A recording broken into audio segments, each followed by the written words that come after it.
Hello and welcome to a DFS strategy video for the 2024 Genesis Invitational. My name is Eric and here at SweetSpotDFS.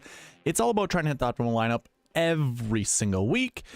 And how we do that is find the components necessary to target the optimal lineup and then find the players to put together to hit the optimal lineup.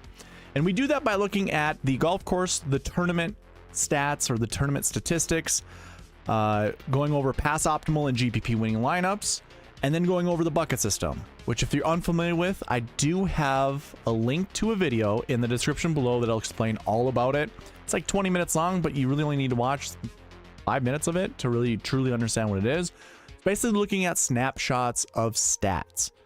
I think it's way more important to look at stats that lead into a tournament from previous events, especially previous Genesis Invitationals, to truly figure out what stats matter, like from the golfers that are coming in. I have a whole opinion on strokes gain stats, on just stats in general, how the industry does it. I think the bucket system is a beautiful way to figure out which golfers to pair up together, because newsflash, you can't really put 6 of the same type of golfer together.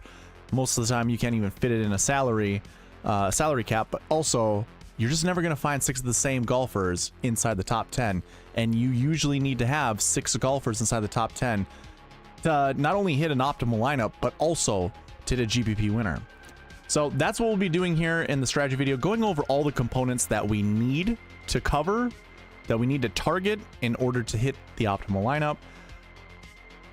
Before we get into any of that stuff though, we're going to take a look. Oh, by the way, I'll be building lineups at the end of this video. And it's not so much even at the end. It's like the 1/3 mark, because usually these videos go about 3 hours long. And right about 1 hour, we'll start building lineups. So if you're just coming in, if you want to go elsewhere, come back. Or if you want to, hear a little bit about the tournament, all the information that you might need for data research, obviously stay here for the first hour. But if you want to come back later and watch me use my optimizer to build lineups, I will be doing it pretty much at the 1 hour mark. So let me go ahead and put something in the chat.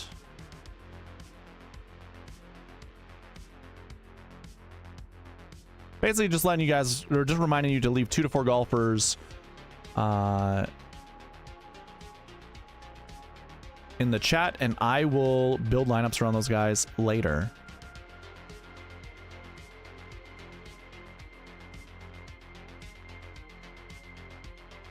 Forgot to mention this. There we go. Okay.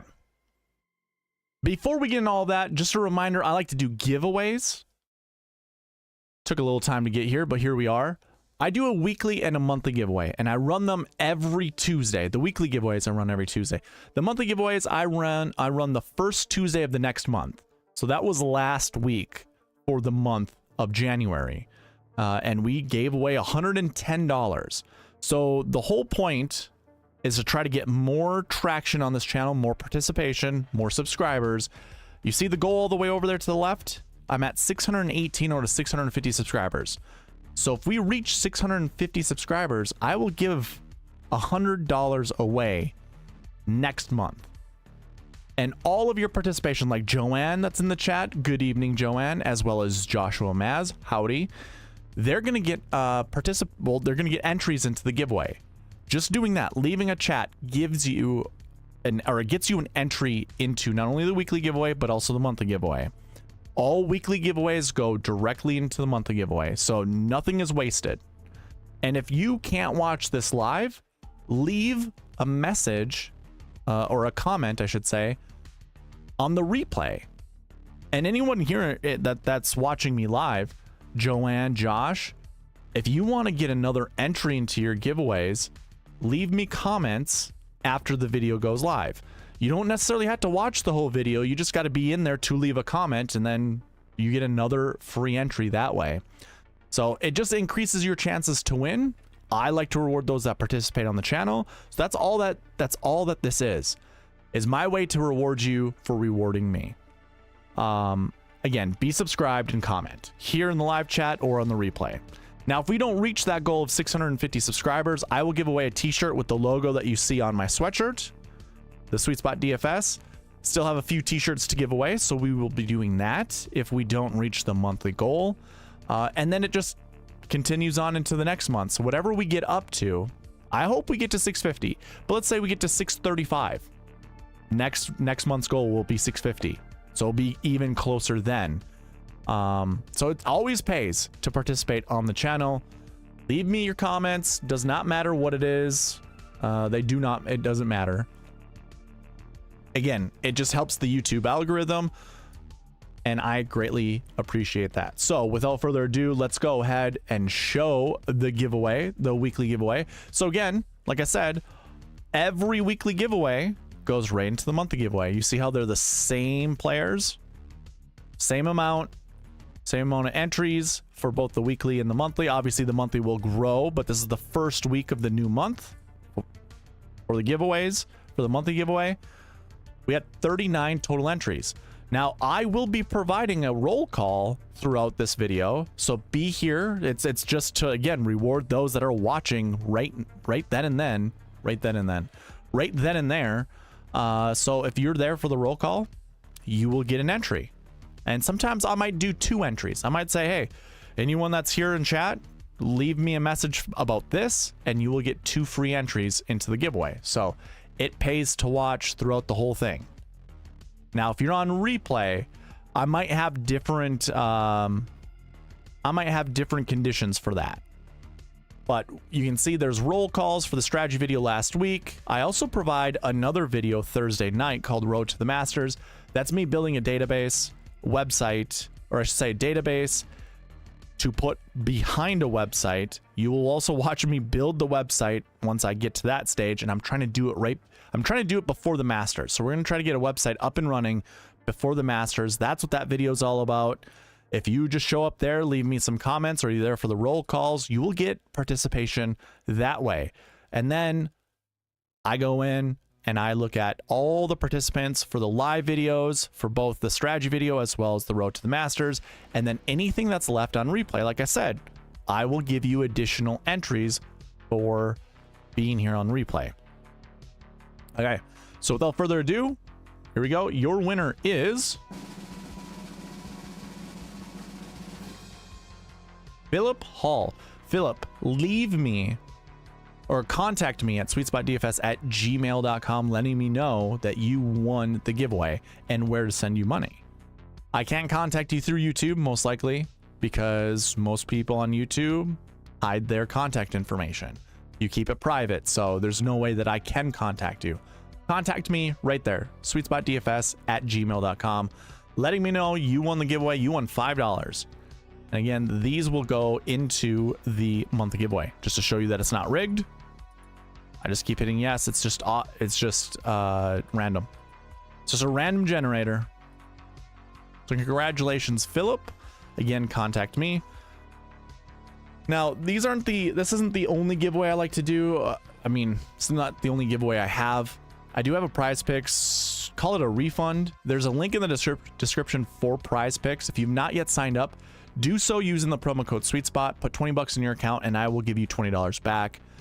No other content creators doing that. You will also get that $100 deposit match from Prize Picks. So if you want to put 100 bucks in your account, you're going to get 20 back from me. Prize Picks will double it. There you will have $200 in your account and it will only cost you 80. So fun way to play fantasy sports. Again, link in the description below. I also provide a cheat sheet, which I do not have up and I forgot to update. Won't be difficult to update. I'll show you. Most of it is already updated.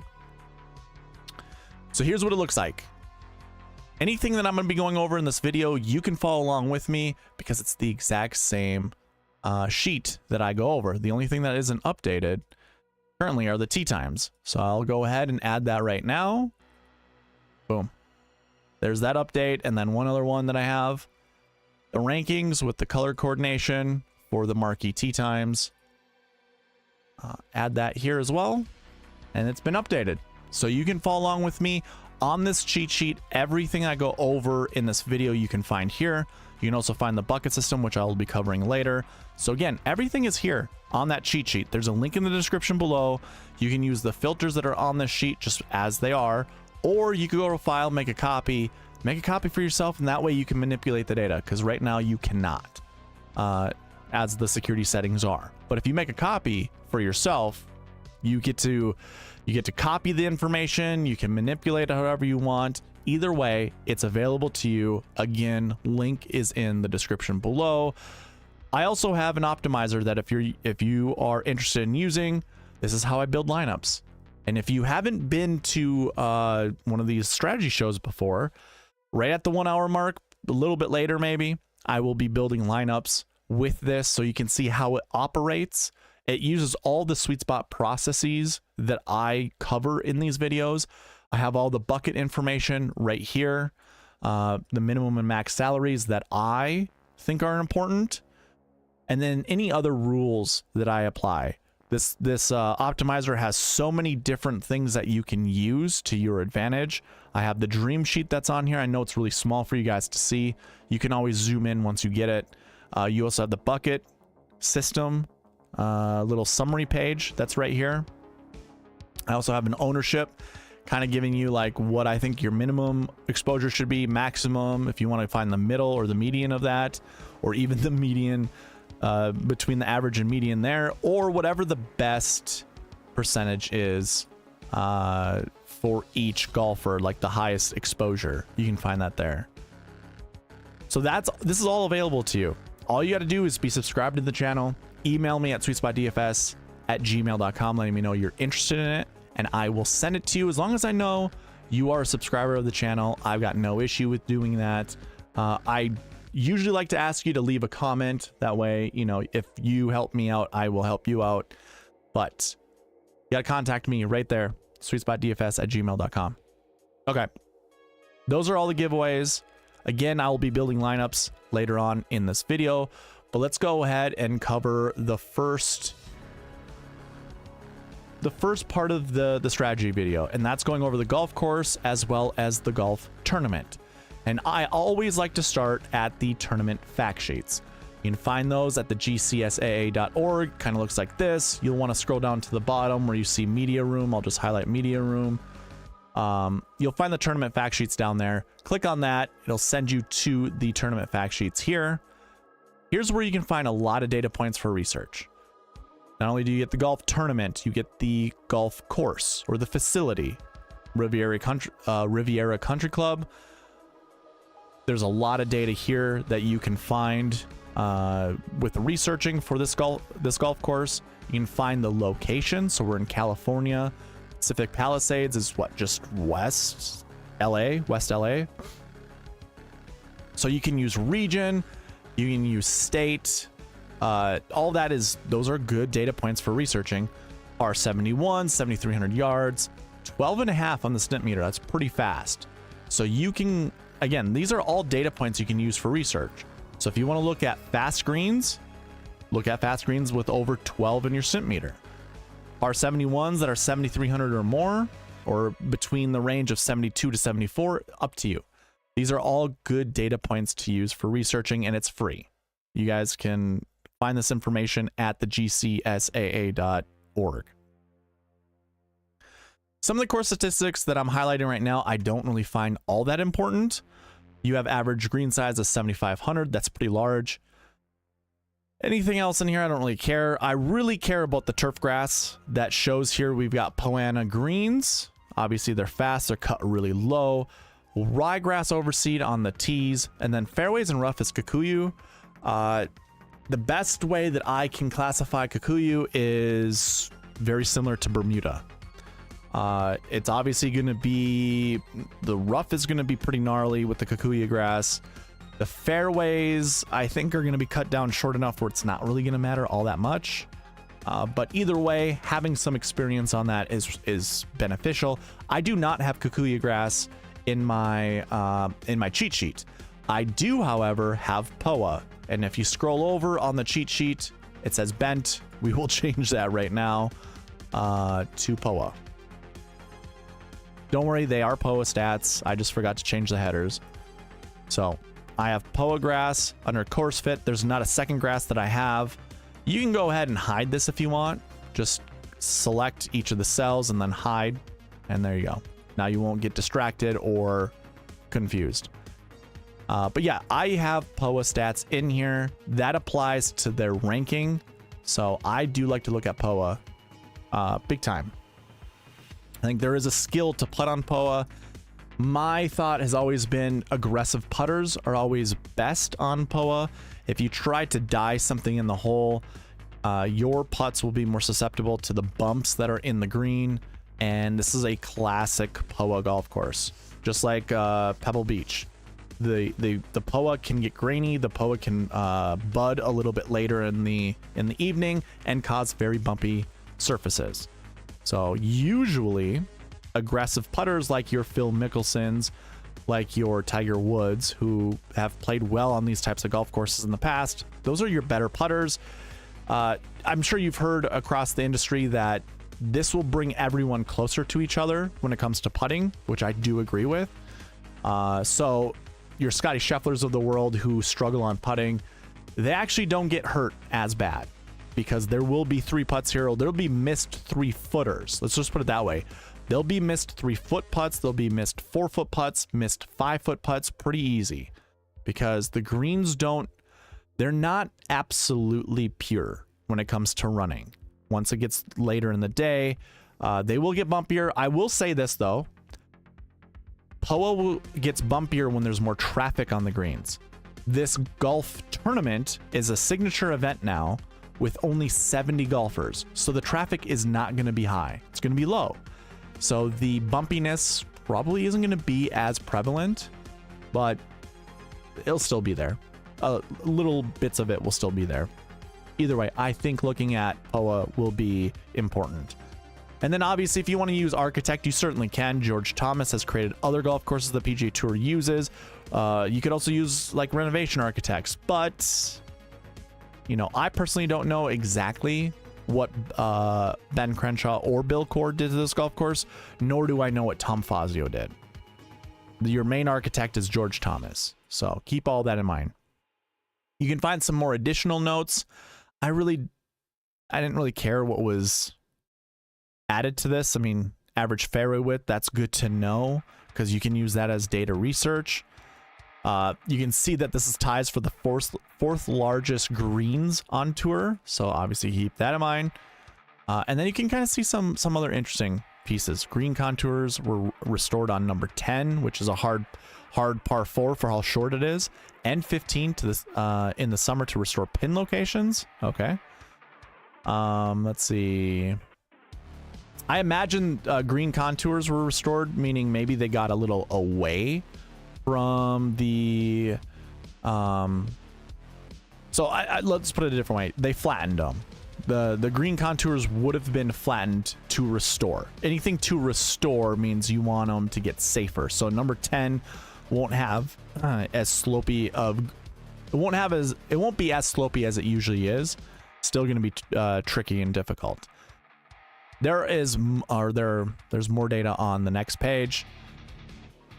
So some interesting pieces of information just for researching. You know, there's 11 other golf courses that use POA on the greens. This is the 5th event in California. Actually, it's the 4th of 5 this year. So obviously using California as your region, that would be smart. And then I think the only other thing to look at would just be your green size. So yeah, that would kind of be your tournament fact sheets. Now, I also like to look at the golf course and just see which shot shapes matter. So I go through and I map the golf course, try to figure out what shot shape is beneficial for scoring, just for scoring. It isn't like it's absolutely necessary.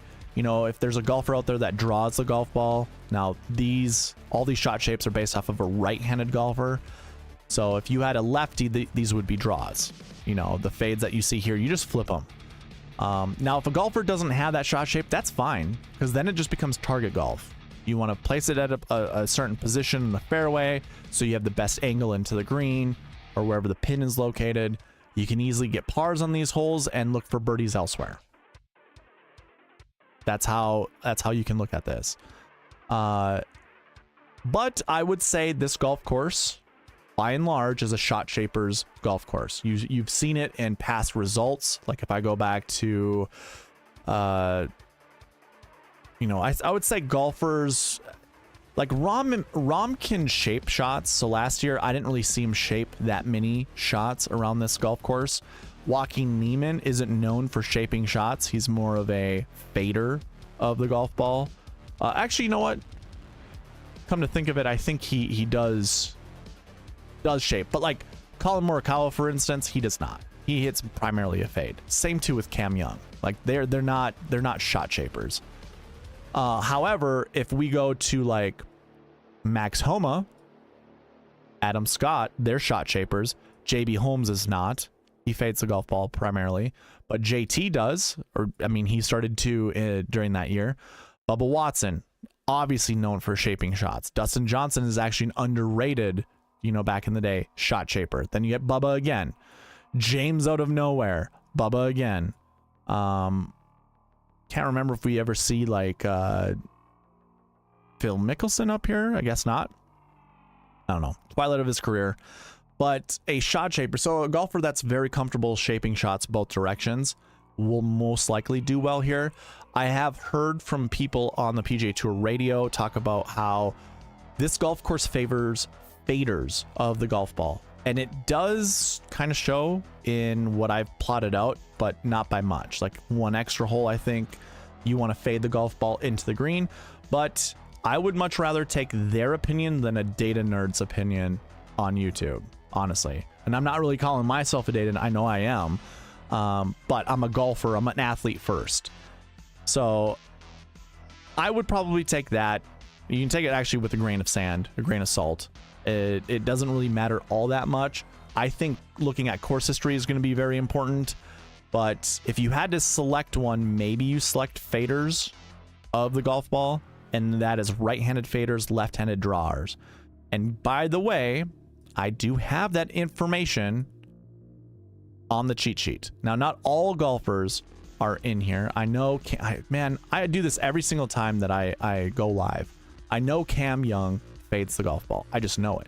I also know Tom Kim fades the golf ball. I know it. So I'm updating this for you. Some of these other golfers I don't really know. I'm not really going to guess Eric Cole or Denny McCarthy. Can't really remember off the top of my head. I think Cole draws the golf ball and McCarthy fades it. But either way, this information is here for you. So if you have a tiebreaker, like you like two golfers the same, use a tiebreaker.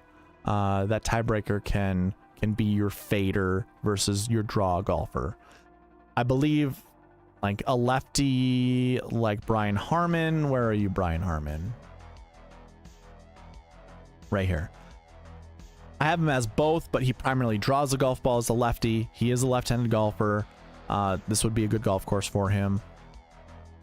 And then you can kind of see some of the other guys down here. Either way, I'll leave that to you. Again, cheat sheet is available. A link in the description, or you can find a link in the description for it that I'll send you here. But I think that's it when it comes to the golf course that I need to provide. You know, the mapping, what shot shape matters, the grass, the tournament fact sheets. If we're to talk about the golf tournament, I had already mentioned that this is a signature event. There are 70 golfers in the field. The 70 golfers that are in the field has a pretty high strength of field rating. Again, it's a signature event. $4 million is going to first place. If I compare this to other years, in 2023 it was 741 with a full field event, 130 some golfers. In 2022 it was 684. 2021, do we have it? We don't. So it's right around the same strength of field that we see normally, and that is a data point you can use for researching. So outside of that strength of field, there are 70 golfers in the field. There will be a cut for top 50 in ties. It's just like the Masters. Top 50 in ties with also with anyone within 10 shots of the lead. So let's say, I mean, if you look at the tournament, so 17 under won last year, 19 under won the year before, but you normally have something around 11, 12 under, here's 14, 12 under again. It's going to, depending on weather, you know, a lot of rain has come through, so it's softened the golf course. I'm sure scoring results are going to be a little bit easier. But if we were to look at some of the cuts, we had 1 over in 2023 as your cut, even as your cut in 2022, even in 2021, 1 over in 2020, even in 2019, 2 over in 2018. Now I'm bringing those scores up because you've been mostly hearing even, 1 over, 2 over, nothing under par. Well, let's say if the cut is even and our winner's at 11 under, chances are when he makes the cut, he's only going to be 4, 5, 6 under par. So that could mean everyone still makes the cut. If everyone's within 10 shots of the leader, Friday, after everyone's played their second round, if everyone's within 10 shots of the leader, they all make the cut. There won't be a cut. So again, it's just like the Masters. I'm sure there will be some golfers that are cut. It's just going to happen, or it's going to happen one way or the other. No, that's not true. Like what I just panned out, if they're within 10 shots, there won't be a cut. But I don't foresee that happening. That's what I was trying to get at with that. I think there's still going to be golfers that are worse than, you know, 10 shots from the lead. If I were to guess, I would imagine we're going to see at least 10 golfers cut from this event. And dare I say Tiger's going to be one of them? I hope not. I'd love to see Tiger play more, but first event of the year besides the Hero, which he didn't look great. I don't know. We'll see. That covers the golf course and the tournament information. We're going to go ahead and get into the pass optimal and GPP winning lineups.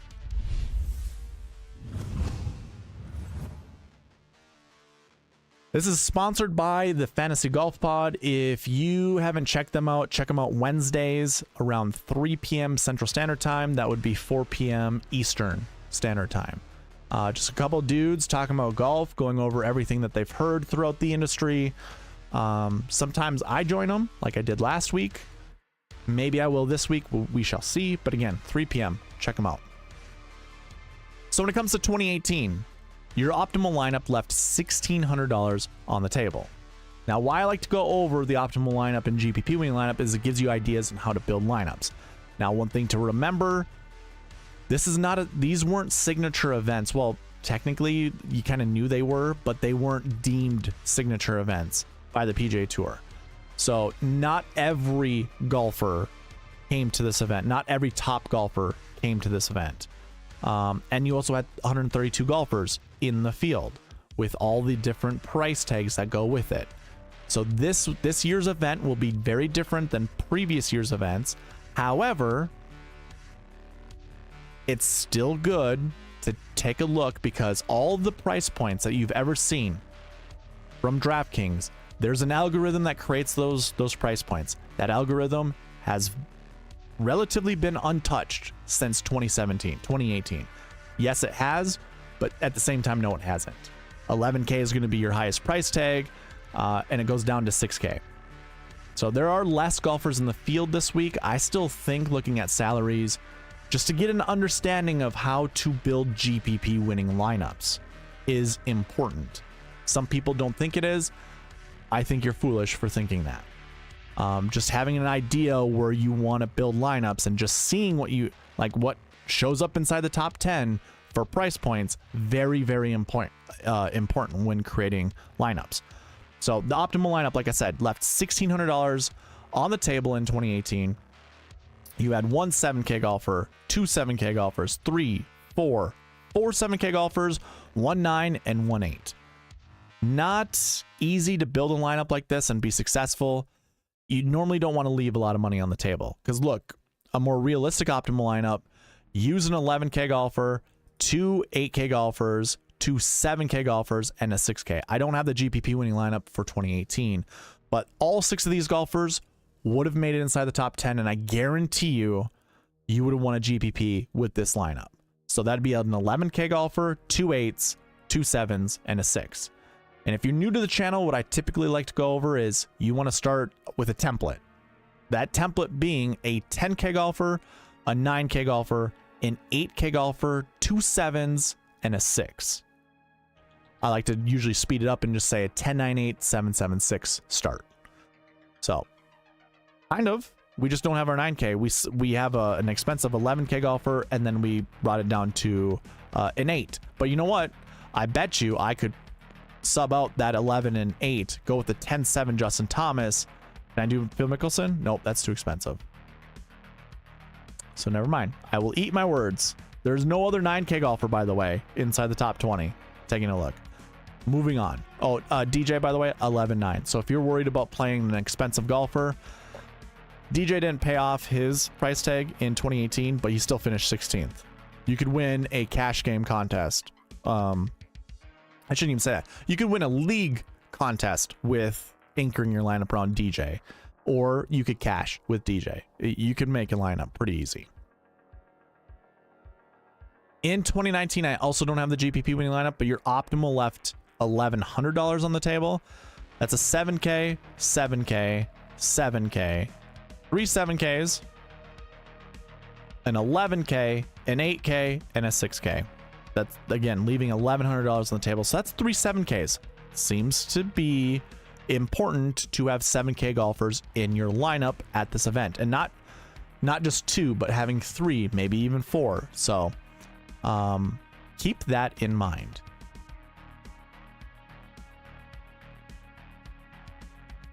A more realistic lineup would be using an 11K golfer, 2 8s, 2 7s, and a 6, just like we saw in 2017, or I should say 2018. That's a more realistic lineup. So keep all of that in mind. Very, very interesting stuff. I believe, I mean, JT at 11,000, maybe that's too expensive, but maybe we go like a 10-7, 8,900. Can we go $9,300 Matsuyama, 2 7s? What do I have left? I have enough for 64. Did we use? Oh, 65. This equals 50,000 on the button. So there you have a 10K, a 9K, an 8K, 2 7s, and a 6. Each of those golfers finish inside the top 10. You're going to win a GPP building a lineup like that.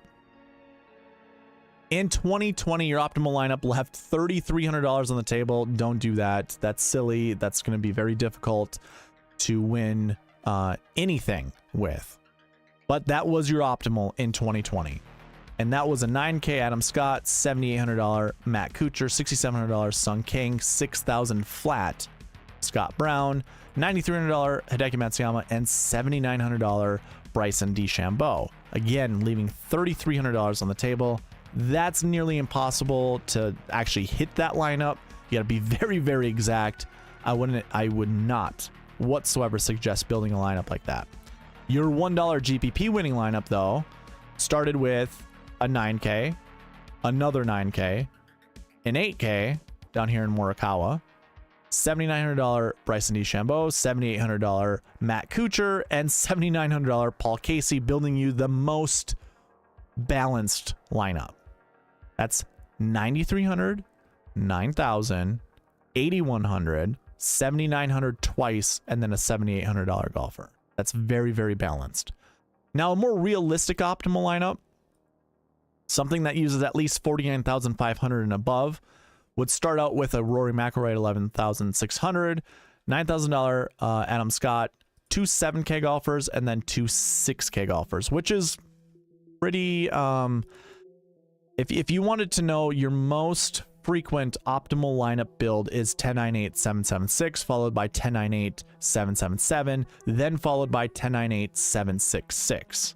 So we don't have an 8K golfer in this, but 10-9-7-7-6-6 is also one of the higher frequent optimal lineup builds, as well as GPP winning lineups. So it's up there. It's not as high as the common ones that I usually spit out.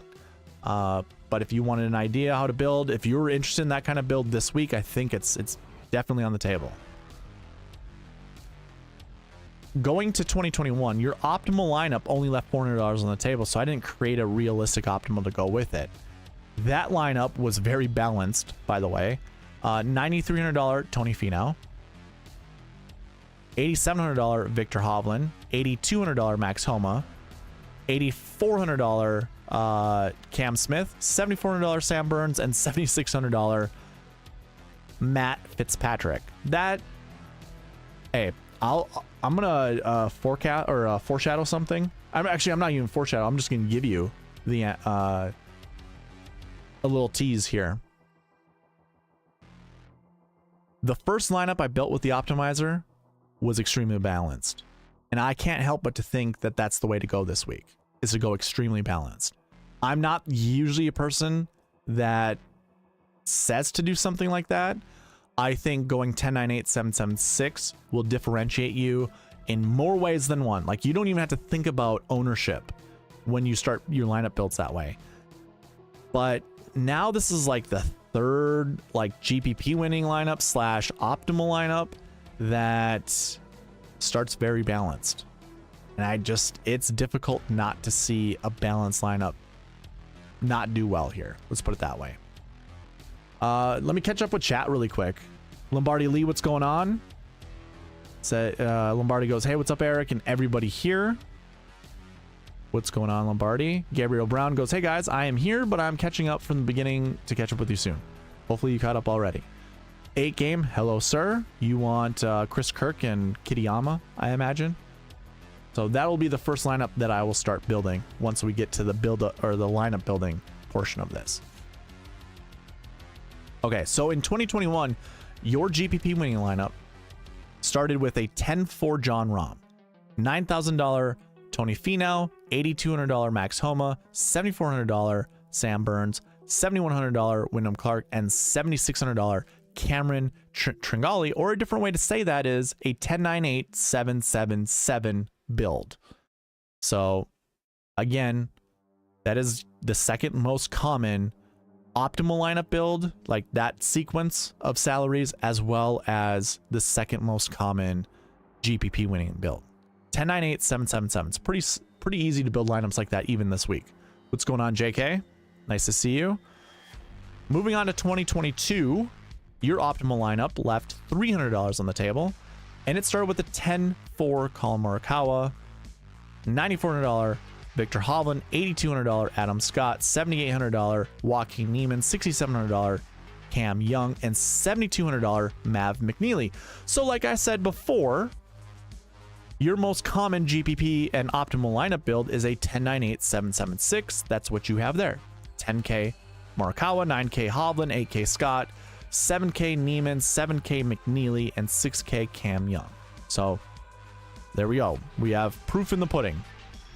Now this is like year 5 of the 5 years we're looking at. It's the first time we come across a 10-9-8-7-7-6 for your optimal, but I've shown you can build other lineups like that and probably still take down GPPs because you will have all 6 golfers inside the top 10. Now your GPP winning lineup that year, oh, by the way, that lineup that I just said left $300 on the table. So using up over 49.5, that's why I don't have a realistic optimal to go with it. Your $5 GPP winning lineup started with Morikawa, just like the optimal, $9,400 Victor Hovland. The 8K golfer is down here in Will Zalatoris, and then they're only using one 7K golfer in Niemann, and then 2 6K golfers. Like I said, that would be your third most common GPP and optimal lineup build, going 10-9-8-7-6-6. So that it still follows along the same salary structure that I preach every single week.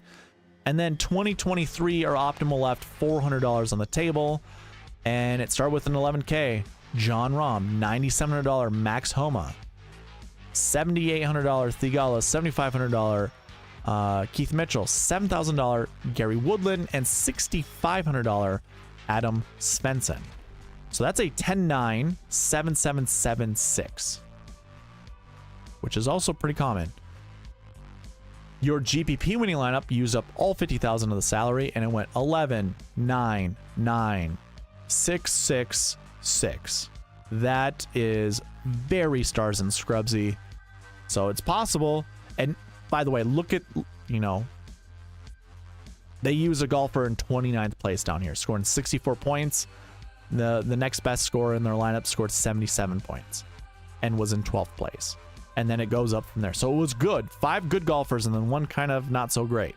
So there's a lot of room between the optimal and the GPP winning lineup for one of you guys to take it down, but you didn't, did you? Just pointing that out. Your SweetSpot optimal, which was using the SweetSpot rules last year, had an 11K golfer in John Rahm, $9,700 Max Homa, 3 7K golfers just like the optimal, and then a $6,800 Harris English.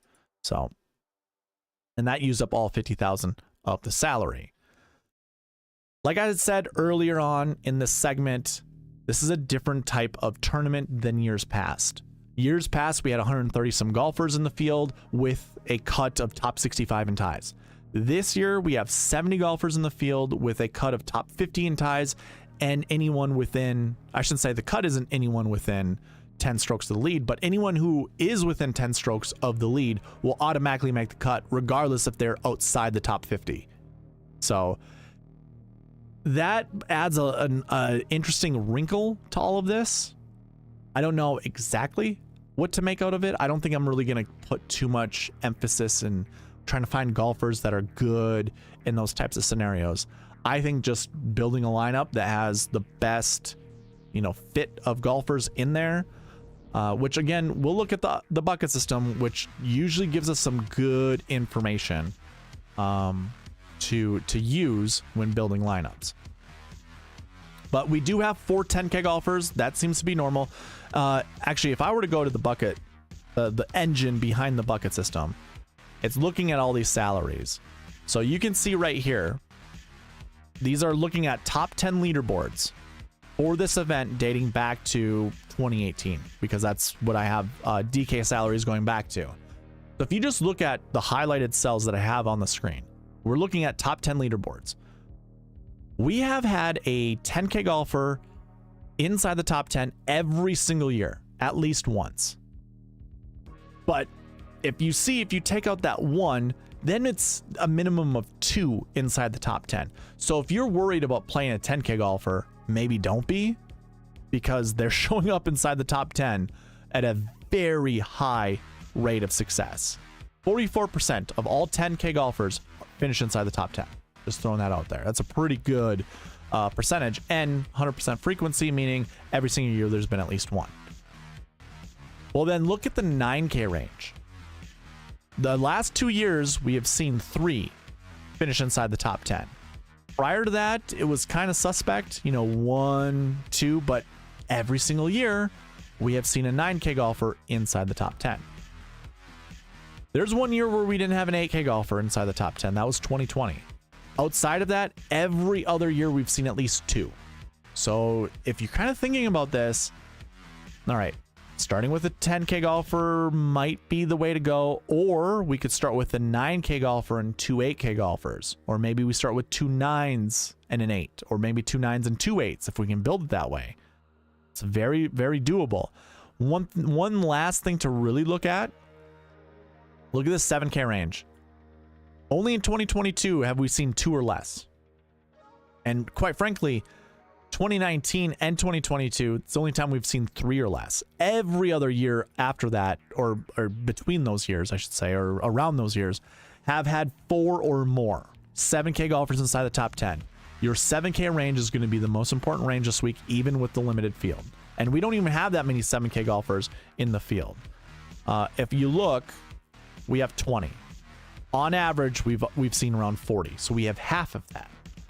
Now, you could do that simple math and go, okay, all right, Eric, sure, we've seen at least 4 or more in 4 years.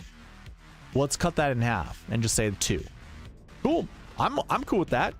And if we were to go to the bucket system and take a look at our salaries for 7K, what are we projecting to be inside the top 10? 1 to 3.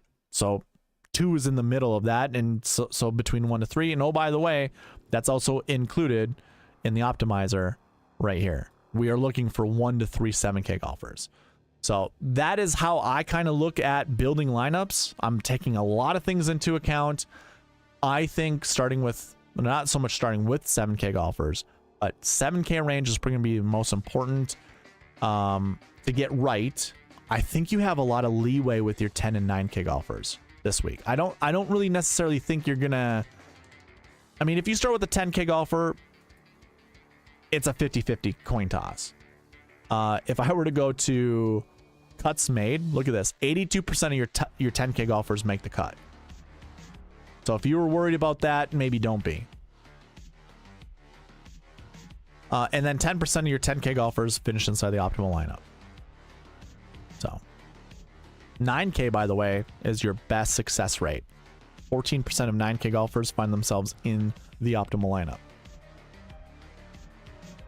So that kind of covers the pass optimal and GPP winning lineups.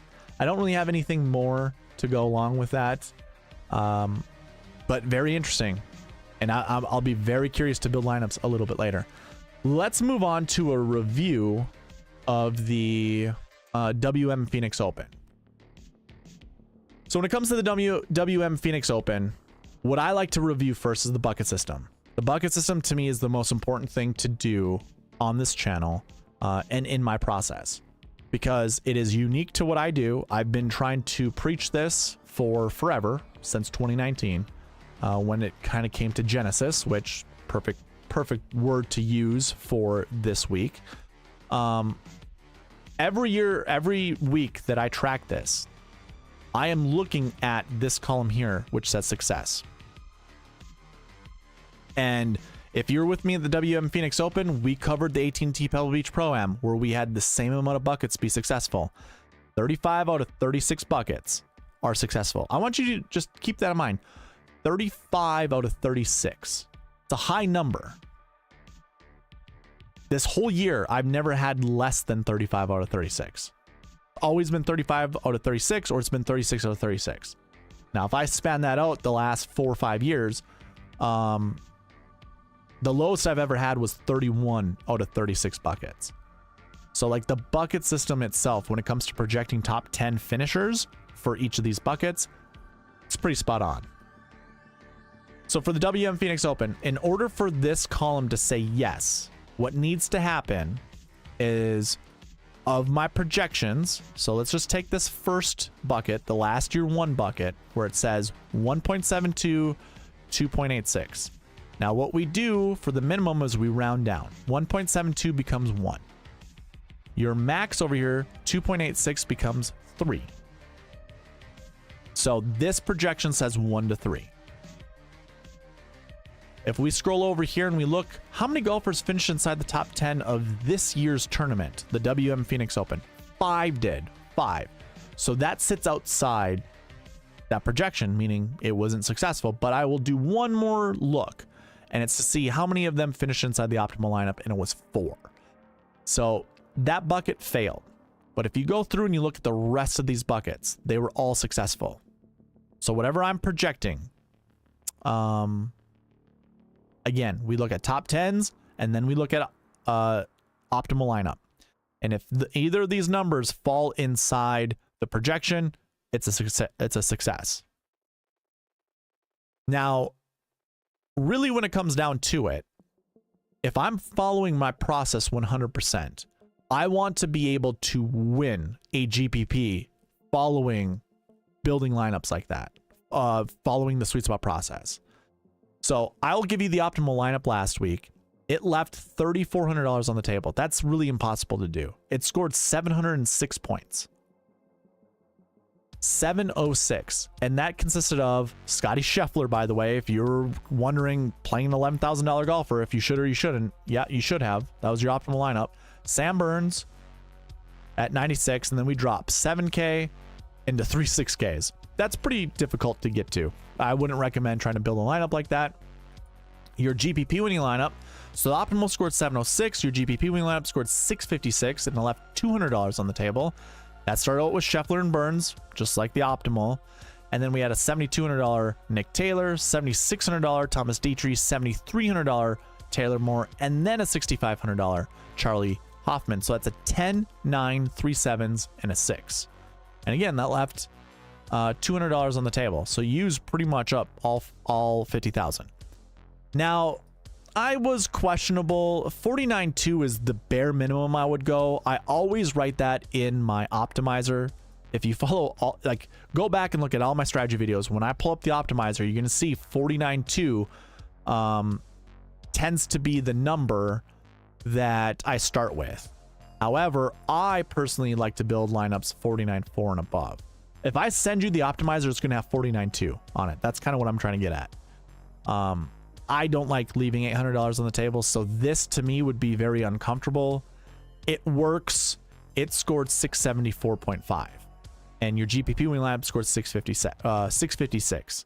So the SweetSpot optimal beat the GPP winning lineup, meaning the SweetSpot process as a whole was 100% correct. I will say this. I did build other lineups, one being 49.6 and another one being 49.8. And they both scored, I think the one that left $400 on the table scored 670 points. And then the one that left, I think it was like $200 on the table. That one scored 669.5. So it was very close, and it still beat the GPP winning lineup. I kept this as it is because it had Kurt Kitayama in it, and it also had Thomas Dietrich. And if you were to rewind the tape, I talked about the 7K combo bucket section, or whatever you want to call it, of my show. I'm going to bring that back up. If you go back right now, if you were to pause this video, you open up the WM Phoenix Open and you just fast forward to the 1 hour 15 minute mark, something like that. I'm talking about the 7K combo buckets. And listen to what I have to say about Kurt Kitayama and Thomas Dietrich. Mostly Kurt Kitayama, not so much Thomas Dietrich, but Thomas Dietrich was one of the golfers that I had highlighted, saying you'll want to play one of these guys in your lineup. Just ended up being two of them. But yeah, $800 would be very difficult. The other two lineups that I built that used up more salary, close to 50,000, that they did not include Kitayama whatsoever. One of them had Dietrich in it, and then the other one didn't. It didn't have Kitayama or Dietrich in it. So, and I will cover those 7K combo buckets again right before we start building lineups, but it'll be right after the bucket system. So the SweetSpot optimal again takes into account everything that the SweetSpot process did. Now, one last piece to show you, because I'm going to be talking about it in this video, the Marquee Tee Times. So if you're unfamiliar with the Marquee Tee Times are, I like to look at the top 9 groups in the field, and I tell you, pick 2 to 4 golfers from these groups and don't pair them up together. So as you can see, the little black tick marks, these are your optimal lineup golfers. Scotty Scheffler, Sam Burns. You see they're not playing together. Now you see a lot of green on there. You see a lot of top 10 finishes, but I'm looking at the optimal lineup. It says target the optimal. I am trying to hit the optimal lineup. Like you can see it right here. Target the optimal. Yes, you could have paired up Sam Burns with Siwoo Kim. That would have been fine. You could have paired up Adam Scott with Cameron Young. You could have done that, and I'm sure you would have been successful. You know, you could have went Sam Burns, Adam Scott, Cam Young, and Siwoo Kim all together as a nuclei of golfers to pair up together, and you probably would have done well as long as the other 2 guys that you had made the cut and could fit in your salary. So you could have done that. And just by the way, just to throw this out here, I'm gonna let you know, or let's just do this first. So your optimal lineup with Scotty Scheffler and Sam Burns. Start with those guys. So too was your GPP winner. The SweetSpot optimal was Scotty Scheffler and Sahith Theegala down here. Now, one thing to note, I could put, let's see, Sam Burns 96, Cam Young 92, Adam Scott 83, Siwoo Kim 79, Shank 72. I do have, okay, so look at this. All 6 of my golfers could be from the Marquee Tee Times, and 3 of them, they're all paired up together. Look at that. This probably would have won a Jeep. Well, it would have been close. Let's see. I'm going to highlight all the points, and then I'll see what that adds up to. This scored 560 points. How much did the optimal or the GPP winning scored? 656. So what did I say? So this is 656. 656, 560. So no, you wouldn't have won a GPP. That's crazy, right? Like these are all top 20 finishers. You have 60? Yeah, because you don't have first and you don't have second. And they both scored 130 points each. So your GPP winning scored 656, and this scored 560. Wow. Almost 90 point difference. And you had all 6 golfers inside the top 20. You wouldn't even have sniffed a GPP winner. Again, further proof. Just follow what I say. I hate being one of those guys. Like, just listen to me, damn it. But yeah, I track this stuff. I track it because I want to hit the optimal lineup. I want to win all the money. I want to win all the monies. And if we share first place following the same thing, that's fine. You know, maybe then I go private. Probably not, but you know, yeah, I track it all because I find truth in all of it. Just like Gabriel Brown, the buckets are the truth, man. Absolutely. So yeah, this was the sweet spot process. The Marquee Tee Times are part of that process, and the Marquee Tee Times, again, had Scotty in it as well as Sahith, or for the sweet spot process.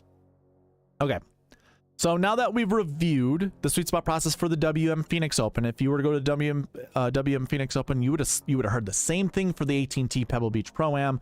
This is every week since the century. The sweet spot process would have taken down a GPP winner, following the rules exactly how I point them out, exactly how they're on the optimizer, by the way. All of these rules, I don't change this. If you were to go into, if you were to look at the bucket system from the cheat sheet, again, link in the description, you will see that I have all the minimums and maximums right here.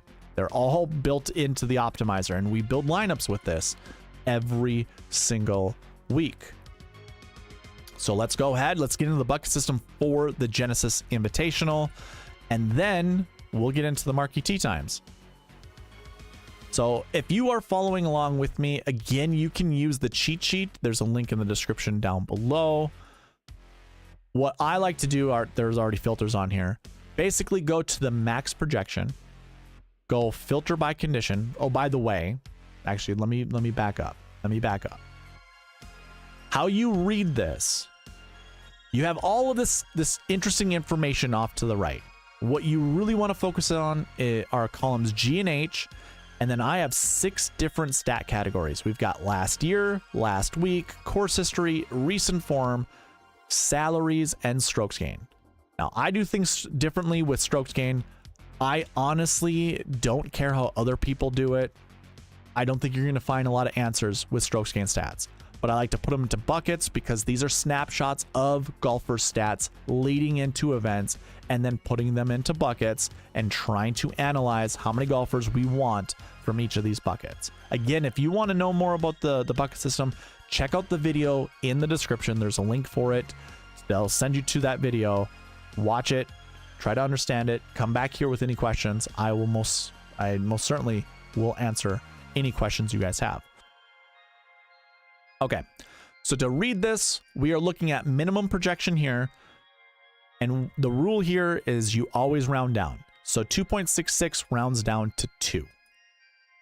And then with the max projection, we always round up. So 4.44 rounds up to 5. So that projection is actually 2 to 5 golfers from the last year 1 bucket is what we are projecting to be inside the top 10. And by the way, this is built into the optimizer. You see the last year 1 bucket, minimum of 2, maximum of 5. So keep that in mind. That's how you read this.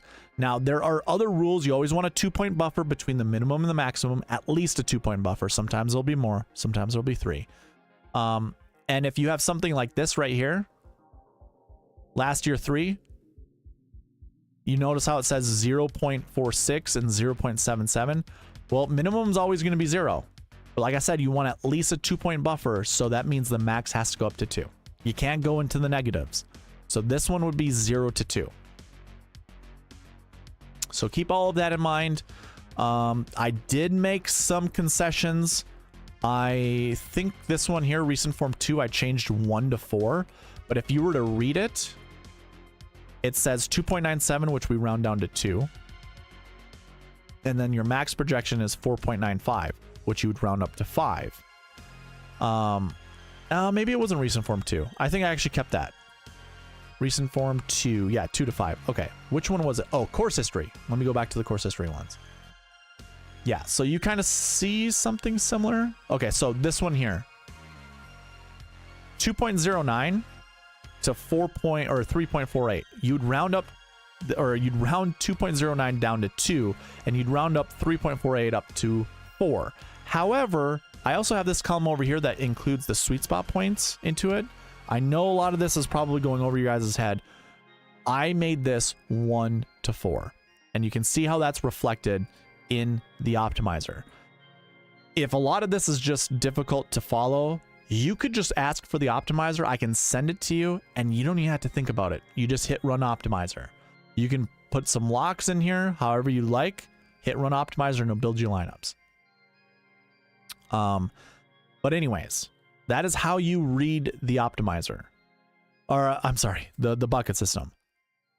What I would suggest you do, what I'm going to do in this video, I should say, I'm going to go greater than or equal to 2 from the max projection filter, or the column here. Greater than or equal to 2. Then I'm going to go into this column here, bucket totals for this year. And because it's a limited field event, I'm going to go less than or equal to 20. There are different ways that you can get here. You could actually select, you know, whatever buckets you want. But this leaves us kind of with an interesting look at some of these anchor buckets. I don't think I'm going to look at this first one.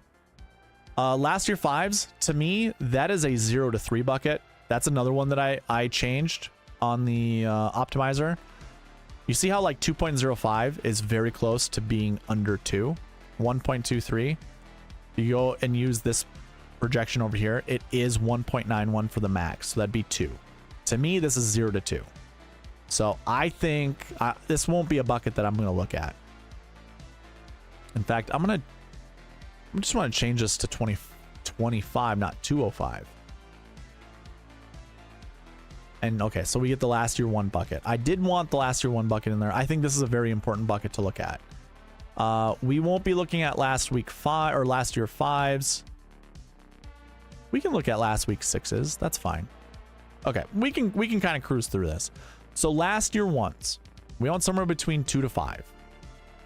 So if I go to 2024, and again, you can follow along with me on the cheat sheet. Again, there's a link in the description for it. All you'd want to do is go to the last year bucket, the column for that, and just look at last year 1s. These are golfers who top 20'd this event last year. This is one of the more important buckets you want to build lineups around. Now, the projection is telling us how many we expect to see inside the top 10.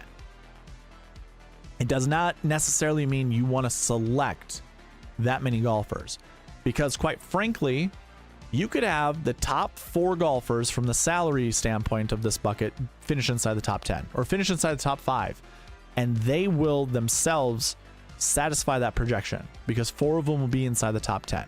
And I'm projecting 2 to 5. The rest of these guys, you know, might finish outside the top 10, or you won't be able to put those guys in an optimal lineup. Which means maybe you can only play 1 of these guys. Maybe you can only play 2 of these guys. 2 would still hit the projection. I'm cool with the projection still being 2 to 5, even with like the 2 10K golfers up here. They literally could be first and second place and the only guys to finish inside the top 10, but I doubt it. With it being a limited field event, some of these guys are just horses for courses, like Max Homa.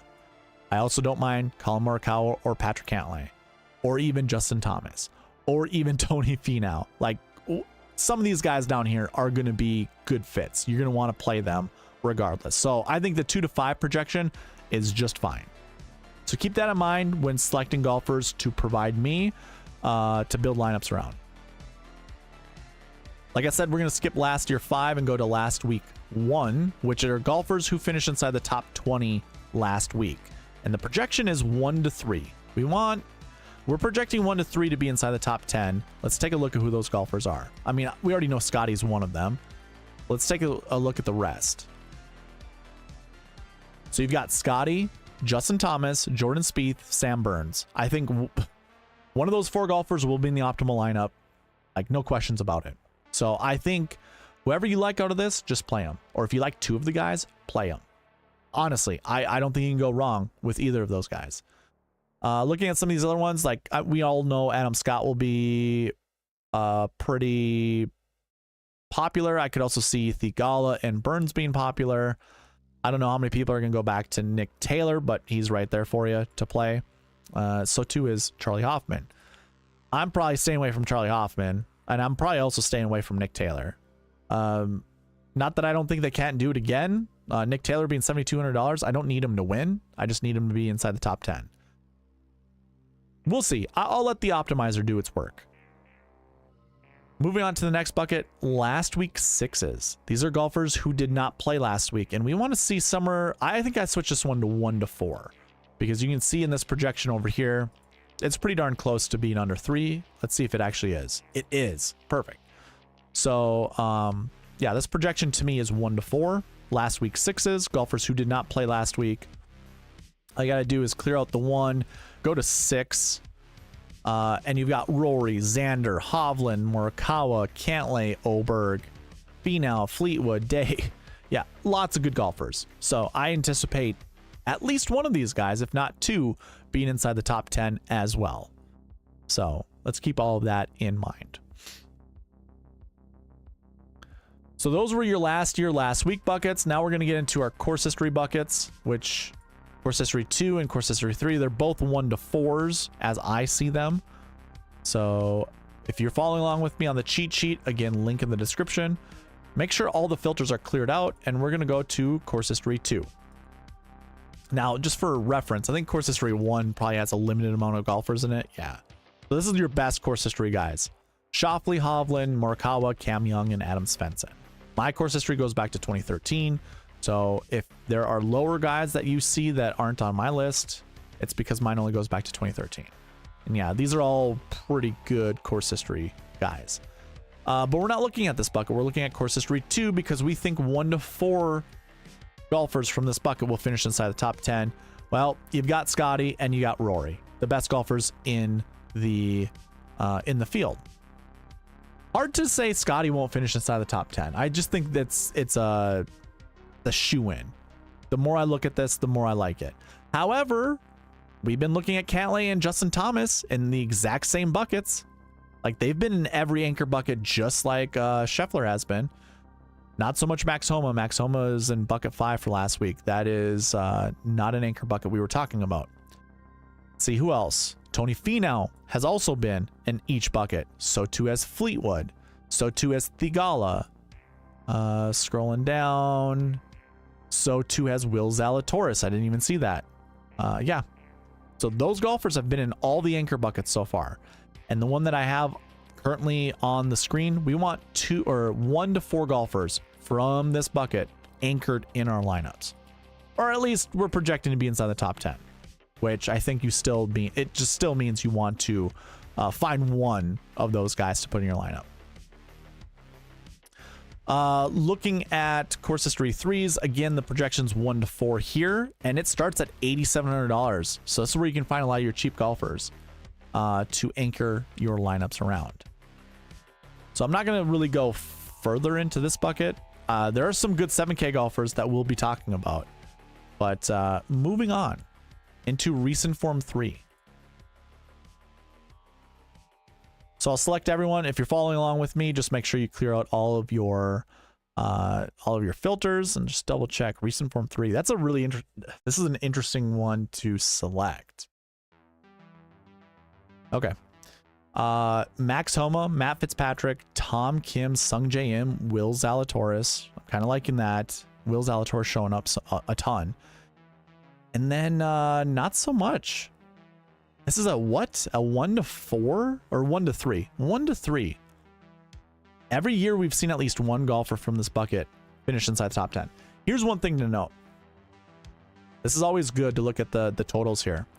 You notice that it says on average per year we have near 40 golfers from this bucket.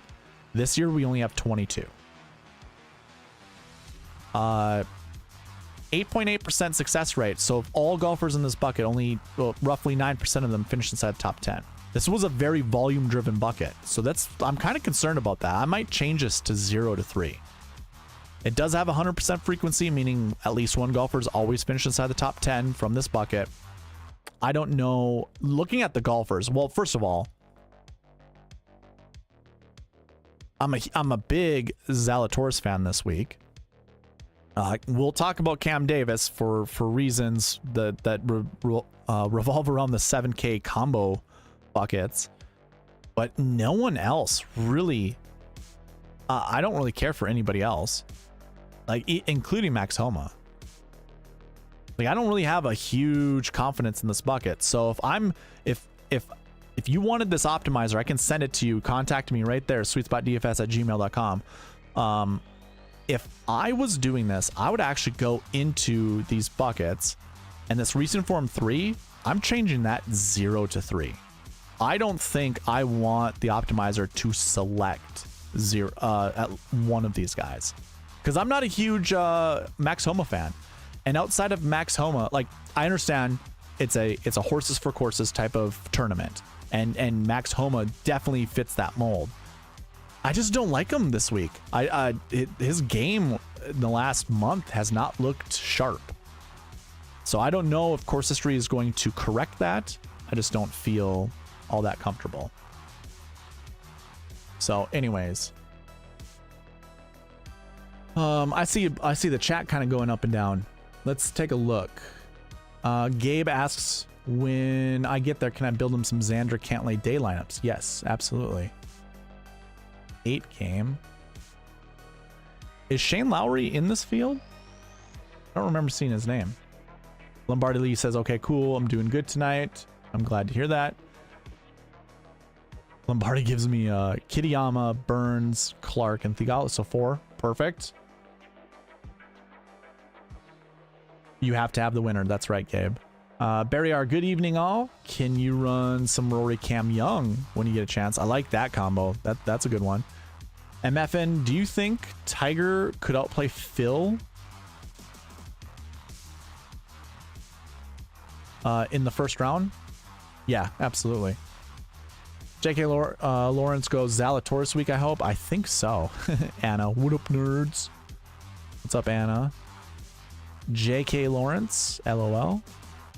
Mr. D'Lo, Rory Morikawa. I like that combo as well. And then Ryan goes, what was recent form 3? Recent form 3 is middle of the pack recent form. Just like no one's super good, no one's super bad, just kind of in the middle. So, yeah, I don't know. I don't know how I feel about that. I really don't like to cover salaries. They're pretty self-explanatory. Plus, there aren't many golfers to talk about, and it's just based off of salary. Like, we already kind of covered this with pass optimal and GPP winning lineups. Looking at strokes gain stats, though. So, strokes gain 1. Music's intense. Jeez. We'll get rid of that. Strokes gain 1, all stats are positive. Strokes gain. This is looking back 1 full year from the last year's Genesis, including that tournament, and every event right prior to this one. All stats in the strokes gain columns are positive. I'm projecting 2 to 5 golfers from this bucket to be inside the top 10. What you literally could do is select everything and then just sort from top to bottom. Everything is color coordinated based off of strokes gain stats. So from this bucket, I'm projecting 2 to 5 to be inside the top 10. Well, we get Rory, we get Xander. There's Homa. If you were interested in playing Homa, like I said, I kind of gave him a little shade being in the last bucket we were talking about. And if I'm being honest, 2 to 5 might be really difficult for me to get to if I'm not playing Homa. Like Schauffele would have to be a guy that you'd want to play a lot. Oberg is actually showing up a lot in my in the optimizer lineups. And Xander Schauffele, yeah, I could do Xander. I don't know if I really care about anyone else. I might actually bump that bucket down to 1 to 4 or or 1 to 5. I don't know if I want 2 of these guys. That seems very limiting, and I also don't care for any of these golfers. So I'm actually going to do that. I'm going to go to the optimizer, strokes gained. Ooh, I already did. We already changed it 1 to 5. Wonder why I did. What did I see? I think it was price tag, if I'm being honest. 8.48. That's above your average salary remaining on DraftKings, so that's probably why. Also, the minimum has been 1 before, and the optimal has been 0. So those are all things that I kind of keep in mind. Now, there is an 80% frequency rate, meaning at least 1 has been inside or has been in the optimal lineup every year -1, so 4 to 5 years. But yeah, I don't really care for a lot of the golfers in that bucket. Like, I do like Ludwig. I think Ludwig everyone else likes. I do like Cantlay. But to anchor around one of these guys, it's actually kind of difficult for me. I wouldn't mind just evening out the ownership between these 5 golfers and just saying, yeah, the optimizer can select one of these guys. You know, there's 5 of them, so 20% at 20%. I got no issue with that. And then if it wants to select more guys, it certainly can. So that's one bucket. Strokes gained 2, 1 to 3 is the other one. That could be very close to 0 to 3. Do I have that also in the optimizer? Nope, everything is 1 to 3. So this could actually be 0 to 3 if I wanted it to be. And just to take a look at those golfers, you've got Hovland, Burns. Okay, I just know Burns and Scott by themselves, I want to play. Hovland's kind of dicey. I don't know. I don't think I want to select at least one of these guys. So this is the other thing you can do with the optimizer. Like, yeah, it does say 1 to 3, but I also don't want the optimizer to have to select a golfer from here because I don't like that range. I don't like the golfers in that bucket. You know, there's, I guess, okay, hold on. Let's see. Can I find 5 golfers that I don't mind 20% exposure to? Like, I don't think I'd want to, like I said, don't fall in love with the 6K golfer, but don't disrespect one. But like Emiliano Grillo, that's not terrible. I can't get there with Hosler, Straka, or Hadwin. I don't mind playing Harmon. I do like Jason Day this week. I like Adam Scott. I like Sam Burns. Those are the only 4 that I like from this group. Don't really care for Victor. I don't mind playing him, but the whole wrist issue thing, I'd rather just wait. If Victor wins this week, awesome. Good for him. I'll wait. So I only have 4 golfers, and I would not want to play any of them 25%. So yeah, I'm dropping this bucket down to a 0. 0 out of 0 to 3, which obviously I already did. Next bucket, strokes gained 3. We want the same number, 1 to 3. I like Scheffler. I don't mind Morikawa. I'm not going to reach to play Morikawa. I like Thomas. I like Zalatoris.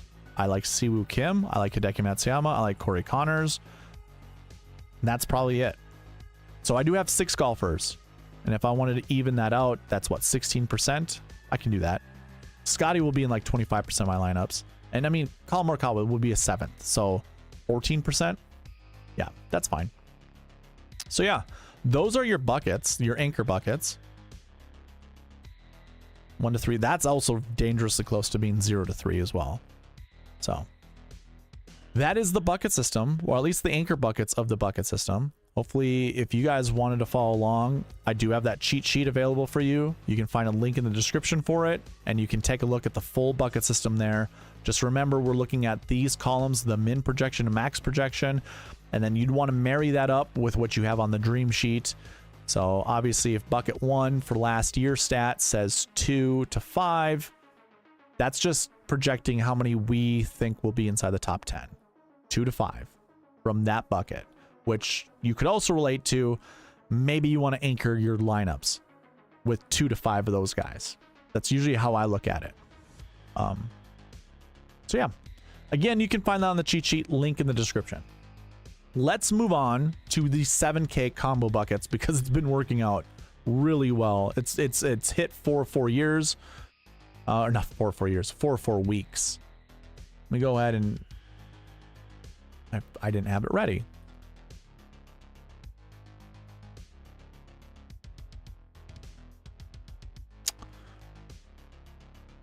Okay, so WM Phoenix Open. I'm just gonna pull this one up. I'm not gonna pull up all the rest of the weeks. If you wanted to check that out, go to the WM Phoenix Open. I opened up every single one of the 7K combos. So basically, what I've been doing is, or what I did, I went and collected all the 7K golfers that either finished inside the top 10 for as long as I had salaries, and I combined each of their buckets together. And then I did a sum function of basically the frequency that those buckets, those combo buckets, finish inside the top 10. That's kind of what that is. It's a bit of a loose summary of it. But what we've seen every single week, if I select the top 5, 6, 7 golfers from my list, one of them is inside the top 10, or one of them is in the optimal lineup. You know what? I actually have to open them all out because if I say something like that, you're going to want to see it.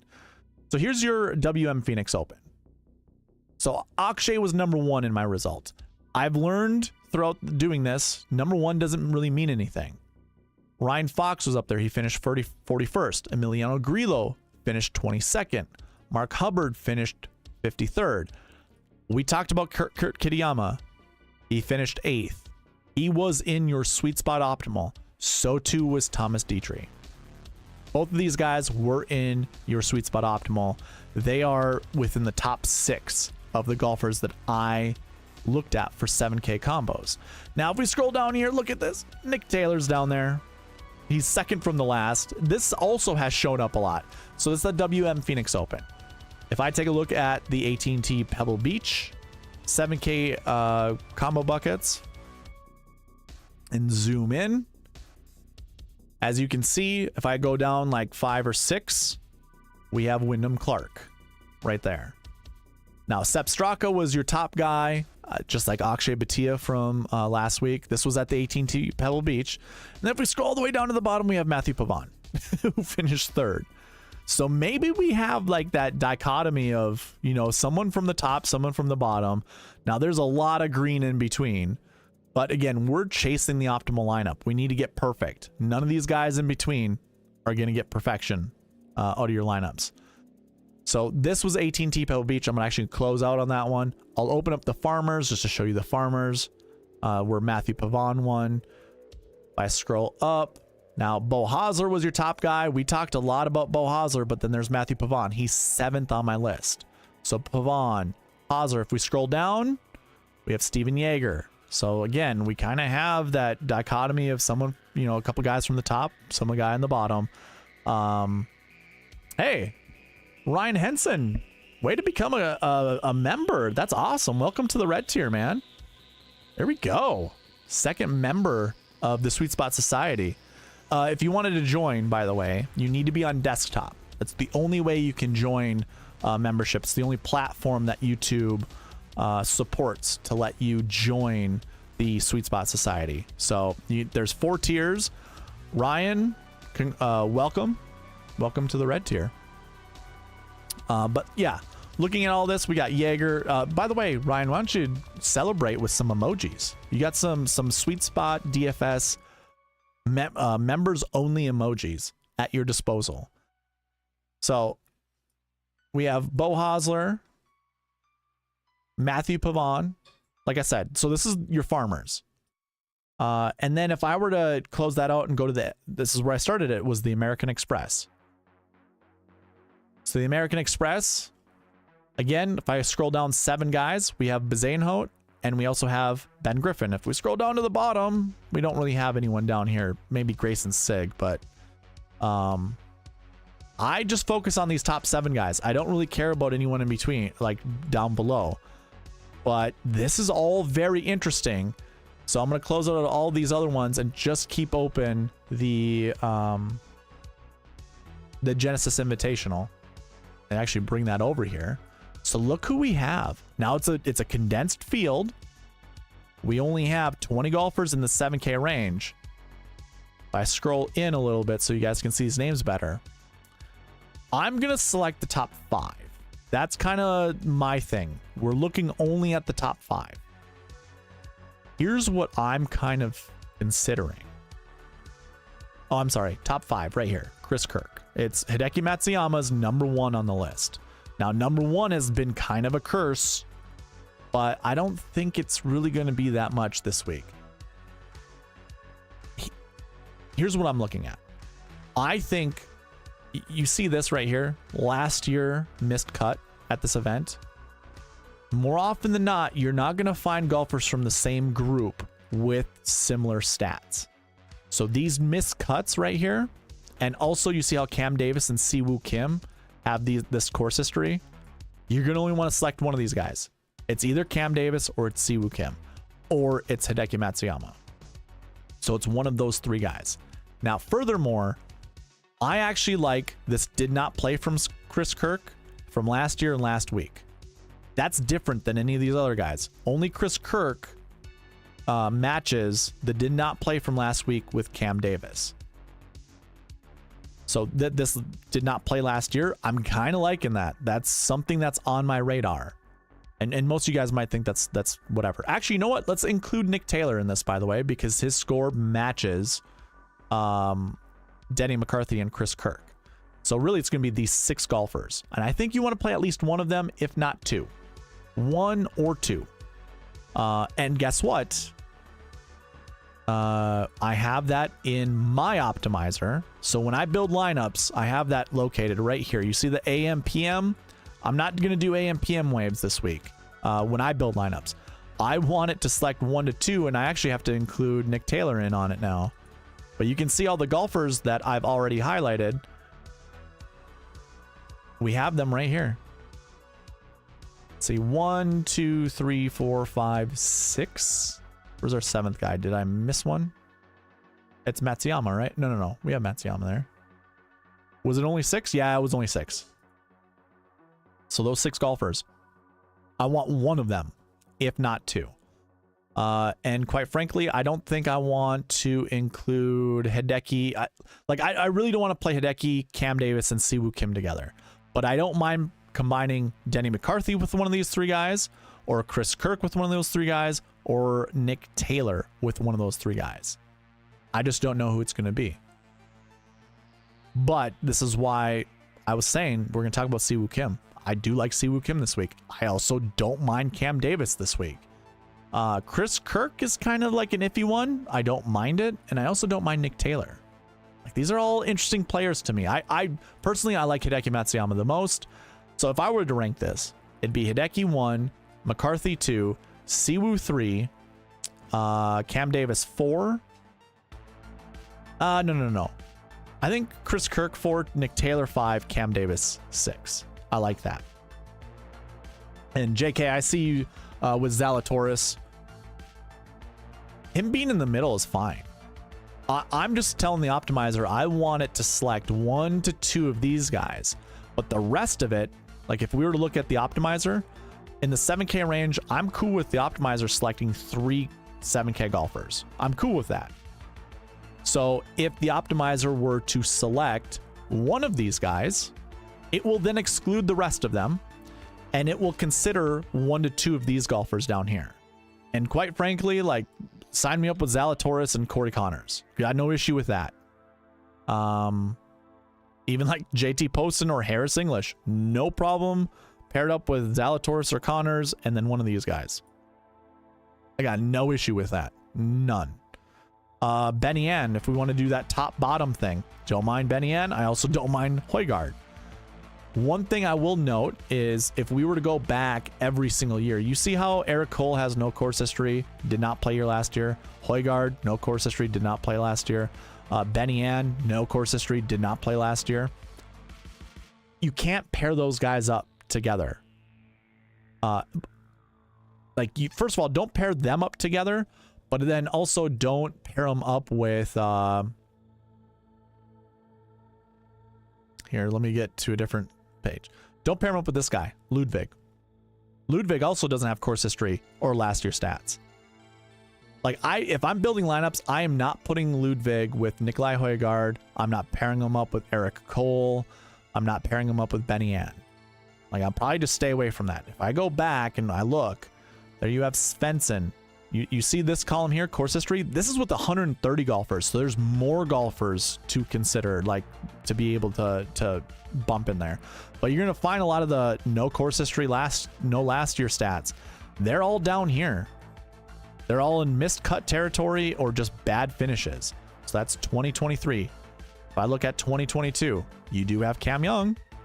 So maybe you could have paired up Cam Young and Mito Pereira if you truly wanted to, or Bob McIntyre. But remember, we're chasing the optimal lineup. We're not trying to get like everybody inside the top 20, although that does help a lot of times.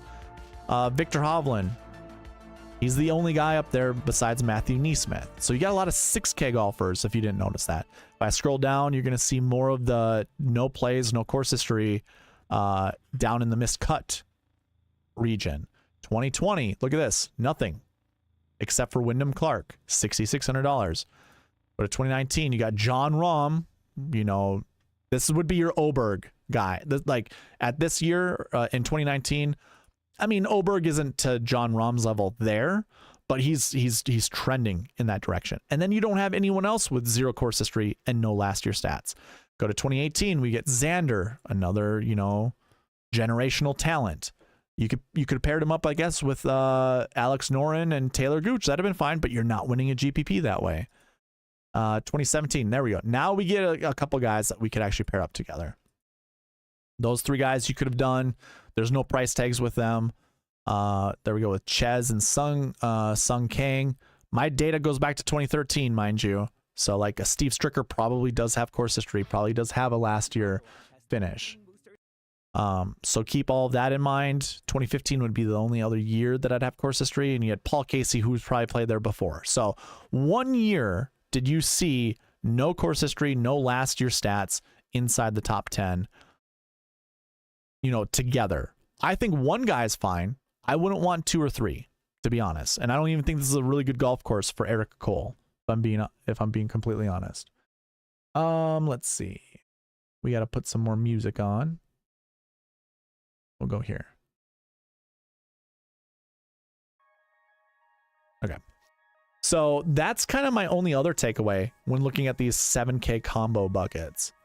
Like, don't pair up Cole, Højgaard, and together, and then maybe select 1 to 6 of these guys.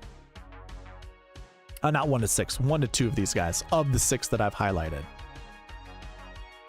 So, one last bit, I forgot. We need to get into Marquee Tee Times. And now I gotta tell everybody every single week, now that we do the combo buckets, come to the 1 hour, 30-minute mark where we start building lineups, because that's basically where we're at.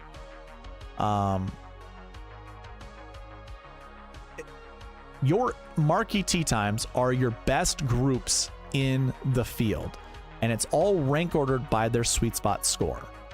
So basically what I do is I combine the rankings and see what their score is, and then I rank their group based off their cumulative score.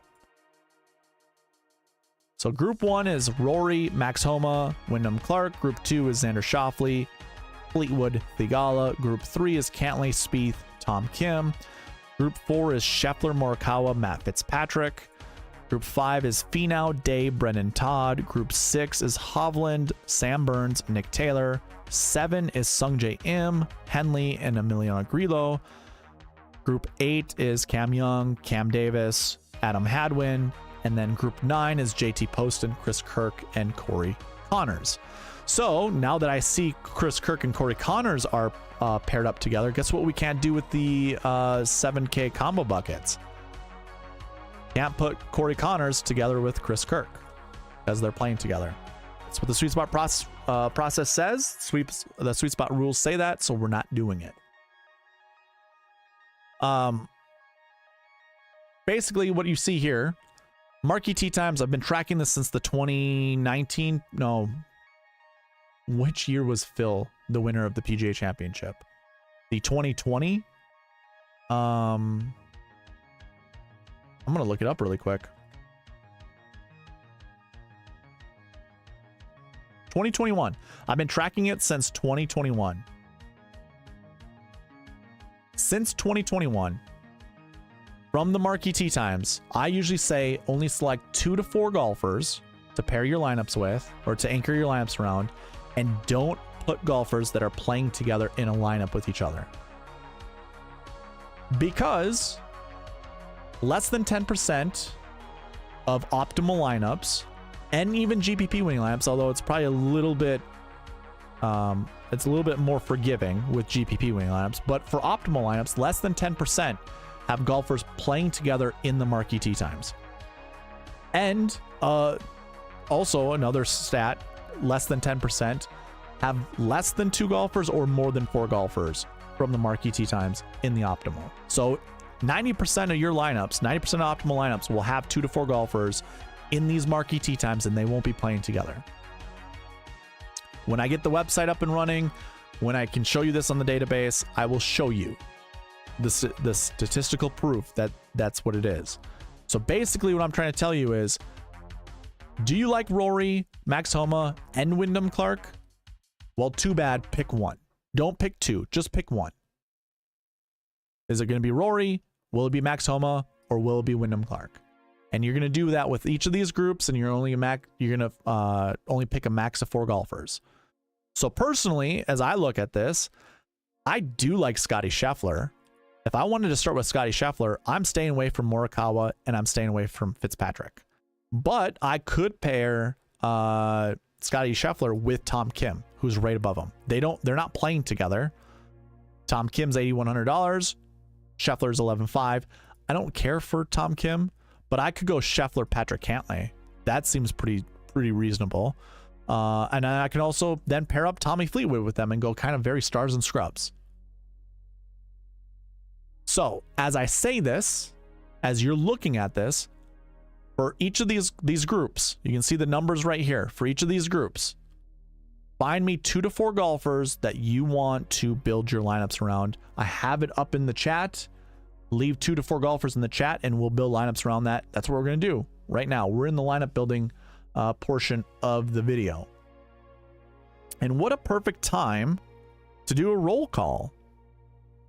So if you're in the chat, I just want to know your favorite golfer that you want to play this week.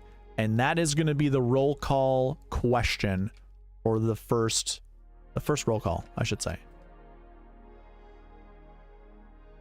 So basically, if you don't know what roll call is, I'm giving you a free entry into the giveaway for next week's weekly giveaway.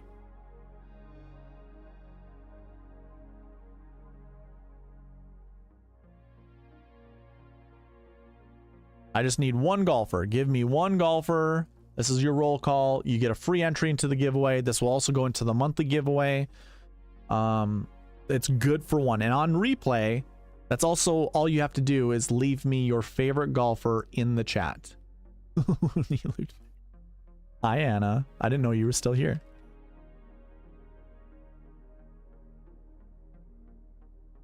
Look at you just supporting me. I love it. Looney Ludwig. All right. Anna, have you tell me your thoughts on Ludwig? You think he's a cutie? Look him up. Ludwig Aberg, but it's pronounced Oberg. Oh, I put JT Poston for Lombardi League.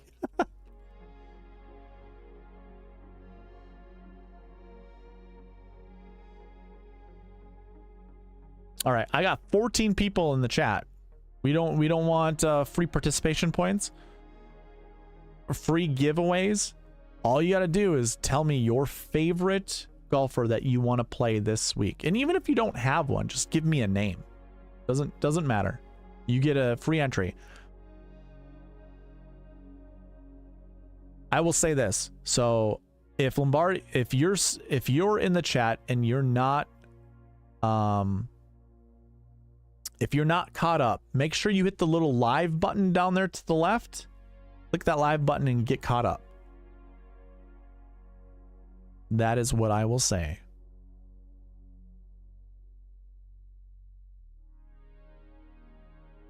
Joshua Maz. Yeah, sometimes like if your connection isn't strong enough, you will lag behind because I am trying to provide you 1080p resolution and YouTube knows that, so it will buffer your YouTube and you'll be behind. So just make sure you hit that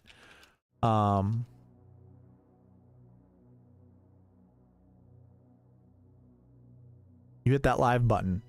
Okay, I'm gonna move on. Lombardi, you gotta, it's Anna. A-N-N-A, not Ann. Anna. Like Anna Banana. But maybe we'll call her Ann from now on. All right, let's move on. I will honor people who might be a little bit behind.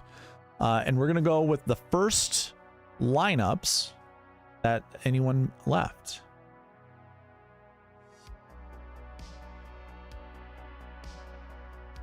I think it's 8 game. 8 game, are you still in the chat? Kirk and Kit and Lowry. I don't think Lowry's in this field, right? Nope.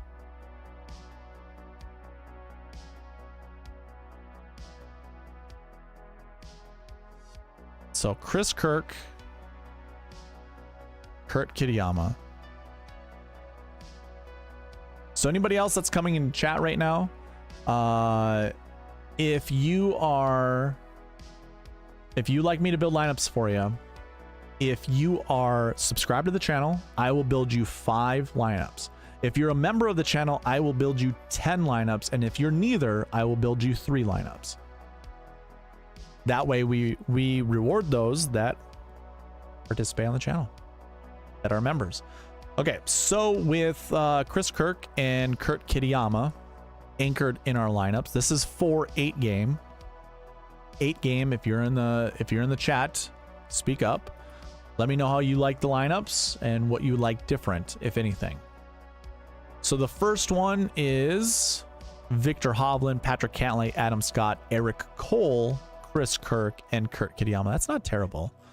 I do need to change the ownership numbers for this to continue to work.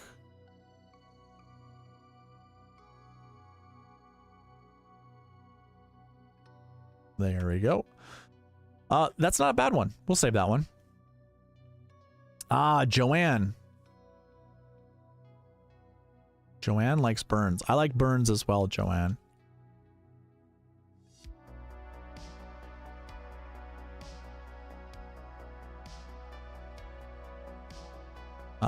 Kitayama is the low price guy. I don't like Eric Cole. So we're going to kick out Cole. 8 game, if you're in the chat, let me know. We will build around them. Or we will build around. Did I put Josh in the... Okay, yep, we got Josh.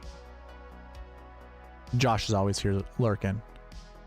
Next lineup is Scotty, Wyndham Clark, Adam Scott, Chris Kirk, Ricky Fowler, and then Kurt Kitayama. Damn. All right, that's a pretty good lineup. We're going to kick out Ricky Fowler. Daryl Mooney says, terrible course for Kurt. He only has like 2 rounds here and they weren't good. Last week, when Kurt Kitayama showed up in that 7K combo bucket analysis, I liked it because I knew you could spray the ball around Phoenix. You can't really spray it around here. So yeah, I'm there with you. I do not like Kurt Kitayama this week.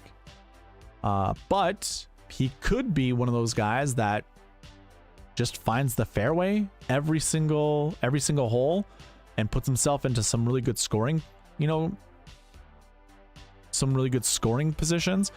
Remember, he won the Arnold Palmer Invitational. That was a course I wouldn't have ever thought he would have played well at. You want to be long, you want to be a bomber. Here, hitting the ball far doesn't hurt you. It's definitely a benefit. But I would definitely want a more accurate guy than Kurt Kitayama. And like I said, don't fall in love with the 6K golfer. But again, don't disrespect one either. It's usually the motto. This next lineup is Hovland, Cantlay, Scott, Jason Day, Chris Kirk, Kurt Kitayama. I like that lineup. This lineup's really good.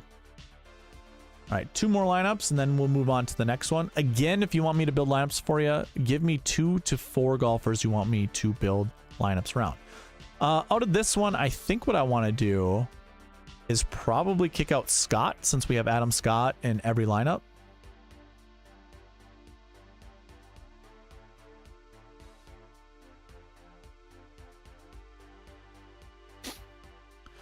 So our next one is Xander Schauffele, Patrick Cantlay, Wyndham Clark, Denny McCarthy, Chris Kirk, Kurt Kitayama. Yeah, I like that one too.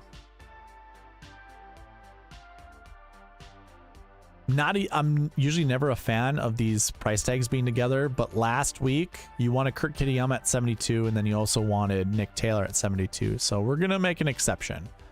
I think I want to kick out Clark. Have this feeling that Clark just isn't accurate enough at this golf course to get us the birdies we need for an optimal lineup. I see your email, Mr. Mooney, and I will send you the optimizer.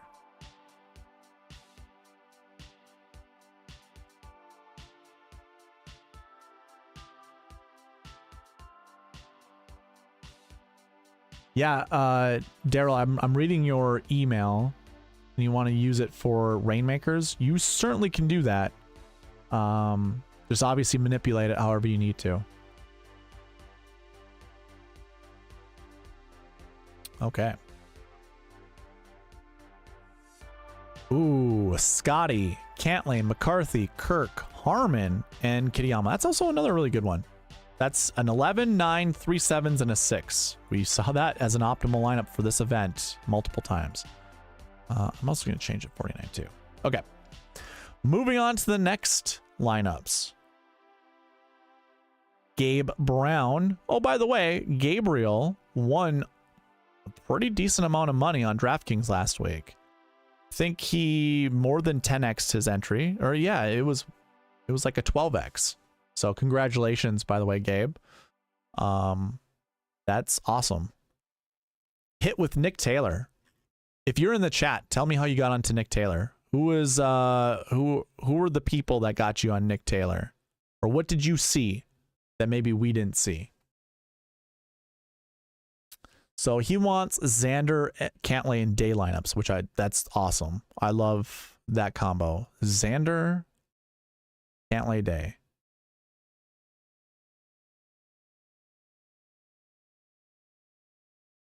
Perfect.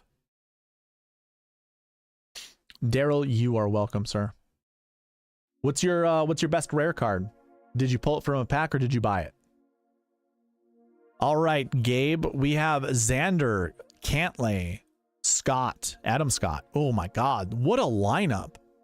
This is your GPP winner right here. Holy moly. This is a sexy lineup.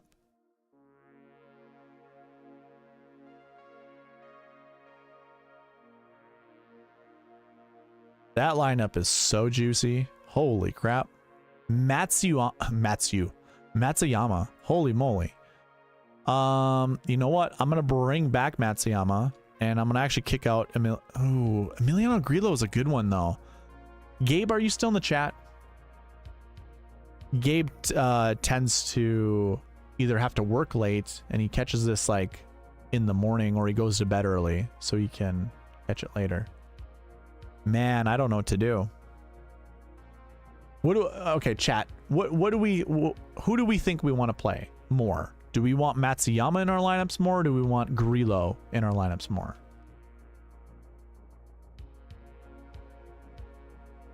I mean, like, Grillo actually rates out better than Matsuyama by 4 points. I don't know who I trust more. Matsuyama missed the cut here last year. Ooh, Grillo's in that icky 60, finished 60th or worse last year. That's a gross bucket to be in. Same with his core sister. Okay, I've made the executive decision. I'm kicking out Grillo.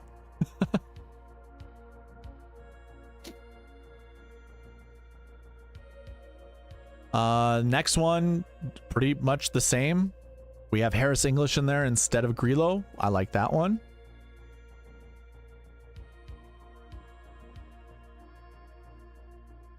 Xander, Cantlay, Adam Scott, Jason Day, Matsuyama, Bo Hosler. Okay, so we have that same core of 5. I'm going to save a couple more of these lineups, and then I'm probably going to kick out Matsuyama.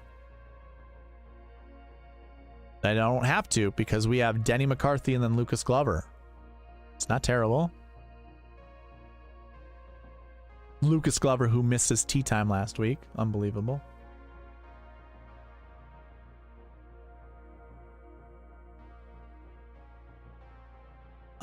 Ooh, same lineup, but we have Cam Davis, so 3 Aussies to go with Luke List. That's not terrible. I don't mind that one.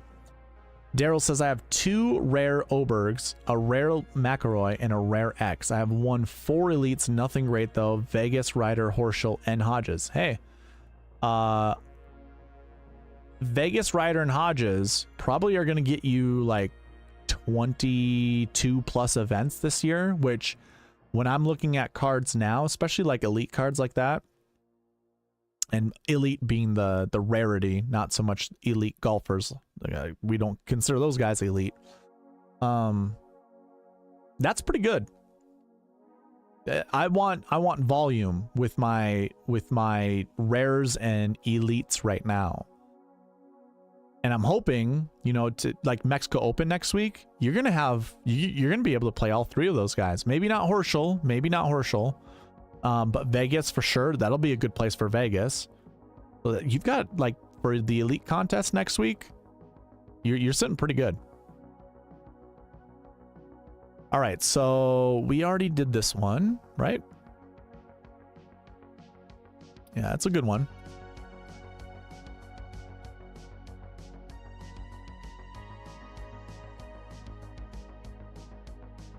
Next lineup is Xander, Cantlay, Scott, Day, McCarthy, and Woodland. I don't like that one. I'm gonna actually kick out Adam Scott and see what else it provides us.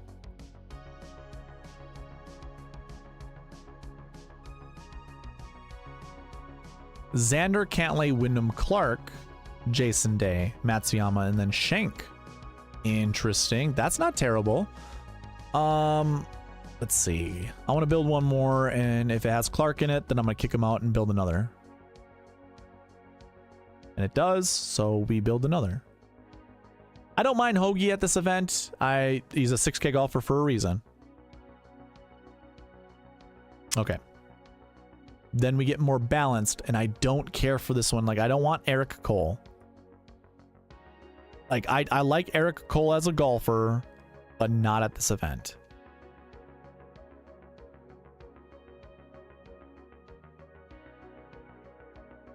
And I also don't want Ricky Fowler, but this is a good lineup. Xander, Cantlay, Day, Benny Ann, Fowler, and Nick Taylor. I'm going to bring back Taylor. I'm going to kick out Fowler. Let's see what happens. This will be the last one. Unless it's gross. Yeah, that's interesting. This is like a lineup that we built for Ryan Henson when he won $1,500. This is so gross. It might work. Like who in their right mind is playing Kuchar? This doesn't seem like a course that would be good for him at all. And he's played so awful this last year. As a 6K golfer, I think I want to do it. I'm making this red because it's like put this in the most drastic lineup that or contest you can possibly put in. And that will be it for those lineups for Gabe. Gabe, I might come back to that. I know you were trying to become a member but couldn't do it. And I build members 10 lineups, so kind of built you somewhere in between 7. I can come back though and do that. All right, I see 15 viewers. We're gonna do roll call number 2. Again, this is just to get free entries into the giveaway, giving yourself a another potential chance to win, or more potential chances to win. Roll call number 2. All I need you to say is here. H-E-R-E. Here. Just say here. And you will get another entry.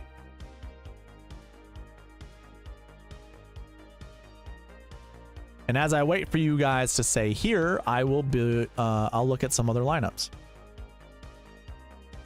So down to Lombardi Lee. Oh, yes. We already have it pinned.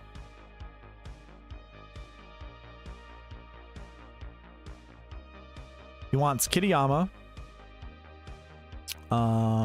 Sam Burns, Wyndham Clark, and Thigala. So Sahith, Sammy Burns, Windy C, and Kurt Kitayama.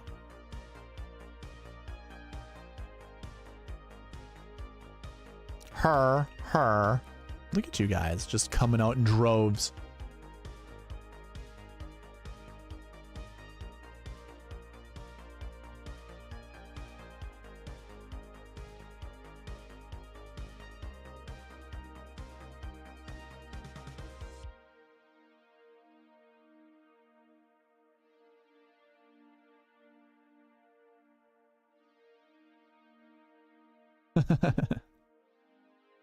It's all good, Mr. D-Lo.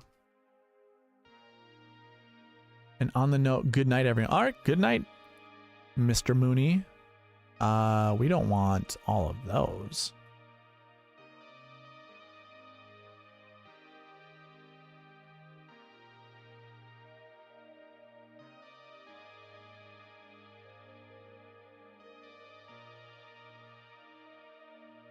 Anna, those flowers look so good. That's good. Those were a good choice for us. Those look really good. Will you send me a picture? All right, moving on. Building lineups for Lombardi Lee. Lombardi Lee. Oh, there we go. He's here. Good. Lombardi, did I put your name down for the giveaway? I missed you.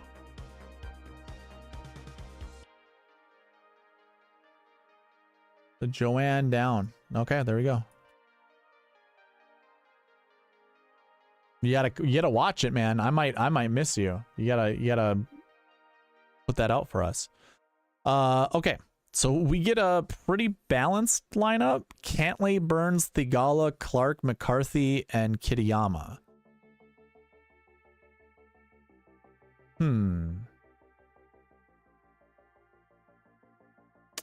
The optimizer, the combination of a Cantlay and McCarthy to go with the 4 guys that you provided, I think is probably going to be the best combo.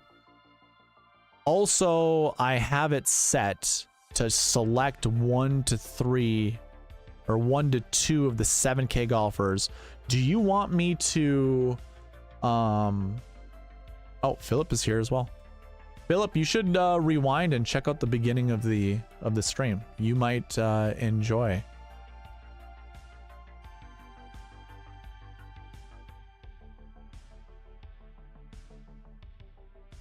Yeah, hit the 1 minute 30 second mark, or the 2 minute 30 second mark. I can't remember what it is. So Lombardi. So it's Cantlay and McCarthy. Do you want me to get rid of the 7K bucket combo rule that I have in place right down here? This will open up us building lineups and not select one of the 7K golfers that I'm highlighting. Let me know. I can certainly do that. We do not have to follow it. Oh, shot like Harden on his alt account. Anna was just paging you. Anna, that's pretty good timing. I don't think he'll be able to see it because I don't know if he can see chat that happened prior to him joining. He might be able to. Shot like Harden, I think what you could do, if you can't see it already, you could scroll backwards on the live and then scroll forward. And if that doesn't like load the entire chat, try it again. Go further back and then incrementally go forward, and it should load the rest of the chat. Lombardi Lee, I'm not sure what okay do it means. Do you want me to remove it? If so, just say remove. Remove the rule, or we can keep it. But if we keep it, most likely you're gonna get the same golfer. I bet you if I were to kick out Cantlay, we're gonna break it. So we might have to.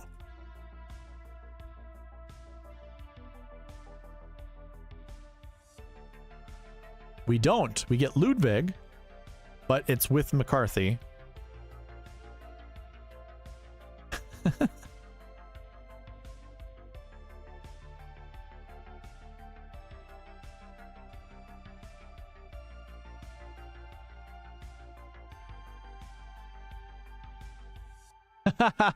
Shall Garden. Yep. I love it. I like the storylines that are happening in chat. It's great.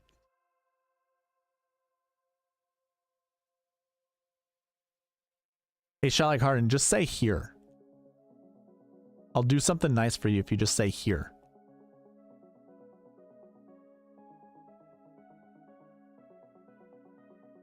And Lombardi, by the way, again, the question's out there to you. Would you like me to remove the 7K rule that I have in place?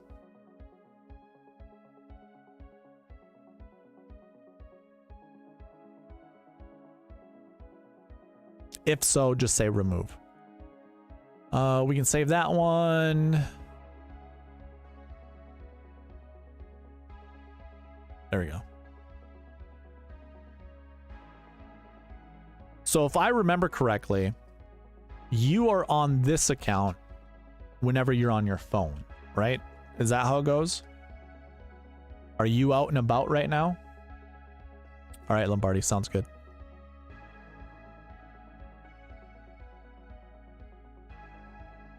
Alrighty.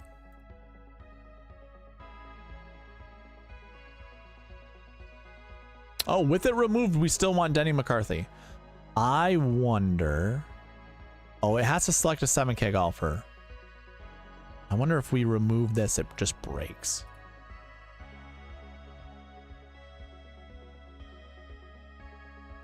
Ludwig Burns, Thigala, Clark, Zalatoris, Kirk. Yeah, I like that lineup. That's a good one. It's a really good, like, balanced build.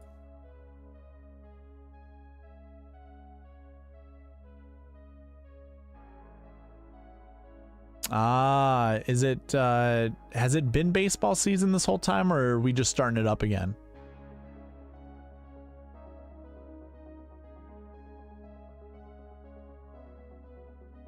Let's bring back Cantlay now that I've kicked out McCarthy.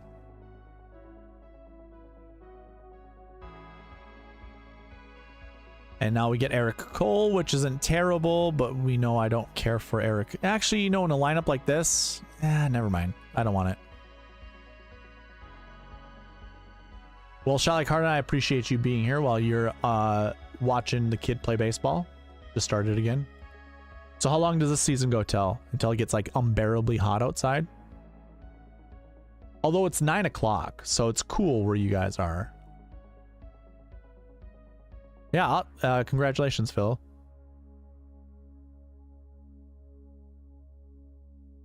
Baseball, if I remember, went into the Valero Texas Open. If I remember correctly.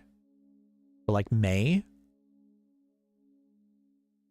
I mean, you can play baseball all year round. I just don't know how the seasons work for you guys down in Texas. All right, Lombardi, we get Cantlay to go with Fowler and your other core 4, which isn't terrible. 49-2, though, that's difficult. That one's difficult to get to. 49-2. I'm going to kick out Fowler. I'll build you 2 more lineups. And then we'll move on. Anybody else that wants lineups built, give me 2 to 4 golfers to build lineups around, and I'll do just that. This one I like. Cantlay, Burns, Thigala, Clark, Højgaard. anyone else just bothered by the fact that content creators call this guy Nikolai Hojgaard or Hojgaard? What the hell? Honestly. That is some stupid ass. It's so dumb. It's like if I were to call Shot Like Harden Shot Licky Harden. Like this, that's obviously not how we say his name. It's a fun way to say it though, and I'm sure Anna's gonna use it.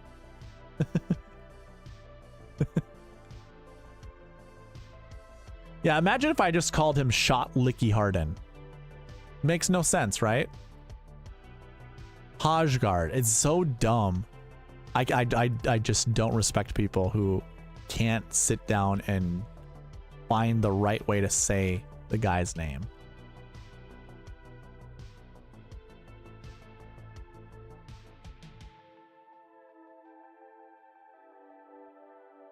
You want to know a really great place to find this information out?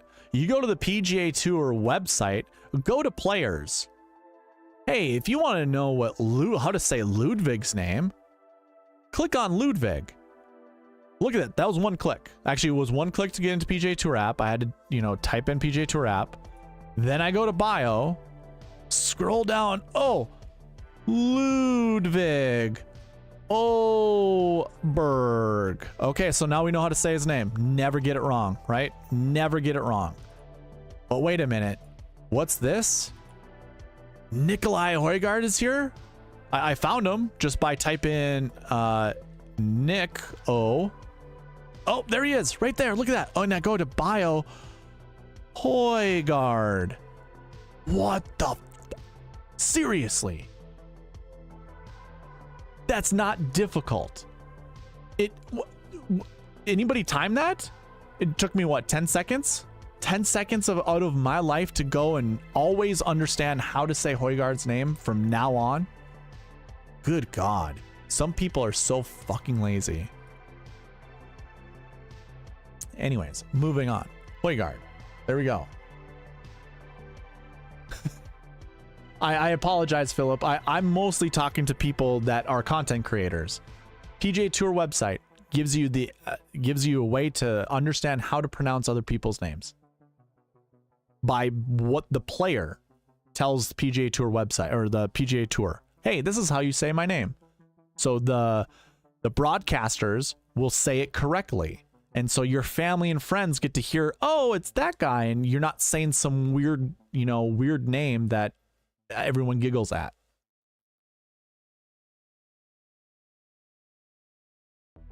It's just the small levels of professionalism that people can just provide. Like obviously swearing isn't a very professional way. It's entertaining. A lot of people are entertained by swear words, but Hojgaard, gross. Fano was one of those, like Tony Finau. Fano. People were saying Fano for forever. Hoagie, nobody knew how to say Hoagie. Tom Hogue. Unbelievable. Even after he won a golf tournament, I was listening to people say Tom Hogue. You want to know how I won't listen to you anymore? Is if you get the name wrong. I won't listen to you anymore. Because I'm sure your analysis isn't any good. You can't say a golfer's name right. It's a bit harsh, but I have no patience for it. If you have thousands of people watching you and you can't say a person's name correctly, I'm not listening to you anymore. No more. You lose all respect from me. Cantley, Burns, Thigala, Clark, Hojgaard, Kitayama. What do we have? And we already saved it, right? No, we didn't. We didn't save that one. All right, one last one. Hojgaard's already kicked out, so we run another one.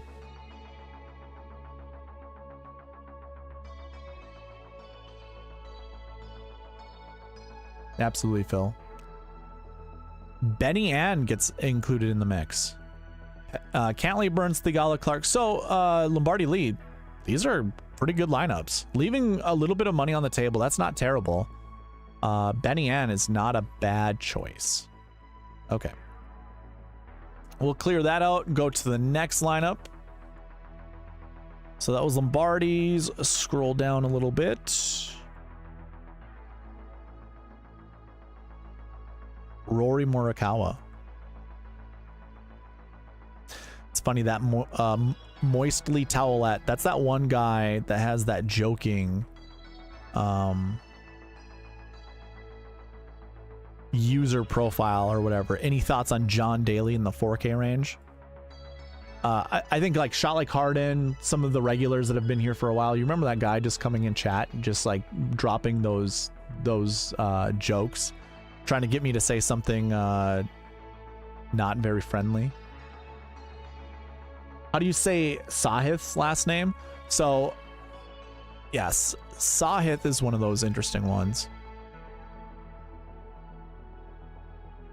I always say Sahith. That's the fast way to say his name, but I'm pretty sure it's Sahith.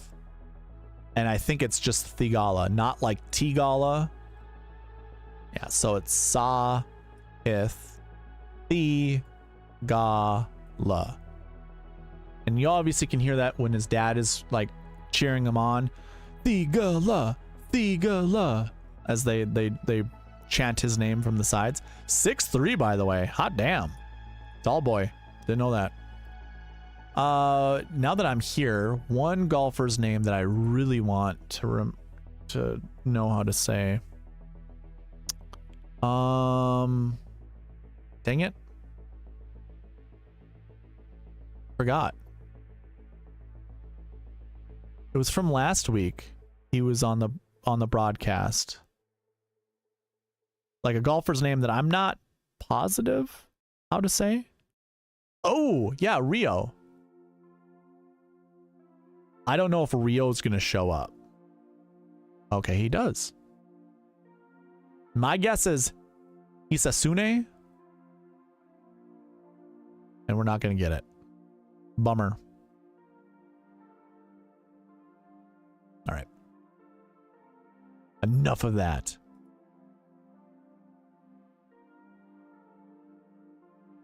Let's see here. Next one is Rory and Morikawa. Do we have Mr. D'Lo in chat? Mr. D'Lo, if you're in chat, do you want me to use the 7K combo bucket rule that I put in place at the beginning of this video?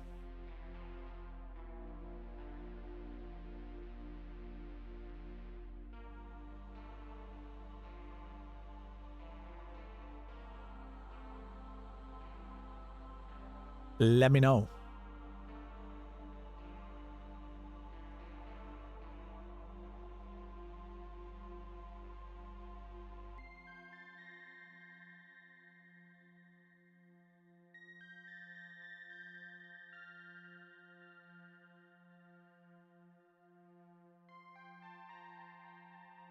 Yes, sir. Okay. Sounds good. Well, actually, I'll let you. I think you're just saying yes, sir, to me asking if you're still here. I will reconfirm. Do you want the... Okay. Lovely. Alrighty. Rory and Morikawa. First lineup. Rory, Morikawa, Tom Kim, Denny McCarthy, Brian Harman, Matt Kuchar. I don't mind it. It's gross enough that it will just work. Philip goes, I have not looked at Tee Times or anything, but can you do Scheffler Oberg? Yep, I don't think they're playing together. Group 4.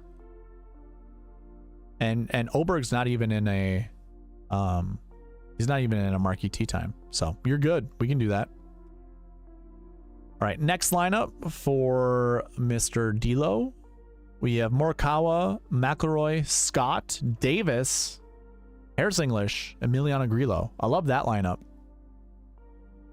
Getting our fill of the Australian golfers.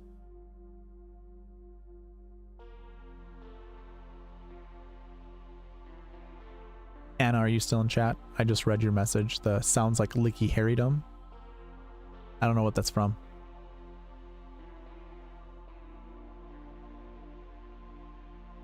Rory, Colin, Adam Scott, Denny McCarthy, Grillo, and Adam Schenk. 2 6K golfers. I don't mind that. That's pretty good.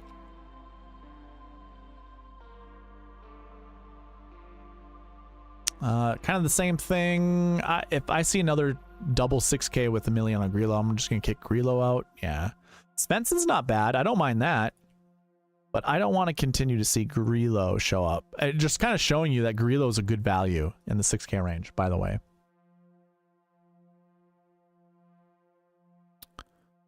Wow.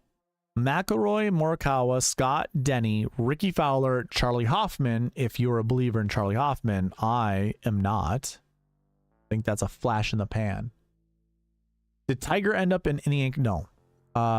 A lot of anchor buckets require you to play either the week before or the year before and play well, which Tiger has not done. You don't want Denny? Okay. Do you like Gary Woodland? I can bring him back. Otherwise we can, because the optimizer is going to kick him out and keep him locked out.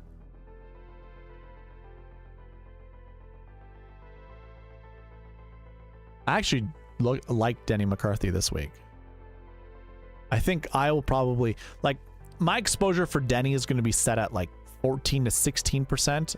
I'll let the optimizer select him that much. I got no issue with it. Here we go.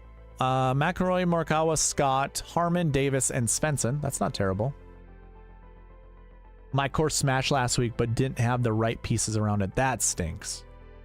Do you normally do like a 2-man core, 3-man core, 4-man core, or do you do 5? 5 would be intense.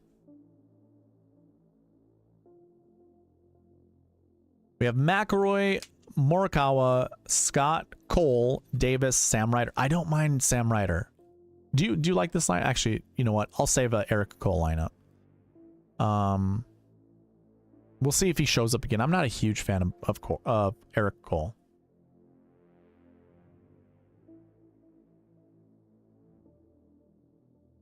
I like that Matsuyama showed up. I don't like that Fowler's with him. And I do like Mac Hughes this week.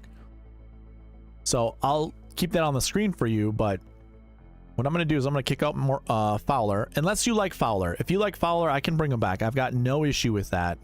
Since there's this delay between us, I'm just kind of being proactive about it. So if you want me to keep Fowler in there, let me know. But I'm going to rerun this with Fowler kicked out. Ooh. Very interesting. McIlroy, Morikawa, Scott, Benny Ann, Chris Kirk, and Seamus Power. I don't mind playing some Seamus. He had a hip injury for a while. The last couple times he was playing, he was battling to make the cut, and he seemed okay. Like, he seemed decent, but not someone that I'm really rushing to try to put in my lineups. I don't care for this one. I'm not a Lee Hodges. Like, it's weird. Lee Hodges, I like him in the 6K range, but I don't want to play him here. It almost feels like it was that 1 week he just won at the 3M Open, and then it's just like, eh.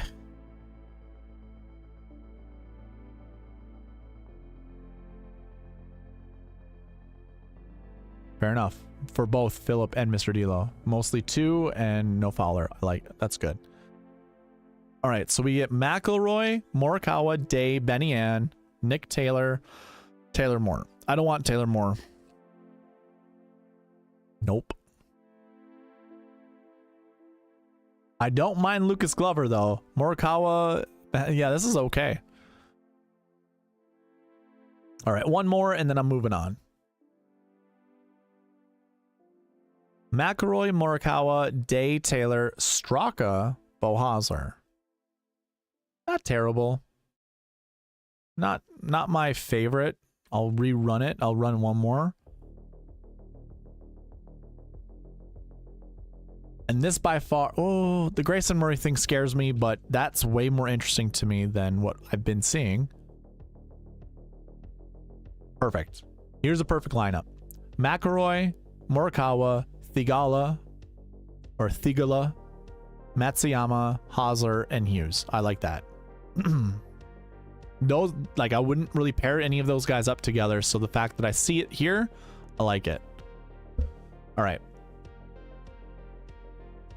That was Mr. D'Lo's lineups. Oh, Daryl, I forgot to even read this. How are you doing? Scott Morikawa Hovland lineups won't be on late tonight, but will rewatch tomorrow.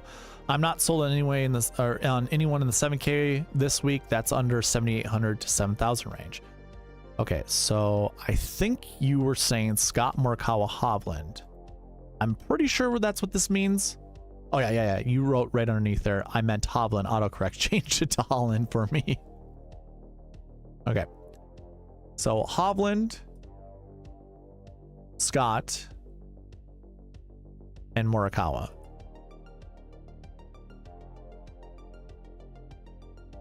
Okay. I had Thigala and Spieth as core, and then I had Scheffler and JT mix in. Damn. That was a good core. That was close though. Yeah, Kuchar shows up once again. Let's not. Taylor Moore, don't care. So these are lineups for Daryl Mooney. I have that pinned to the top. Glover, I've already saved, so we're gonna skip past Glover. I'm not saved a Charlie Hoffman one, but I also don't care. Gary Woodland, I'm not playing. I could probably skip most of the golfers in the 6K range this week. Here's a different one. I like this. Hovland, Morikawa, Fleetwood, Scott, McCarthy, and Sam Ryder. Sure, we'll save that one. Mr. Delo, you are welcome. We have the same 5 with Mac Hughes. I like that. Actually, not the same 5. We have Wyndham Clark instead of Tommy Fleetwood. That's not terrible. I don't mind that one. What I will do though, let's run it one more time, and if we get McCarthy, then we'll switch him out.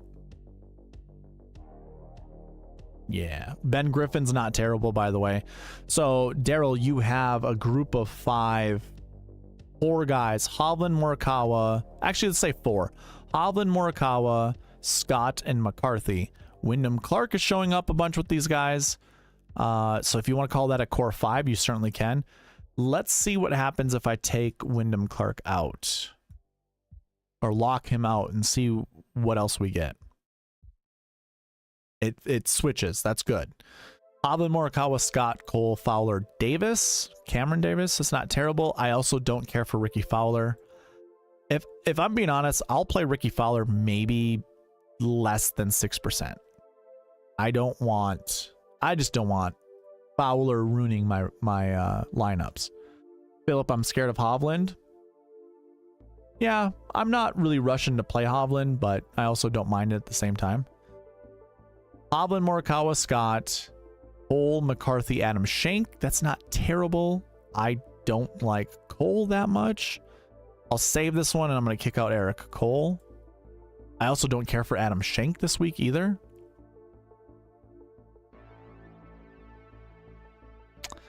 Interesting. This one includes Seamus Power with Hovland, Morikawa, Fleetwood, Scott, McCarthy. Don't care. I'll see one more McCarthy, and then I'll kick him out. Don't even have to. This one has Hovland, Morikawa, Adam Scott, Tom Kim, Cam Davis, Harris English. I don't mind it. It's different. And then one more good one without Denny in it. And that was a Denny one. So we'll kick out Kirk. Or not kick out Kirk. We'll bring back Kirk, and we'll kick out McCarthy. McCarthy's one of those core 7K guys. And there we go. Hovland, Morikawa, Scott, Benny Ann, Brian Harmon, Cam Davis. That's a pretty good lineup.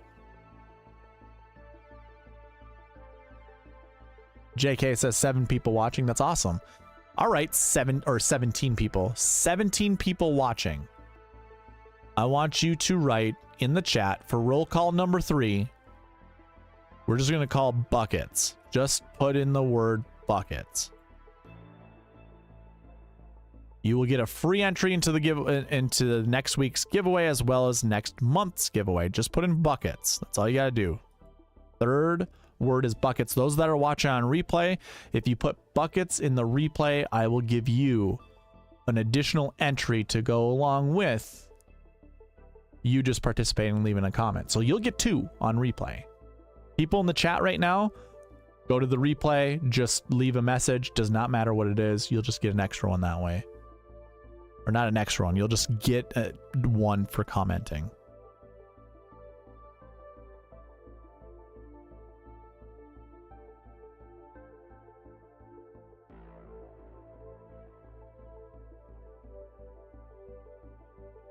Smoky CA14, are you a member or are you a subscriber, sir? Or ma'am? Shelly Carden, you don't have the original account connected. Yeah, first round leaders in the house.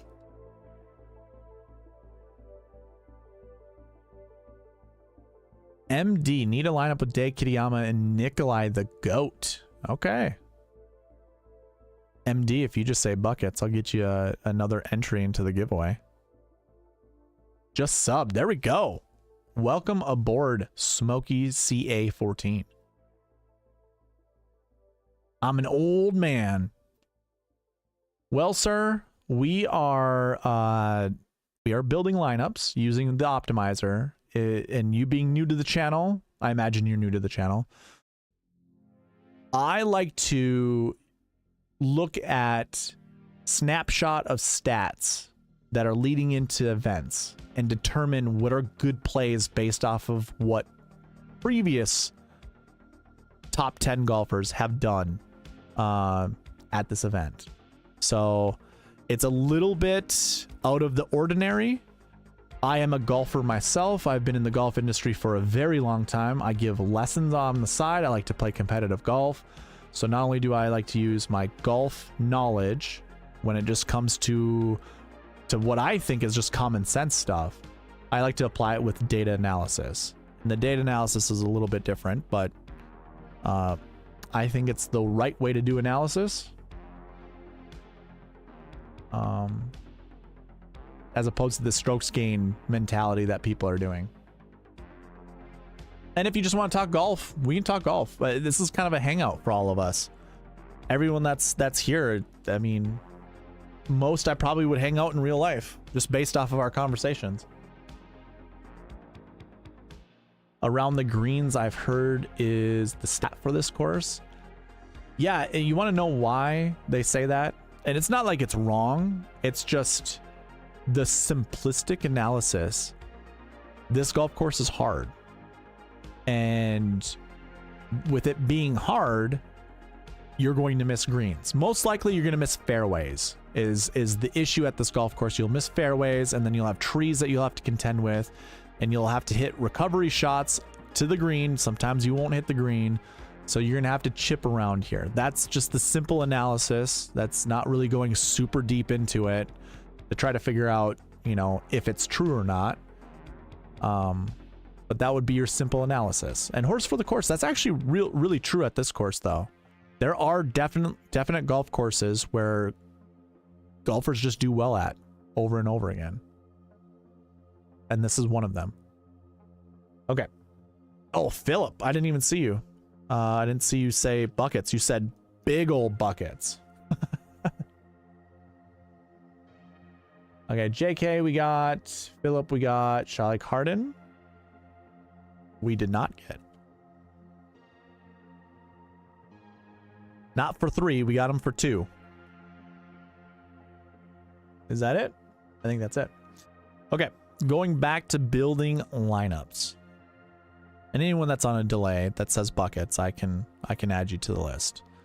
I think we'll do one more and then we'll move on to the next one.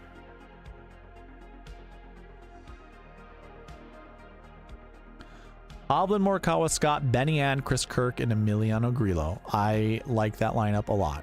A lot.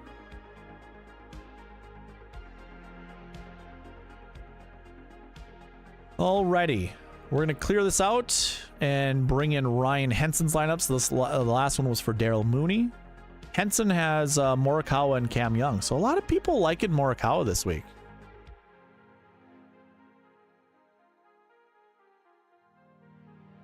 All right, Ryan, are you still in the chat? I'm going to need your help on some of these guys that show up more than you're probably comfortable with. Wow, we didn't even try to put Højgaard in this lineup, but we get Morikawa, Cantlay, Cam Young, Højgaard, Denny McCarthy, and Ricky Fowler. Wow. Not bad. I would much rather kick out Fowler than McCarthy. Ryan, if you're still in the chat, I imagine you would have been in the chat if you heard me say, hey, say this for roll call. I'm gonna imagine you probably don't like Denny McCarthy. Ryan is a big Ship It Nation guy and a DGen 75 guy. And I think I was listening to DGen talk about how, well, he thinks Matsuyama will be Donkey Chalk, and thinks that McCarthy's a better player. I don't remember. Can't remember. But I'm going to say McCarthy's good. You like McCarthy. You don't like Fowler. We're just going to say that. We're going to assume, which never goes right. Morikawa, Cam Young, Wyndham Clark, Adam Scott, Eric Cole, Denny McCarthy. Very balanced, which we've learned is actually not terrible at this tournament, especially when building DK lineups. I don't mind it outside of Clark and Cole. I don't want either of those guys on my lineup.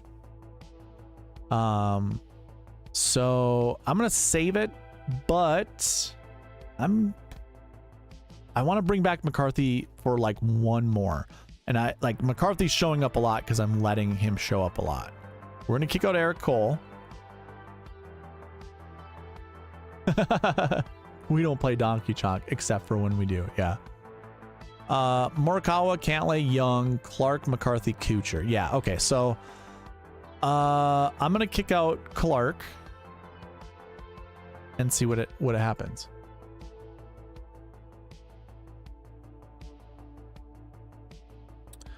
Morikawa, Cantlay, Young, Scott, McCarthy, Grillo. I like that lineup a lot.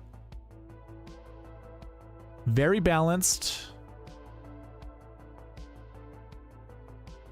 Very balanced. And Grillo's not a bad 6K golfer to put in your lineups. All right, we're going to kick out McCarthy. That's too much McCarthy. Of course, I allowed it, but let's see what it does without McCarthy in it. Brian Harman, Nick Taylor. Yeah, that's all right.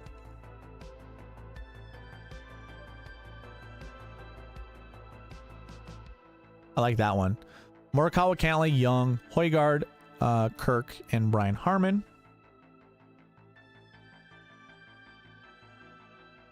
And then our last one, I don't mind either. Morikawa, Cantlay, Young, Højgaard, Matsuyama, Brian Harman.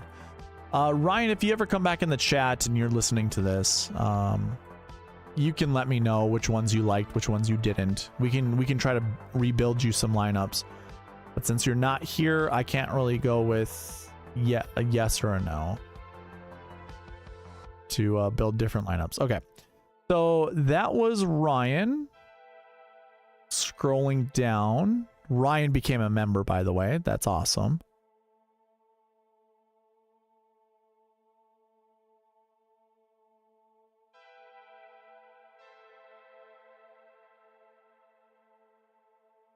I'm not seeing any ones between Ryan Henson and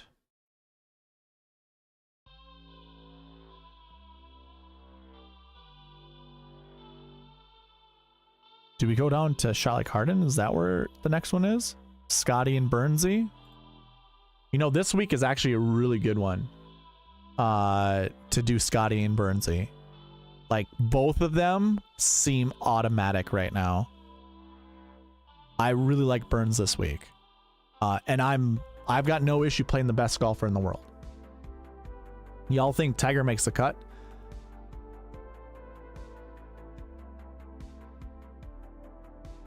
Yeah, I actually... So I can see two scenarios happening. Tiger gets out to like a 4-under first round, and we all think he's got a chance to win this thing. And then he follows that up with like a 3-over, a 2, 3, or 4-over round, and then we get scared the cut is going to move to like -1 or -2. I think he does it that way, or he just flat out just sucks. Like, just doesn't do well whatsoever.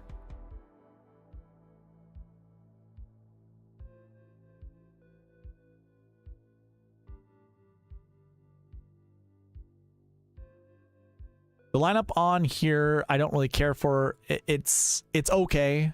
I'm not a huge fan of Clark and not a huge fan of Kuchar in this lineup.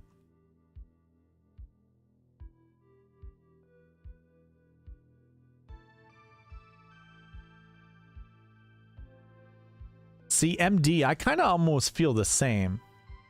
Like, I don't want to ever like take Tiger for granted. Like, he's great. He's a great golfer. He's very knowledgeable. He knows his game better than anything. That leg is, dude. You watch him walk, it doesn't look natural. Obviously, it's been reconstructed, but it's like there's I don't know. It just causes him so much discomfort that I'm not sure how he can go throughout a full round of golf, like a full tournament of golf, without it flaring up or causing him issues. He's either got to be drugged out of his mind to where he's just not going to be there mentally, or he's got to deal with the pain, which I don't think he can do. I'm never playing Kuchar again after last week. He's on the blacklist.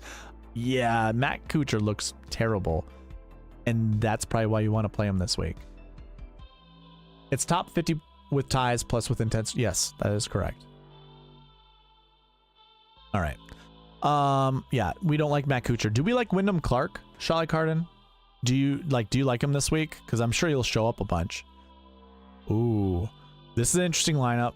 I don't care for Woodland, but if you really wanted to get different, Scotty, Cantlay, Burns. That's 10-9-8, 7-6-6. That is a very common build.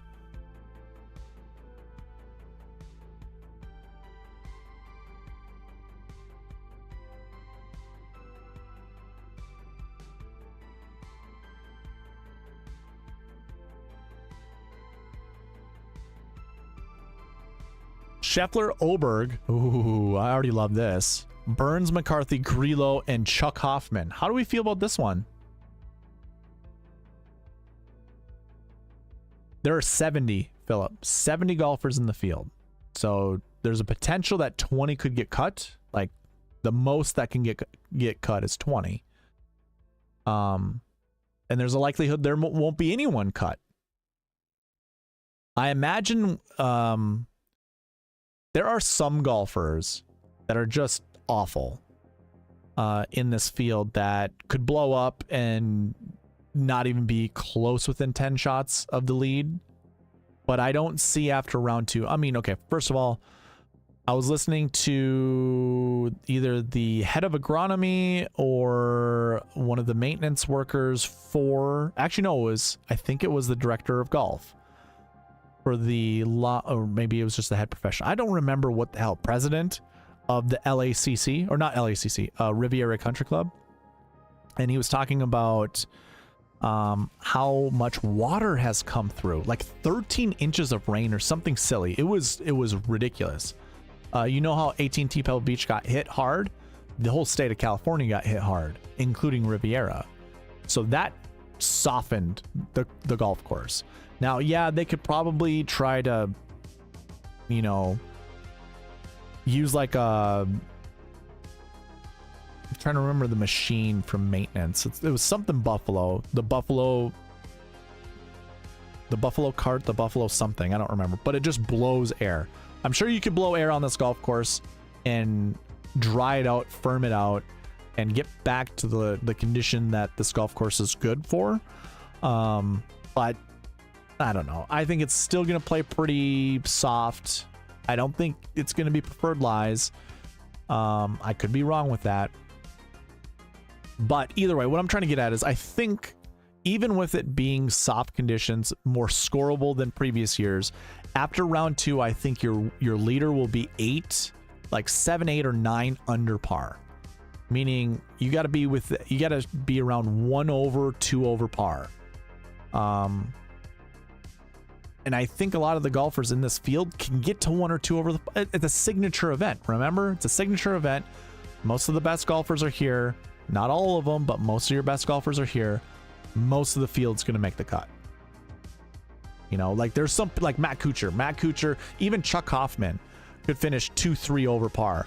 Chase Johnson's here for the Charlie Sifford Award. He could actually make the cut, but chances are probably not. Grayson Murray could blow up. Nick Hardy hasn't really been playing like super good golf.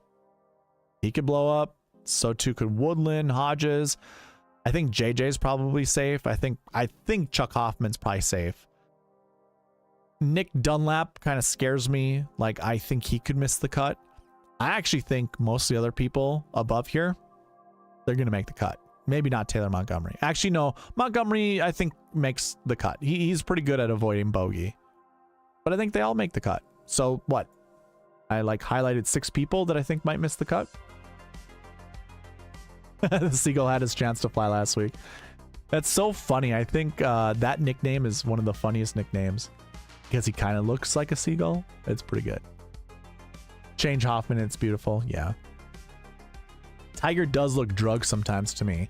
Sad to see the... Yeah. When he was doing the Barstool Sports thing, he just, like, how he talked, how he acted was like someone drunk or drugged.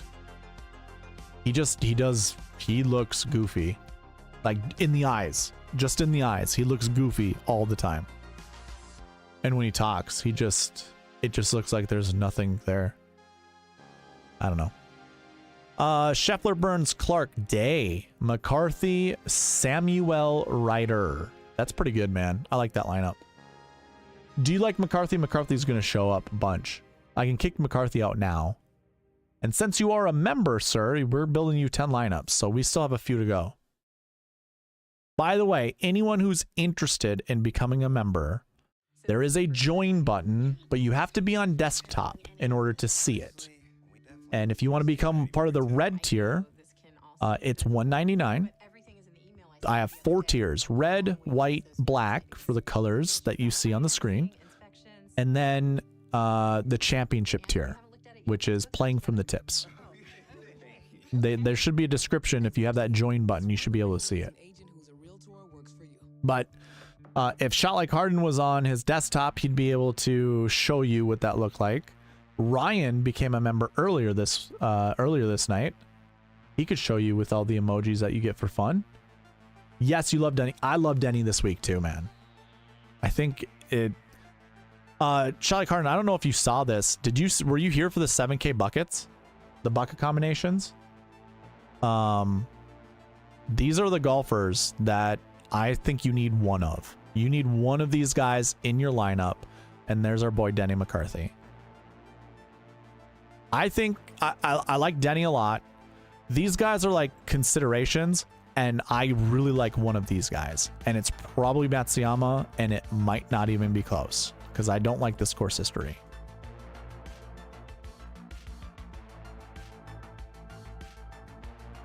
Let's see here. J.K. Lawrence goes, like they used a brain nerve to repair his leg. Yikes. Yeah, that'd be sad.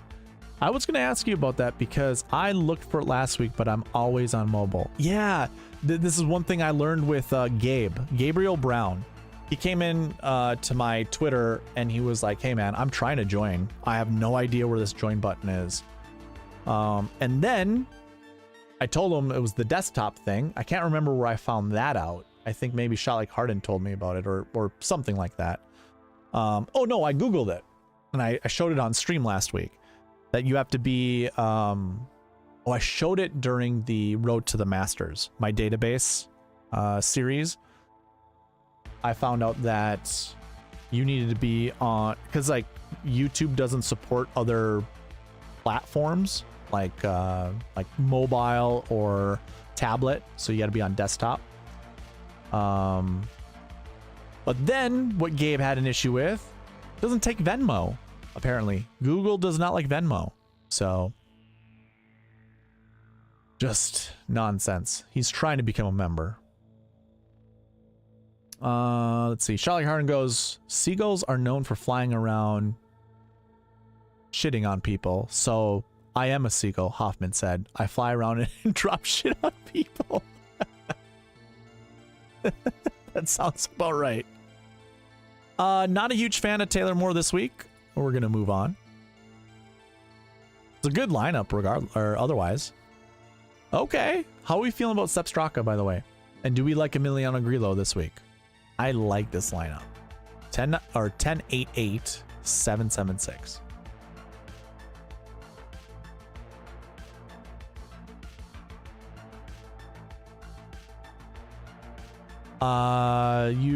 You liking Fowler this week, Charlie Carden? I don't know if I like that. And do you like Glover? I'll bring Glover back if you do like him.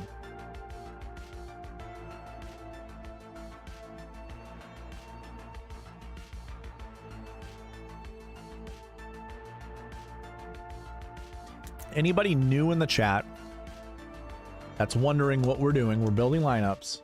I've asked everyone in chat to give me 2 to 4 golfers to build lineups around. And so we are building lineups for certain people. There's a 10-second delay between you and I. So when I ask a question, I kind of have to wait 10 seconds for you guys to answer. So if you're wondering why I'm not doing anything on the screen, it's because I'm waiting for people to answer my questions. No, I'm off Fowler and I do like Glover. There we go. And the reason there's a 10-second delay is for quality, because I do things on the screen and I need you to pay attention to what's happening on the screen. I want to provide the best resolution for you guys. And in order to do that, YouTube tells me I need a 10-second delay. So that's why.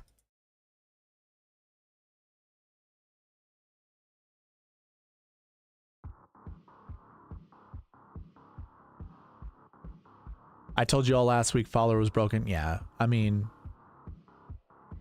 I don't know when I would want to play Fowler. Rocket Mortgage Classic. No trouble off the tee, no trouble on approach. He can hopefully drain some putts. That's the only way I'll like Fowler at any golf course.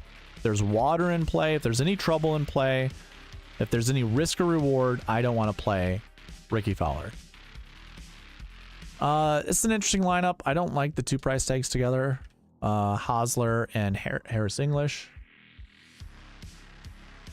I was trying to say, now I like the guy even more, referring to Hoffman. Yeah, I got you. I understood that. Scheffler, Burns, Clark, Harmon, Cam Davis, Harris English. That's a good lineup. All right. I'm kicking out Clark because I don't like Clark, Charlie Carden.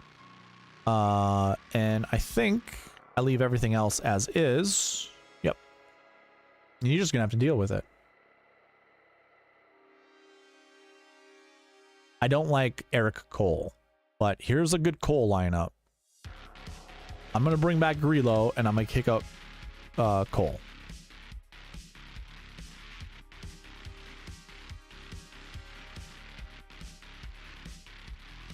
This is a bit aggressive. Let's do this playlist. Scheffler, Burns, Keegan Bradley, Danny McCarthy, Bryant. How do we feel about this lineup? All right, Charlie Carden. I will see you later, sir. I like this lineup. We're going to save it and we're going to rerun it. We'll do one more and then we'll move on to the next lineup. I will take a look.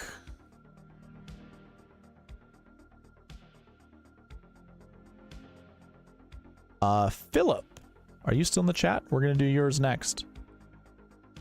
You wanted Scheffler and Oberg, which, oof, that is, that duo is mighty fine.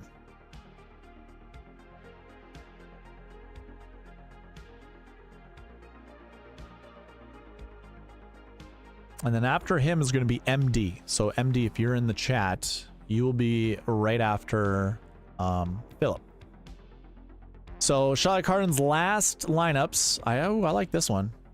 Scheffler, Burns, Henley, Byung Honan, Denny McCarthy, Brendan Todd. We like that one.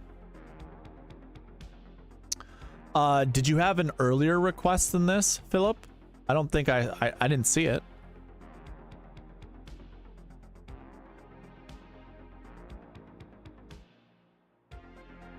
Because you said, I have not looked at tee times or anything, but can you do Scheffler Oberg?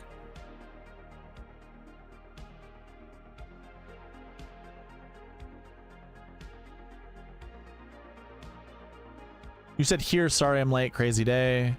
And it was this. I didn't see your other request. I don't know if you did one after this, but I'm going in order of... Okay, gotcha.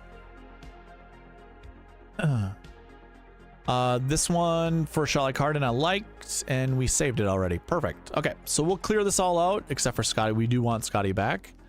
And we bring in Oberg. And just to confirm, you want the 7K combo bucket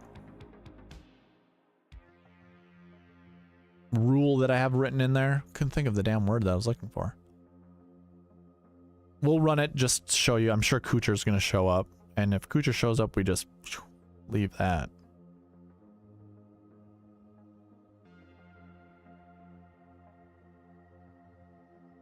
Scheffler, Oberg, Clark, Fowler, Cam Davis, and Kuchar. Yep, there's Kuchar.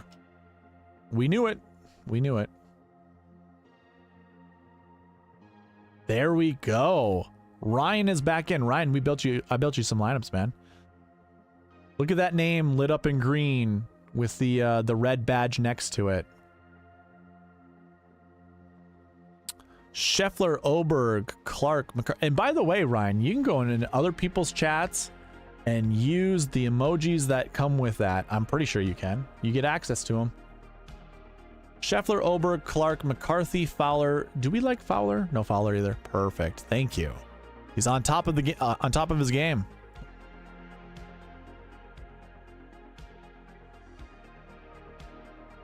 Scheffler, Oberg, Clark, McCarthy, Harmon, and Chuck Hoffman. You said you like Chuck Hoffman, so that means we are keeping Chuck Hoffman. How do you feel about Wyndham Clark? Because that's just showing up. Do we like Wyndham Clark or do we kick him out?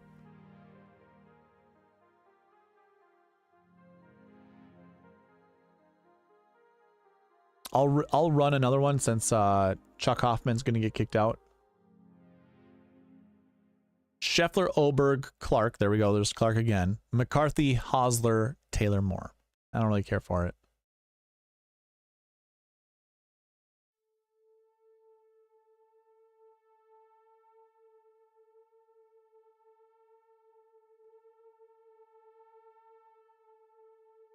He is okay. All right. Clark might show up a bunch, though. So if you wanted to see something different, we can do that. Scheffler, Cantlay, Oberg, McCarthy, Glover, Ryder. 10-9-9-7-6-6. I love it. That is different than any of the other lineups we built earlier. It's pretty good. I'm not crazy about Hoffman for DFS purposes, honestly. That's fair. I'm just building lineups, give you an idea of what it could look like.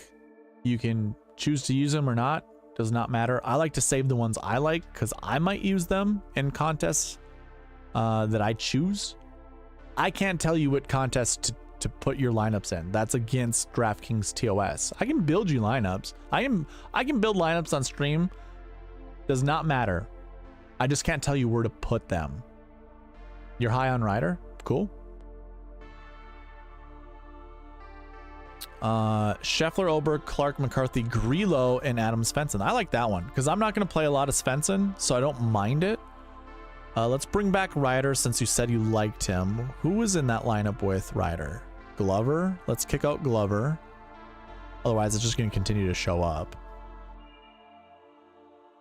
I love the last one might switch Cantlay. Okay.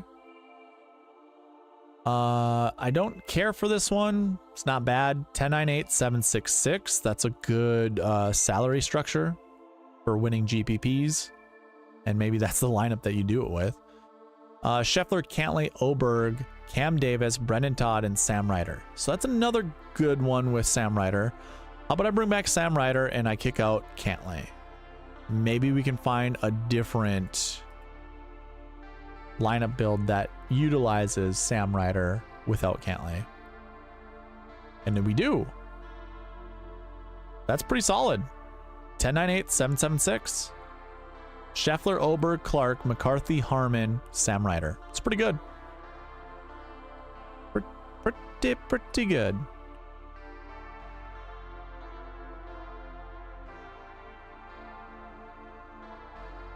All right, so I'll do one more, Philip.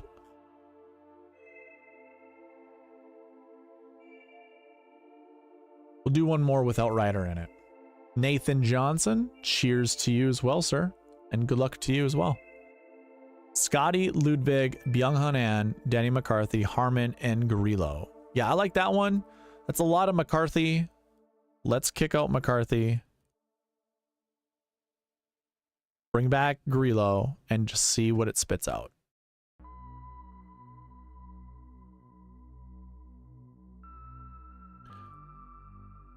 Pretty darn good. Scheffler, Oberg, Scott Davis, English, Grillo. Yep, perfect. That's a good one to end on. Not that I'm ending the stream, just saying for Philip's lineups. I can build more later, but we're going to move on to the next person.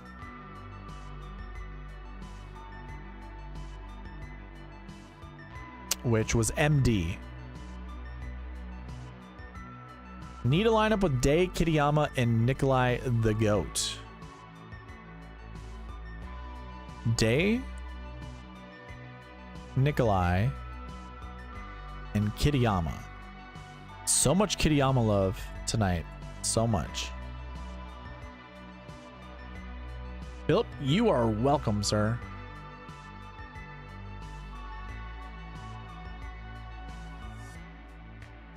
Ryan, I wish I had the timestamps to show you where we built lineups. I can also build lineups again. We can build some more.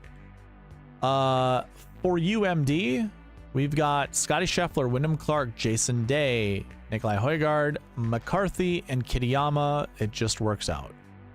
Do we like Wyndham Clark? Wyndham Clark has shown up so much in these lineups.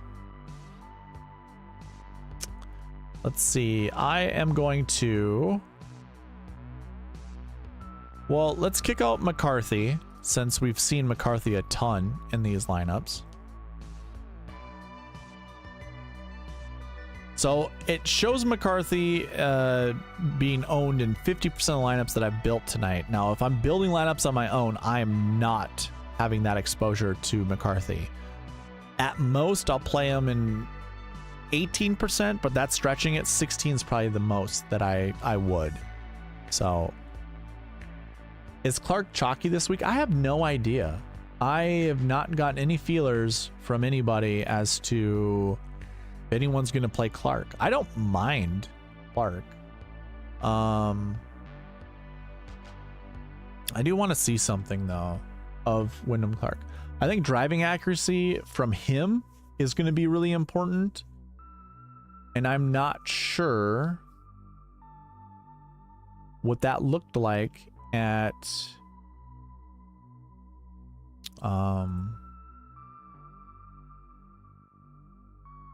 the WM Phoenix Open.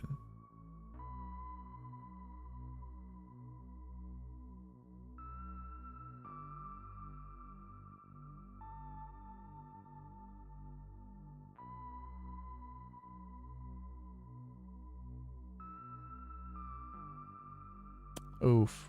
42% was his driving accuracy. Strokes gained off the tee was negative 1.88. His approach was really good because his off the tee was really bad. Everything else was bad. Yeah, I don't like that here. building these lineups, I would probably just be like, you know, I mean, on my own, I am not whatsoever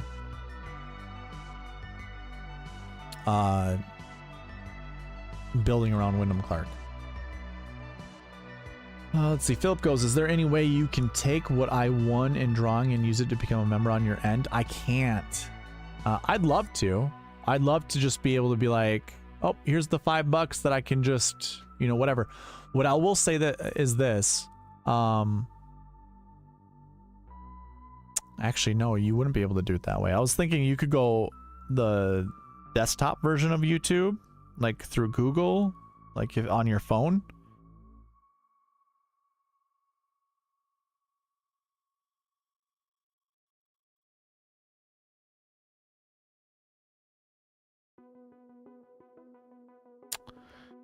Yeah.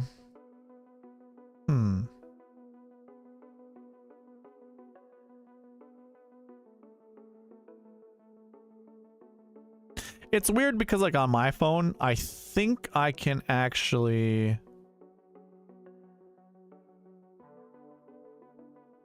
join other people. Let me double check.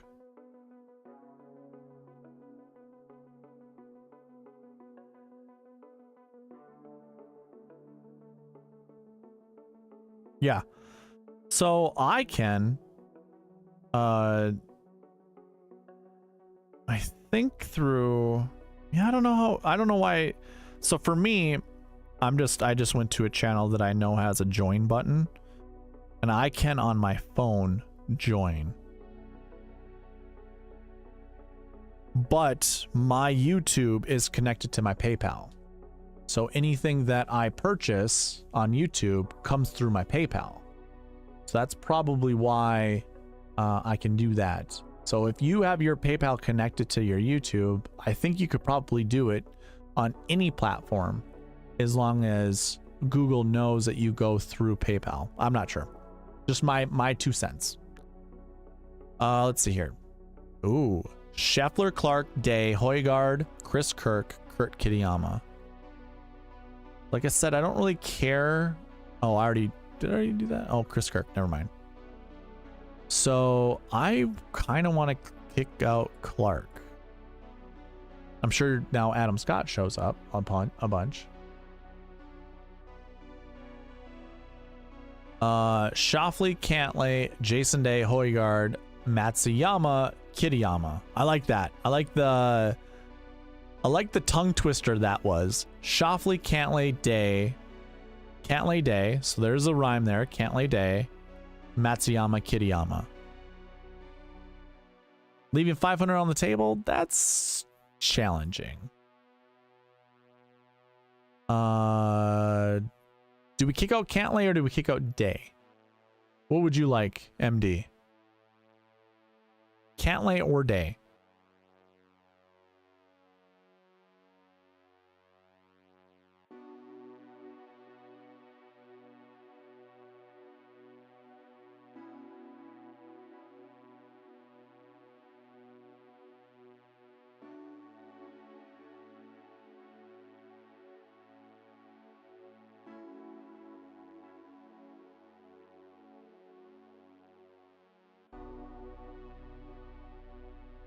Do we have MD still here?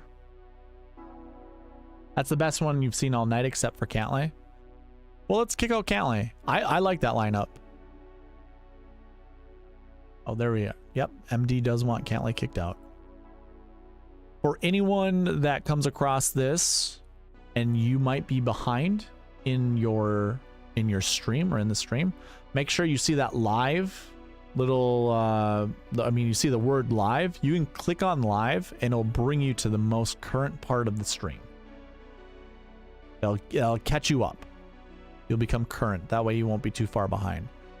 Cantlay is getting kicked out. We run optimizer again. Scheffler, Tom Kim, Jason Day, Højgaard, Chris Kirk, Kitayama. That's not terrible. Lots of Højgaard. Did we lock him in? I forget. Yeah, we did. We did lock in Højgaard. How do we feel about this one? Personally, I'm not a huge Tom Kim fan, but if you like Tom Kim, this is perfect. And we didn't even lock in Scotty, but Scotty's showing up a ton.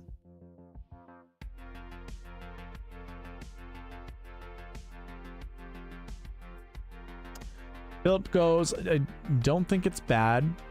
I'm just curious to see what would be different.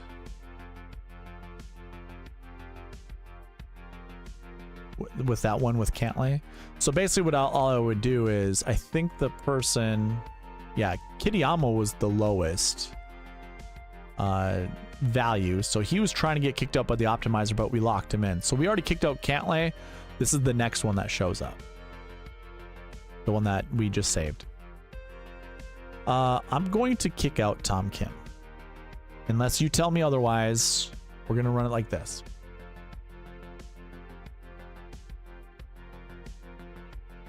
Scheffler, Thigala, Jason Day, Højgaard, Cam Davis, Kitayama. That one is fun. I like that one. How about we say no to Scotty? Let's see what the optimizer does then. Do we go to McIlroy? We go to Xander. Xander, Morikawa, Day, Højgaard, Matsuyama, Kitayama. I like that. That was pretty sweet. MD, let me know if you'd like to see anything. I'm not sure if the stream might be a little bit behind with what you're doing, or if you're just enjoying me building lineups. I'm going to do one more. I want to see what it will do without Schauffele. Like, as you can tell, the only time we got McIlroy in our lineups is if we locked him in. There's no Max Homa, by the way. The optimizer is not selecting Max Homa for whatever reason.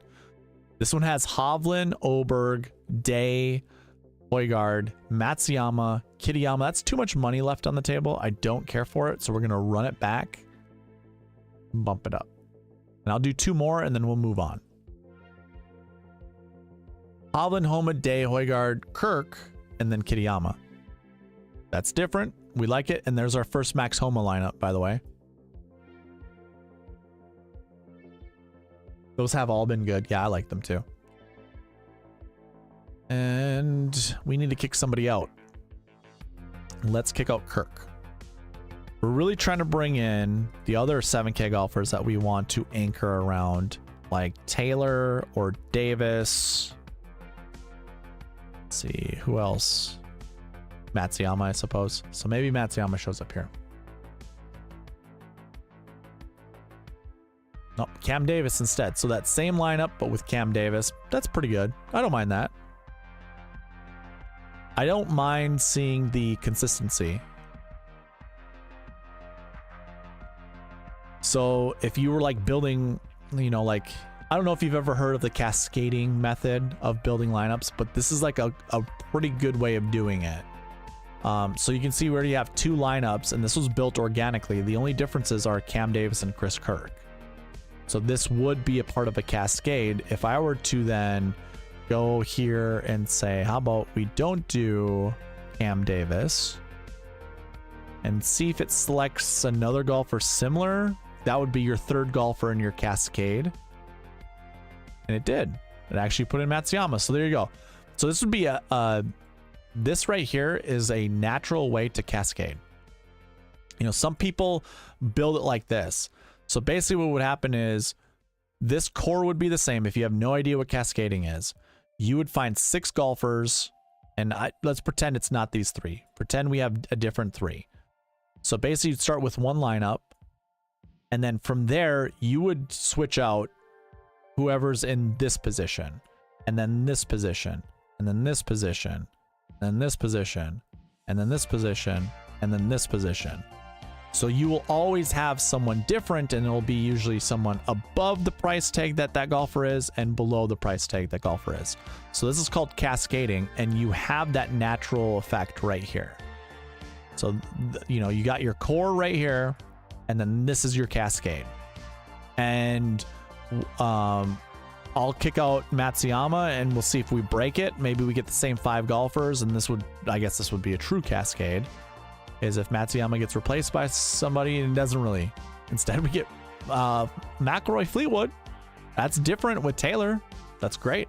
I like to see, you know, that kind of difference. So, anyways, that was interesting. Let's go ahead and go to the next one.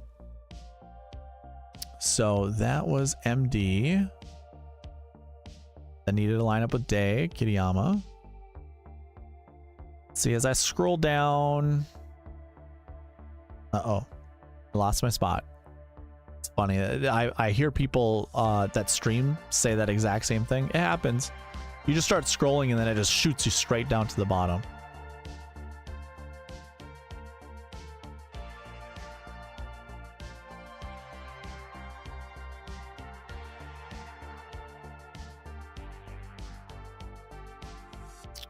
Not seeing any other ones. Let's see. I thought there was one more.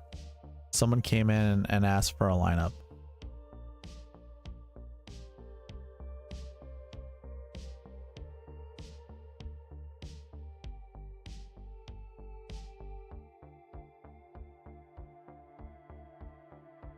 I don't see it. So if you're in chat and you want me to build lineups, I certainly can do that. I probably am good for another 15 minutes, probably.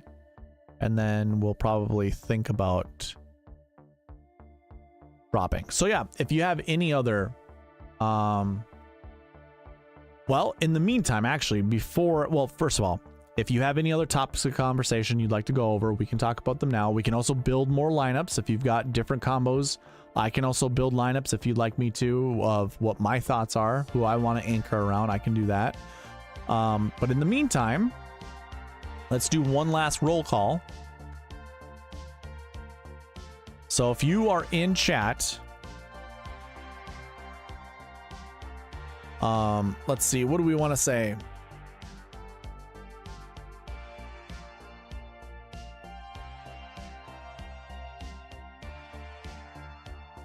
Let's just say winner, winner, chicken dinner. Winner, winner, chicken dinner. It's a fun one to say. Let's have a little fun. And you will get roll call number 4. Since we are past the 3-hour mark, let me reward you guys for being here. Maybe you just came in. That's fine too.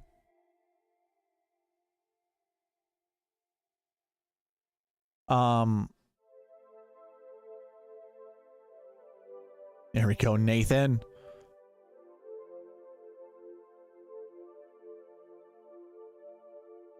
So we want Finau and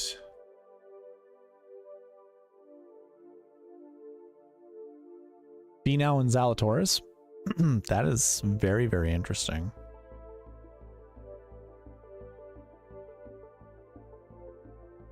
Zero Finau lineups today. And very little Zalatoris. There we go, Ryan. JK.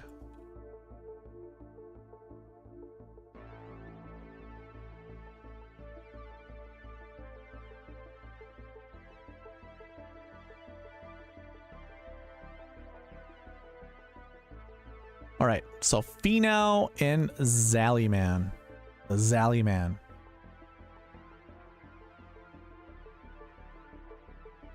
Lombardi Lee. I'll give you credit, but the phrase, the sacred phrase is winner, winner, chicken dinner. Winner, winner, chicken parm dinner.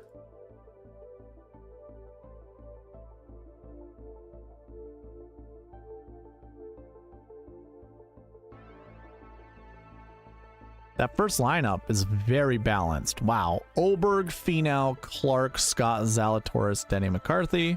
Not terrible. I'm just going to take the reins of this lineup. We're going to kick out Clark. I don't like Clark this week.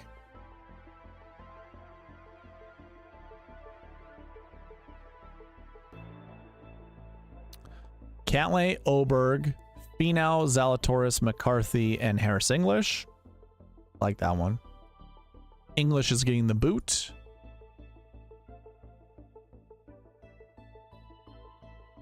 Cantlay, Oberg, Finau, Zalatoris, Fowler, Nick Taylor. We like Nick Taylor more than we do Ricky Fowler. We're going to kick Ricky Fowler out. Try it again.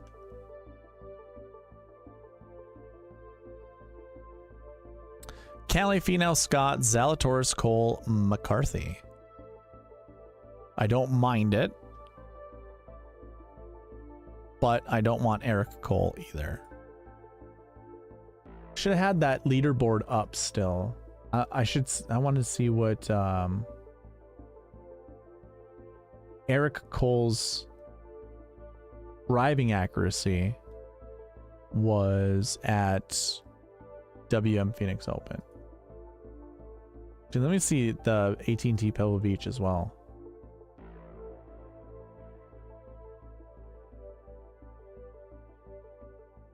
Wyndham Clark at Pebble Beach, 65% driving accuracy, and he was 46% at Phoenix. That's weird. What was I looking for? Which golfer am I looking for again? I already forgot. Eric Cole.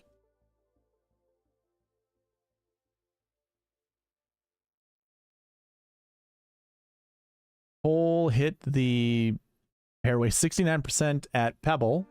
That's interesting. So both Cole and Clark a bit more accurate at Pebble, and at WM. Oh, Eric Cole's driving accuracy is a lot better than I would have given him credit for. 57% at WM. That's pretty good.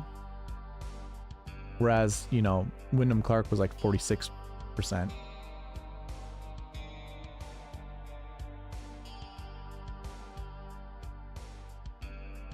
I like this lineup. Cantlay, Finau, Scott, Zalatoris, Højgaard, and Denny McCarthy. Lots of Denny. Kind of like it. Kind of scared of it, but Philip goes, do your thing. I was just curious. Those are my sleeper picks. Okay. I like it.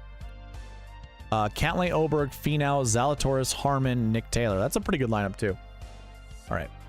I see Ryan is in the chat. He wants to see some lineups with Oberg and Kitayama. Ryan, why Kitayama?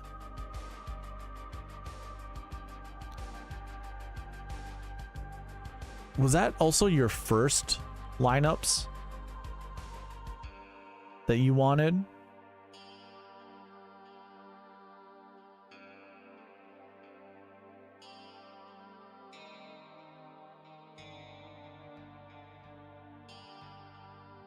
Oh, you want Morikawa and Cam Young. Yeah, that was good.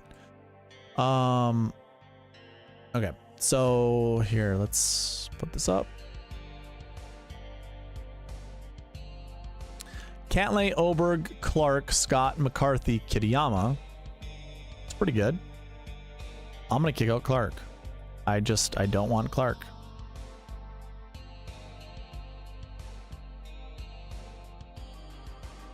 Actually, Clark has such a good line. What do you think about Clark? Ryan Henson. Cantlay, Oberg, Fleetwood, Scott, McCarthy, Kitayama. I like that. I imagine you don't want that much McCarthy. Although McCarthy's line is pretty good too.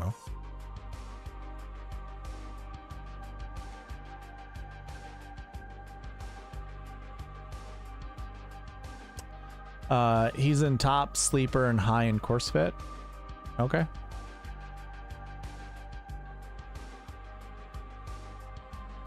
Let's see here. Xander, Oberg, Finau, Chris Kirk, Ricky Fowler, Kurt Kitayama. Again, not a huge fan of Fowler. Not sure how you feel about it. I'm going to kick him out.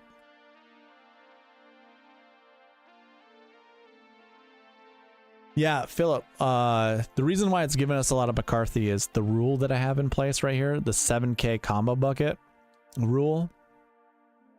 And really it's looking at like Siwoo Kim, Denny McCarthy, Chris Kirk, Hideki Matsuyama, Nick Taylor. There's one more, right? Cam Davis. So it's looking at these 6 golfers, and it's really just looking at this metric right here. And McCarthy is at 990. Nobody's close to his metric, so he's like a good model fit. He's a better model fit than the rest of the guys. Siwoo's at 910, Chris Kirk is 955, Hideki's at 944, Cam Davis is 945, and Nick Taylor's 926. So like McCarthy is just much better, a much better fit for these combo buckets. So I can kick him out and have it force for other 7K golfers like Chris Kirk. Okay. Fowler is broken again. Cantlay, Oberg, Fleetwood, Scott, Kirk, and Kitayama. That's a really good lineup. I like that one a lot. How are you feeling about Patrick Cantlay? Because he's going to show up a bunch. And Adam Scott. How do you feel about those guys? If I was building this lineup and this was my core, I think what I'd want to do is first just kick out Kirk. See what some other potential plays are with like Fleetwood and Cantlay. So Nick Taylor then gets replaced. I don't mind that.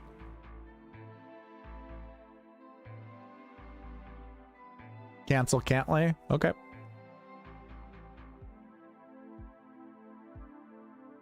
That will make things a bit different for us. So instead of Cantlay, now we go Scheffler, Oberg, Day, Cam Davis, Kitayama, and Grillo. It's not bad to have 2 6K golfers in your lineup, but because we've seen this one, now we're going to change it.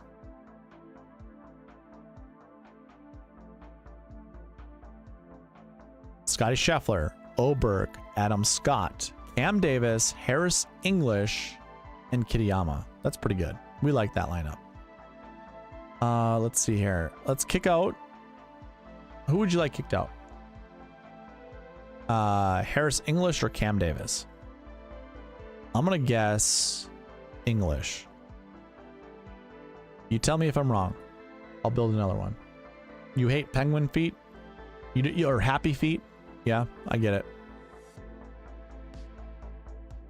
Scheffler, Oberg, Jason Day, Cam Davis, Bo Hosler, Kurt Kitayama. That's not terrible.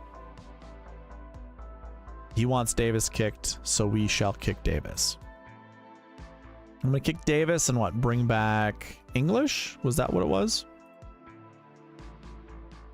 Probably.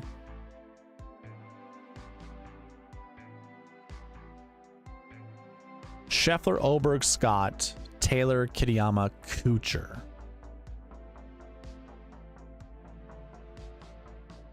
We're going to kick Kuchar out of that one. Executive decision. Scheffler, Oberg, Scott, Taylor, Kitayama, Adam Svensson. 1098, 766. I don't mind that at all. Bring back English. We did. Not getting selected. Do you want to kick out Taylor? By chance? Taylor, Svensson? Bet you want... I bet you want... Ooh, I don't know who you want kicked. Nick Taylor, Svensson, or... Well, Scott, Taylor, Svensson, Scheffler are your 4 choices. I'll wait till you tell me.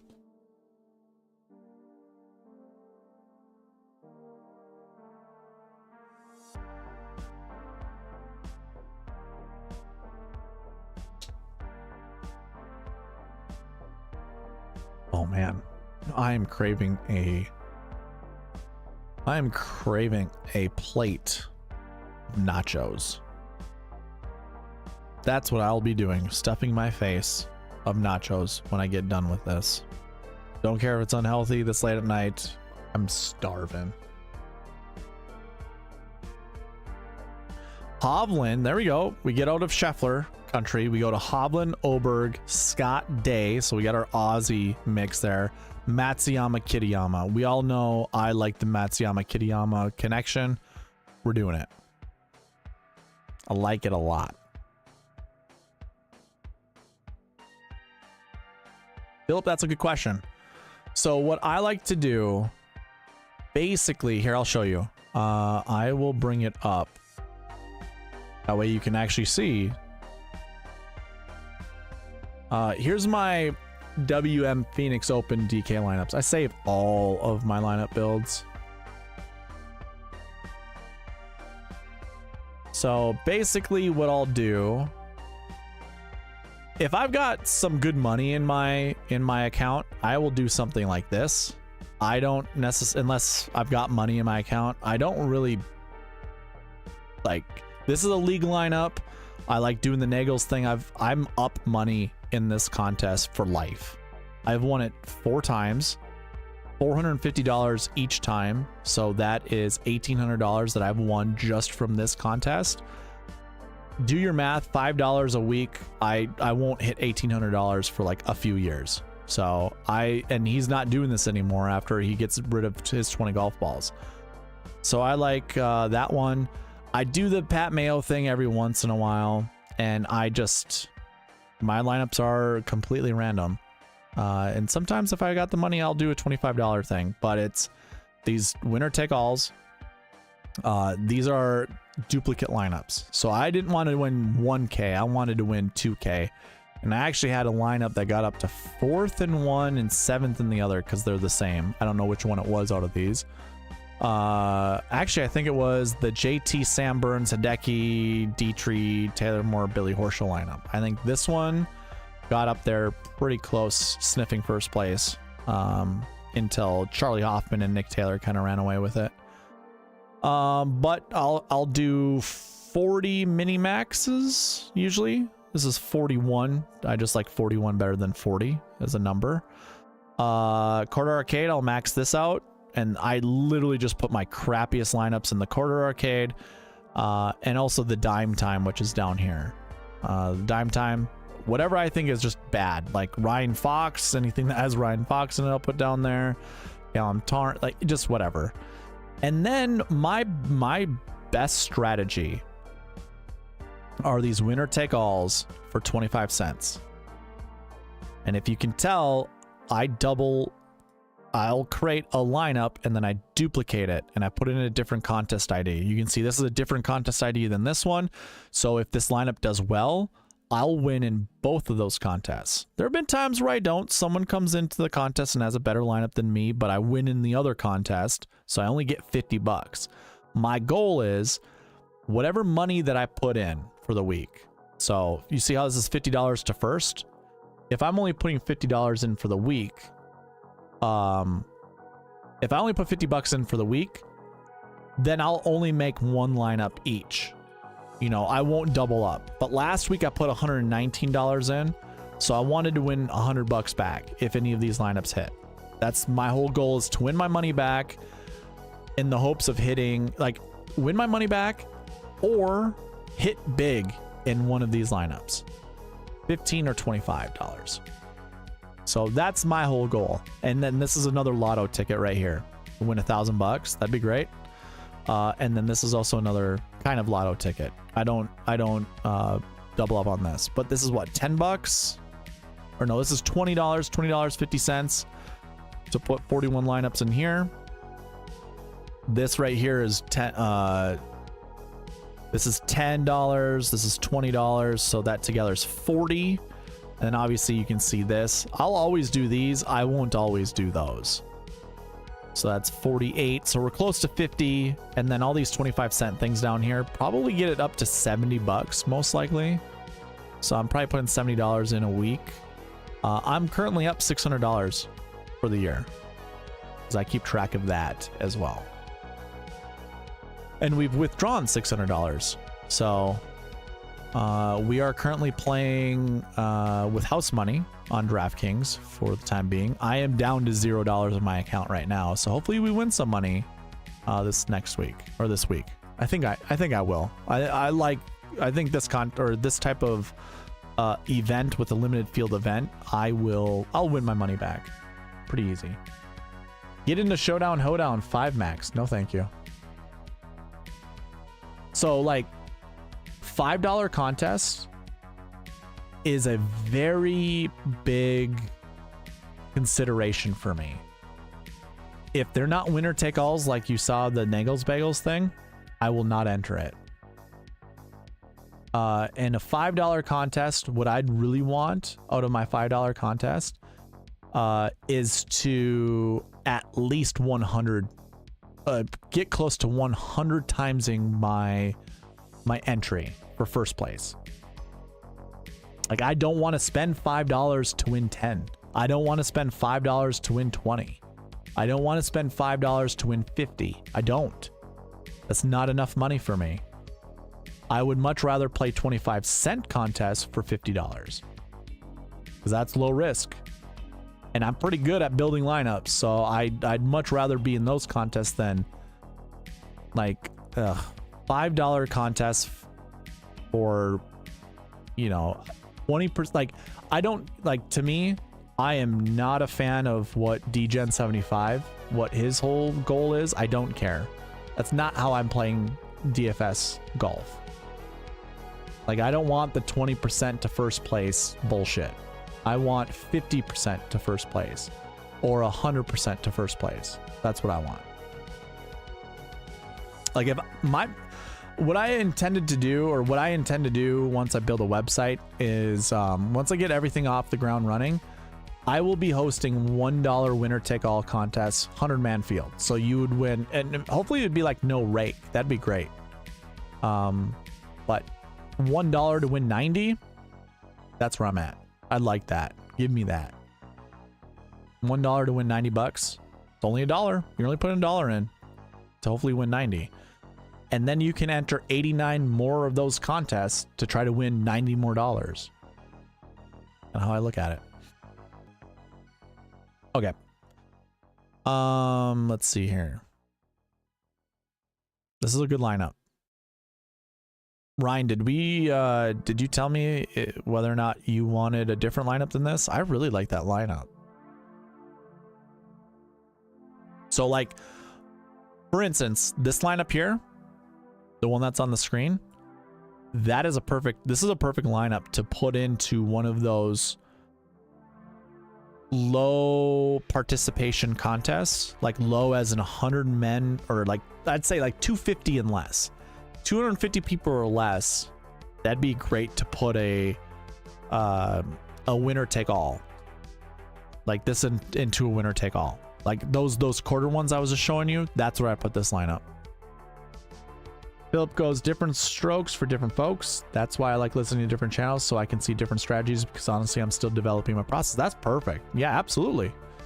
And like, I don't mean to say like what I said about DGen, like me say I don't like the guy. That's not at all what I mean. And it's not like I'm trying to dissuade you from either listening to his channel or listening to his advice. I just don't like playing DFS that way. I find that boring. I don't like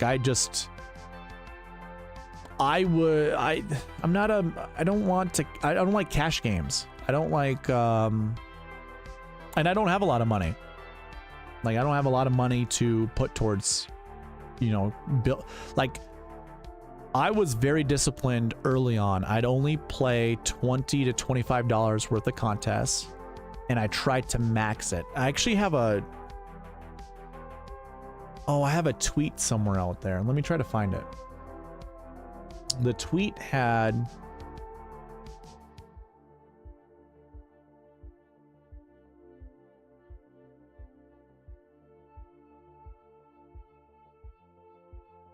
oh man, I don't know where to find it. How to find it. The tweet had how I would build contests for $50, I think it was.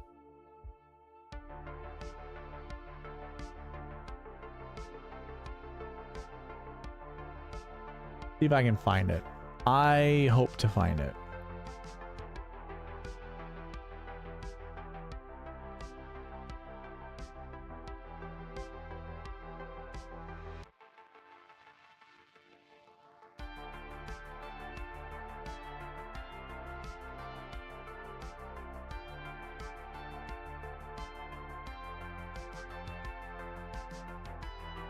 Shouldn't be difficult for me to find.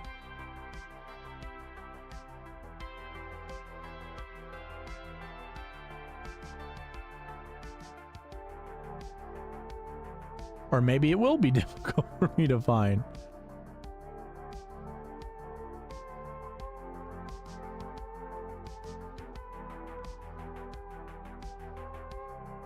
It's not in order? That sucks. I don't think it is. Bummer.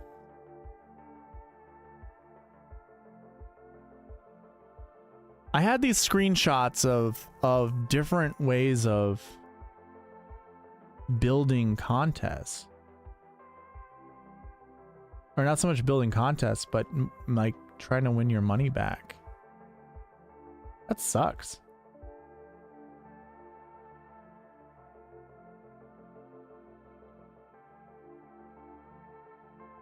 Yeah. That's the thing about DGen. With his strategy, you really have to spend hundreds of dollars a week. I like the guy, and maybe one day I can play it. Yeah, and I like how he says that he's not a poor.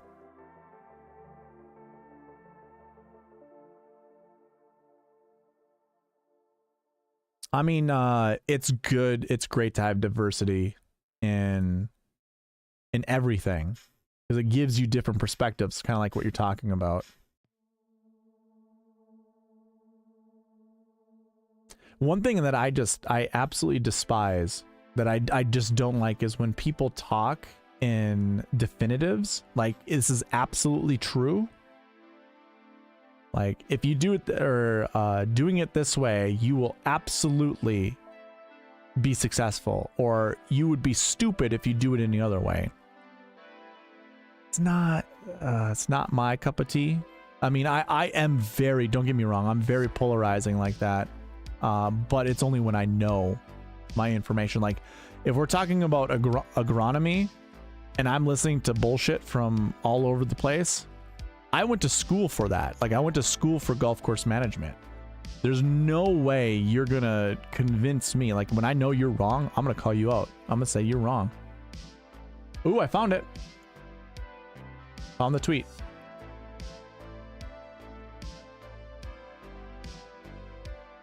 So I posted, if you wanted to build 100 entries at $50 and you're only going to spend $50 with the top prize, you can build it like this.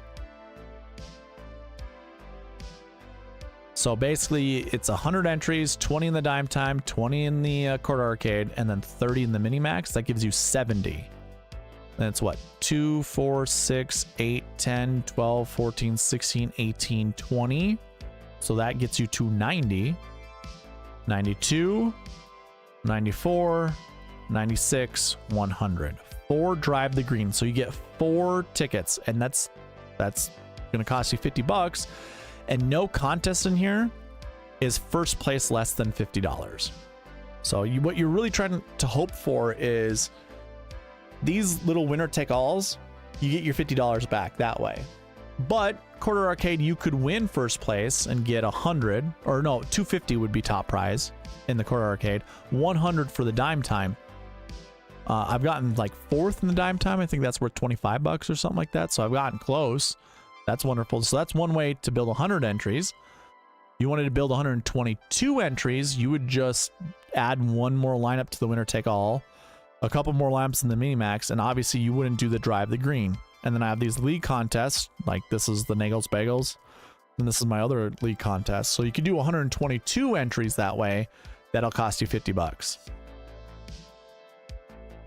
Or you could build 156 entries. That'll cost you $50. And that's 20 dime time, 20 arcade, 30 mini max, and then you max enter all the winner take alls in between. And then that way you don't have a drive the green. You got the one league contest, the winner take all for $5, and then another winner take all for $2. So that way you get 156 exposures to get your money back. And like you could actually make you could 5x your profit with your quarter arcade lineup if you win that one. You could really, do well with the mini max down here.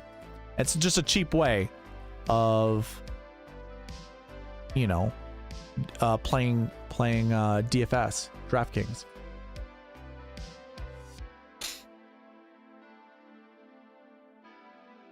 Okay. I do play in the Hoedown Showdown sometimes, but I might put 2 $5 lineups in, and that's about my limit. I mostly do $1, $2, $3 single entries, and then 10 cent, 25 cent, 50 cent stuff. Yeah, same, man. I do not like spending a lot of money on this. I keep track because I got to keep myself in check. I also want to hold receipts. So like, if anyone's like, oh, you suck at this thing, I can show them that I don't. All that kind of stuff. Did I lose Ryan? Did Ryan leave me? I'll build one more lineup for Ryan. I'll wait for his response. I am going to kick out Jason Day. I do like Day this week, by the way. Oh, Mr. Awaken Up is here. What's going on, man? Ooh, Fleetwood gets added to the Chuck Hoffman lineup. Let's kick out Hoffman. Okay. Ryan, these are still your lineups, by the way. So I'm just kind of building a couple more. Tom Kim. I don't care for Tom Kim.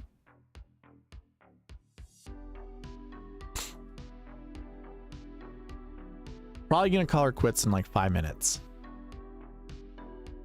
Ooh, I like this lineup, Ryan. This is a tasty one. This one's good. This one I would put into a multi-entry contest, whether it's the Dime Time, the Car Arcade, the Mini Max, the Short Game, the Drive the Green lineup. That's where I'd put this one. 2 6K golfers are just, it's going to give you just the differentiation that you need to not double up on someone. Not that it really matters if you win first place and you double up somebody. I hate that logic. It's stupid. But yeah, you get access to Spieth and Oberg. Pretty good. All right, Philip, take care, man. Nice chatting with you today. All right. Ryan, is there anything else that you'd like to see? Since you are a member, I am giving you priority and a little extra care. What would you like? Cantlay, Scott, and Zalatoris lineups? Okay. Yeah, we can do like quick 5 for those.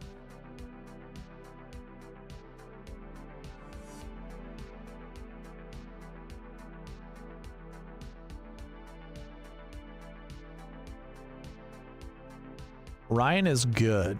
All right, let's do one more, Ryan. I just want to see. This we'll do.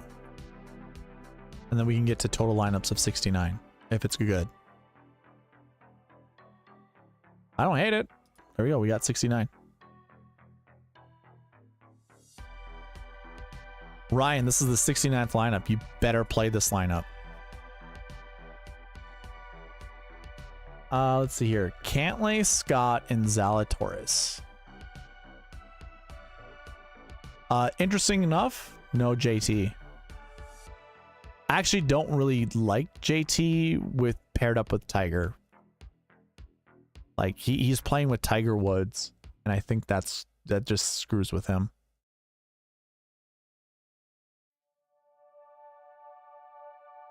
All right, 5 quick ones for you, sir.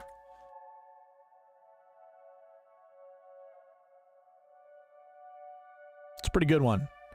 Cantlay, Oberg, Scott, Zalatoris, Henley, and McCarthy. I like that one a lot. We're gonna kick out. Let's kick out Henley. You let me know if you want anyone else kicked out while I go through these. I'm just gonna guess. So we're gonna kick out Henley. Now we get Kirk and Fowler. I don't like Fowler.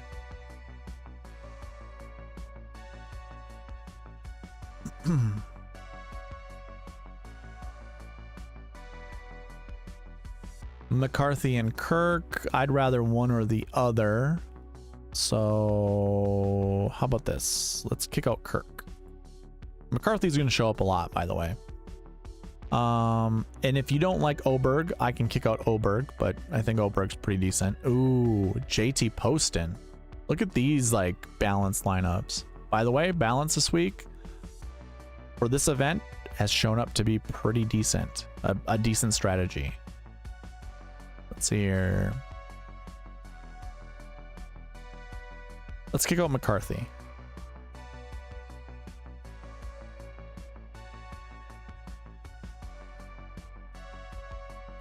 Cantlay, Oberg, Scott, Day, Zalatoris. Oh my god. This is one of my favorite lineups of the night. Matsuyama being the last one. I'm painting this yellow because this will be... I'm going to double up this lineup somewhere. I really like that lineup. I'm going to kick out Oberg. I really like Oberg this week, as does everyone else, but I just want to see lineups without Oberg.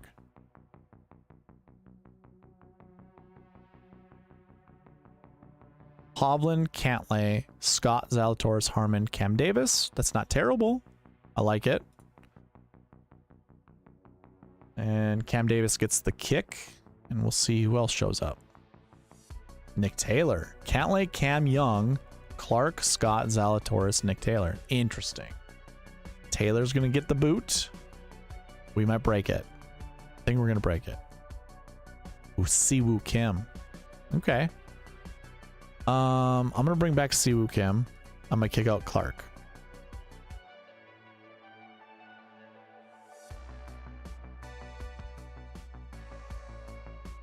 Xander, Cantlay, Brendan Todd. Okay, cool.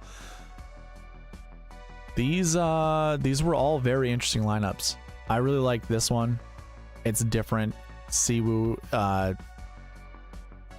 It's going to be interesting. Put it that way. All right, I'm going to conclude the podcast with what I think like is my just seeing lineups being built tonight. I am really liking Matsuyama and McCarthy, not necessarily together, but I wouldn't mind it. Kind of disappointed I didn't see any Corey Connors.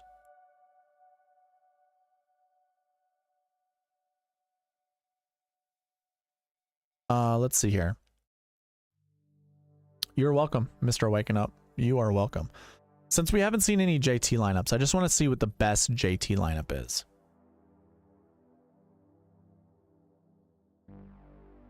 Cantlay, JT, Clark. So McCarthy's getting the boot, but I don't want McCarthy to get the boot. I want Clark to get the boot. And actually, I already know a lot of people that are just going to show up in these lineups. So I'm going to kick out Clark. He's one that shows up a lot. You know what? Actually, I'm gonna wait. Oh, Fowler. I need to kick out Fowler too. Yeah, Fowler is someone I do not want to play. And same with Kuchar. No thanks. Cantlay, JT, Scott, Day, Eric Cole, McCarthy. Yeah, I don't want Eric Cole either. Although Eric Cole actually has better driving accuracy stats than I thought he did. I just don't want I don't want him. I don't mind that. That's a bit too conserve. That's not terrible for a cash lineup. Don't care.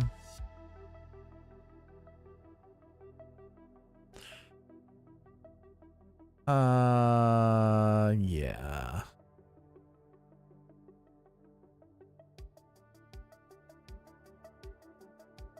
This one's okay. Cantlay, Thomas, Fleetwood, Scott, McCarthy, Grillo. I don't mind that. Let's try to get him to get paired up with a 10K golfer. And that's, I'm talking about Justin Thomas.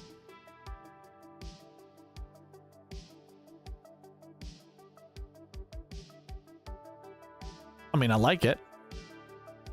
Hovland, Cantlay, Thomas, Scott, Matsuyama, Ryder. Yeah, sign me up. What the hell? Who do you like in the 6K? I had you in a lineup, but Balance looks like the way. Balance does look like the way. 6K, my favorite's Emiliano Grillo currently. Yeah, it's definitely Grillo for me. Kevin Yu was in my dummy lineup, by the way. It still is. I have some considerations with like Charlie Hoffman, Sam Ryder, Mac Hughes. No, I don't like Charlie Hoffman. What am I talking about? It's Mac Hughes, Sam Ryder.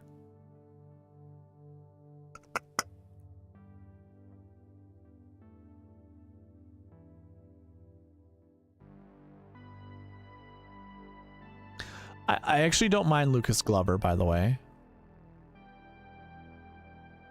I'm trying to think. Do I really like Nick Hardy? Probably not. JJ Spawn? No. I want to like Smalley here, but I don't. I don't care for Dunlap. Kuchar's okay, like, for 4%. Griffin is okay for 2%, like ownership. Like exposure that I want. I don't like Taylor Moore. God, I forgot how much I hate that guy's golf swing. I don't hate it, but it just looks so stupid. Tiger, I'll play him in some for FOMO reasons, but I don't really care for him.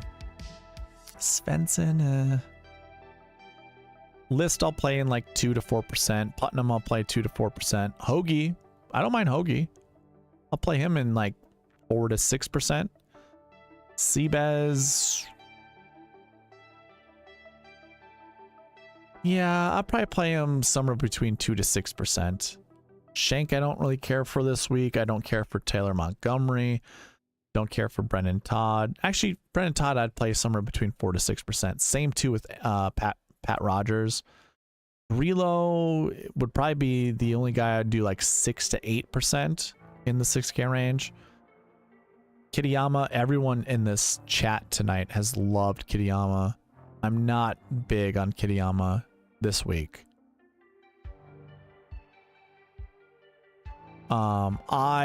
She's even like these 7, like I like Harris English, 7K, that's pretty good. Don't care for Hosler. Straka, I don't mind. Staying away from Hadwin. I don't mind Nick Taylor. I want to like Cam Davis more than I do, but I probably only max him out at 10 to 12% ownership. Same too with Harmon. Honors I want more of. Like I'd want to play him way more than this. Really love Matsuyama. I like McCarthy a lot. I want more exposure to Siwoo Kim. I also don't mind Benny Ann. Zalatoris I want more exposure to.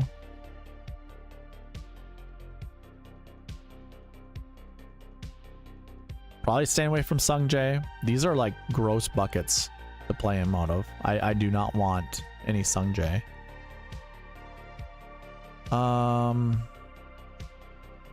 Everyone else is just kind of eh. Like I think if I were to build a lineup, I'd want... It's difficult because like these 3 golfers, actually these 4 golfers, I could play 2 of. Like I could do Oberg. Sure, let's see what Oberg and JT looks like. Sheesh. I did like Grillo too. Seabez. Yeah, I mentioned those. Hideki Last Man In looks promising. Yeah, I know. Hideki Last Man In is kind of one of my favorite builds. I think I highlighted one that was a Hideki Last One In. Which one was that? Yeah, this one right here.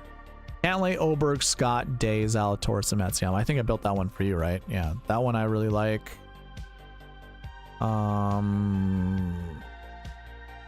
Anything that has like a Sam Ryder in it. Here's a Grillo lineup. I don't mind.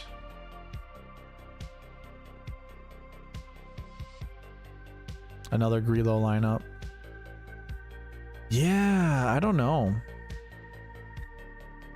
I'm really liking Xander or Scotty in my 10K spot. I don't want to do Chuck Hoffman. Oh, do I have the... Okay, no, I was gonna say, do I have the optimizer telling me to select an 8K golfer? I do not. Yeah, I don't care for this either. Oh, I do have it telling me to select a 10K. Well, oh, and 2 9s. I get it. Okay. Maybe I'll build better lineups this way. Still selecting a 10K golfer. Interesting. Why'd you like day? I never really provided an explanation. I just think this is more of a grinded out par type of golf course, and Day's really good at that. Day's good at avoiding bogeys, so I'd much rather play Day at a golf course like this than a birdie fest elsewhere. You know, the more I'm building these lineups, it almost might be one of those build from the bottom up and see what the optimizer does. So like, I do want Connors in my life, I think. Well, I know I don't want Fowler. I know that. I know I don't want Cole.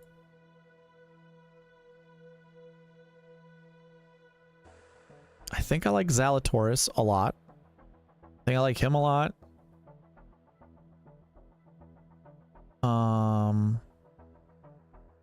I think I like Matsuyama a lot, and I like Denny McCarthy a lot. So I'm actually going to do that. So Matsuyama, McCarthy, and see what it does. I might break it.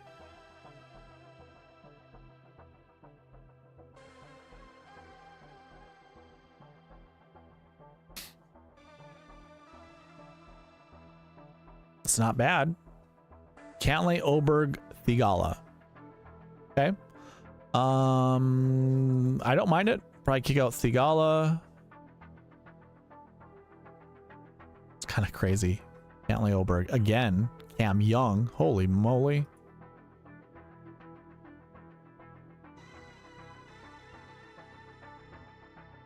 There we go. Like seeing a 10K golfer.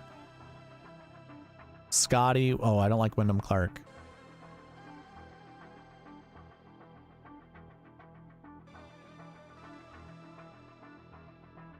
Be now. Interesting. Oh, we're hitting. Oh, I'm gonna hit that 4. I'm gonna hit that 4-hour mark. I'm just gonna hit the 4-hour mark for Byron to tell him that I hit the 4-hour mark. Don't care for Tom Kim. Cantlay, low ownership, very tempting. Great history. Is he gonna have low ownership? I'm not sure. Xander, Fitzpatrick, Scott, Zalatoris. So Xander. Ooh, Matty Fitzpatty. I don't mind that. I'm wondering when it'll do 2 10Ks. Morikawa, Cantlay. That's a good lineup. I like that. With Scotty.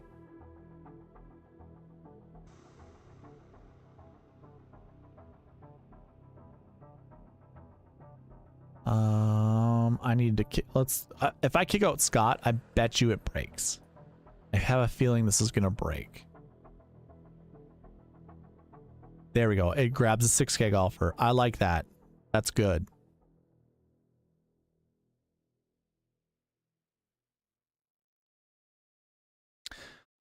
Like this here, 10, 9, and 6s. This is good. I don't mind that it's Cantlay. It could be Oberg for all that I care.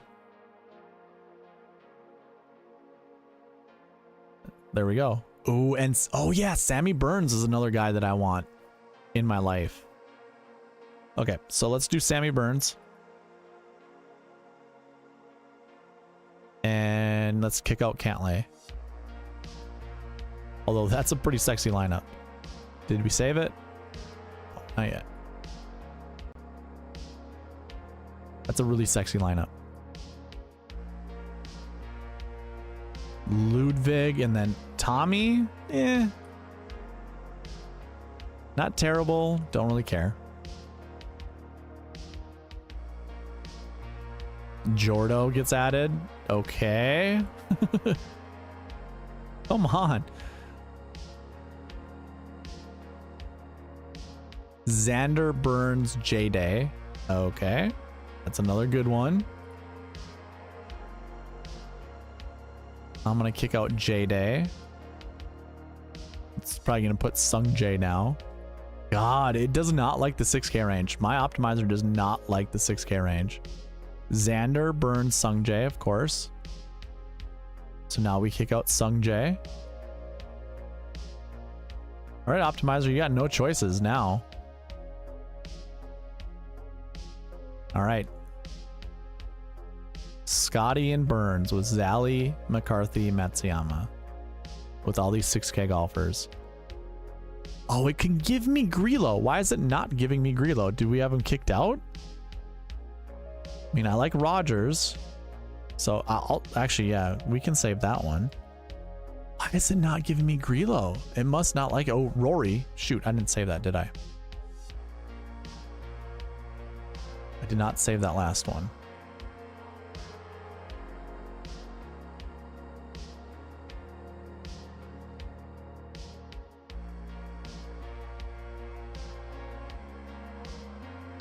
Maybe that's a play. McIlroy, Burns.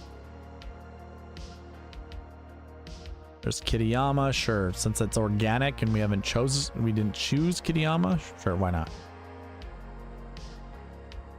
Ogie. Okay, we're going backwards.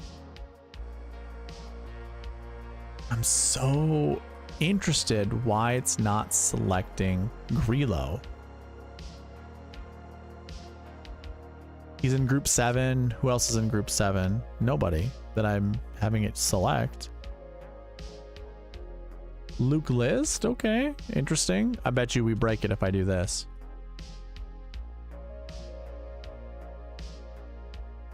Yep, we broke it.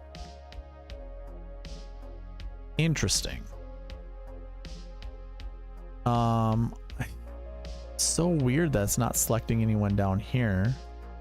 I imagine it's because I have, well, last week 6 up to 4. I can choose up to 4. Denny's a 2. Hideki's a 2. Last week 2s. We only want a max of 2. Uh-oh. Is that where we kind of falter? Okay, how about we say no to McCarthy? I bet you we get... I bet you... Oh, I like McCarthy, though. Who was on my list? So Matsuyama's at the top. Maybe we kick... No, because I don't want any of these guys.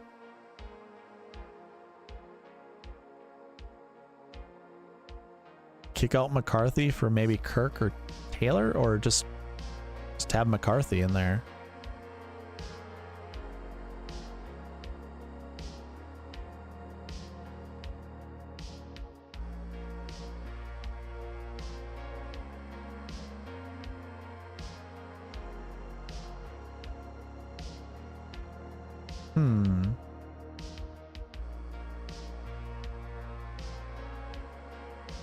I don't know.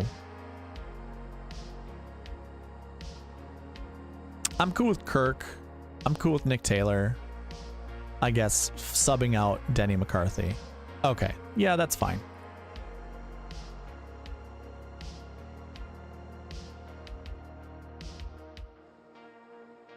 Don't care for Kuchar. I'm just going to build 4 more lineups.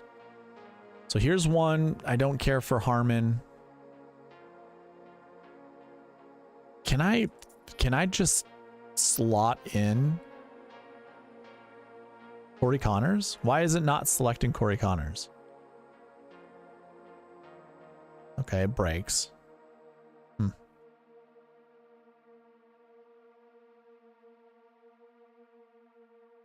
Scheffler, Burns, Zalatoris, Kirk, Matsuyama, Grillo. Yeah, I like that lineup. So Kirk. Who was the other guy that was up there? Nick Taylor. So let's bring back Nick Taylor. I think he got kicked out, right? He did not. And Cam Davis.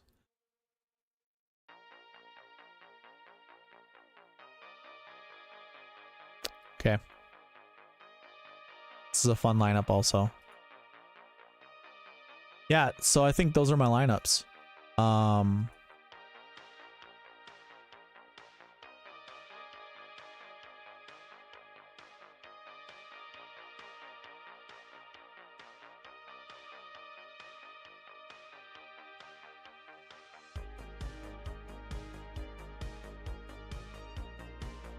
gonna kick out Grillo and just see what else it fills in. I mean, I like Grillo as a 6K option this week.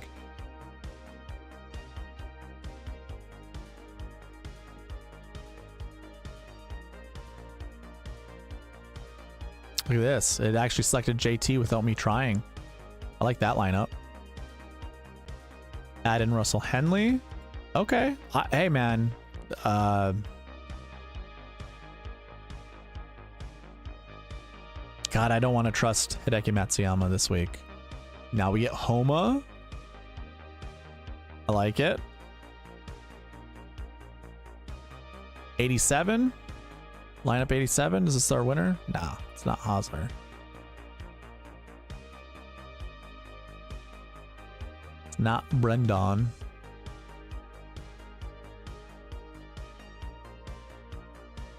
Yeah, I can get behind that lineup.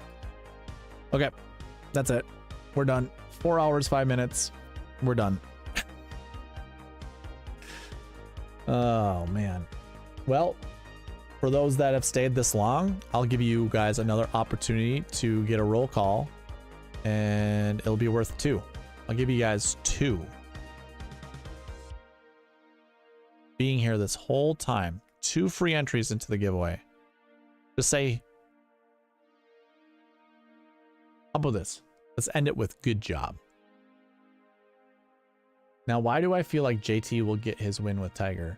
This seems like the year that, you know, like in previous years, JT with Tiger, I would have thought was a complete distraction.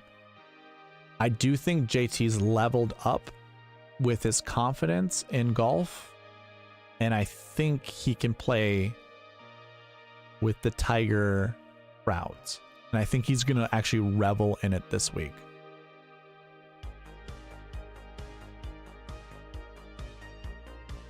Oh, we hit 620 subscribers. That's awesome.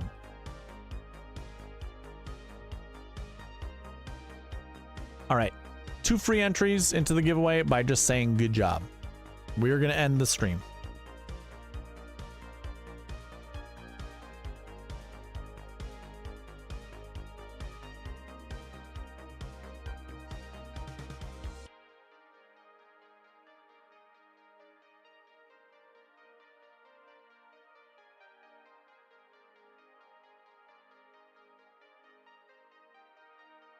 You guys get 30 seconds left.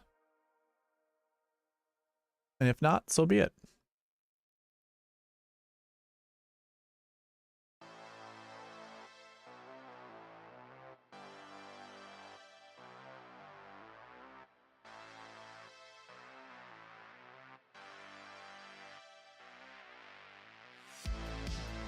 Oh, there we go. There's Lombardi. I knew he'd be here.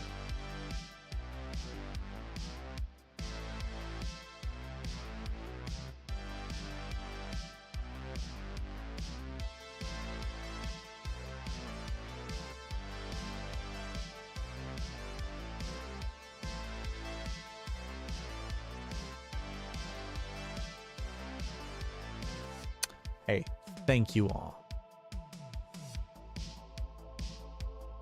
All right, I'll look at chat here. I'm gonna end the broadcast though, so anyone else that comes in and says good job here while I still have it up, you will get access, or you'll get your entries in there. But thank you all for watching. Please leave a like on your way out, comment, subscribe, all that good stuff, and I'll see you in the next one. All right, bye.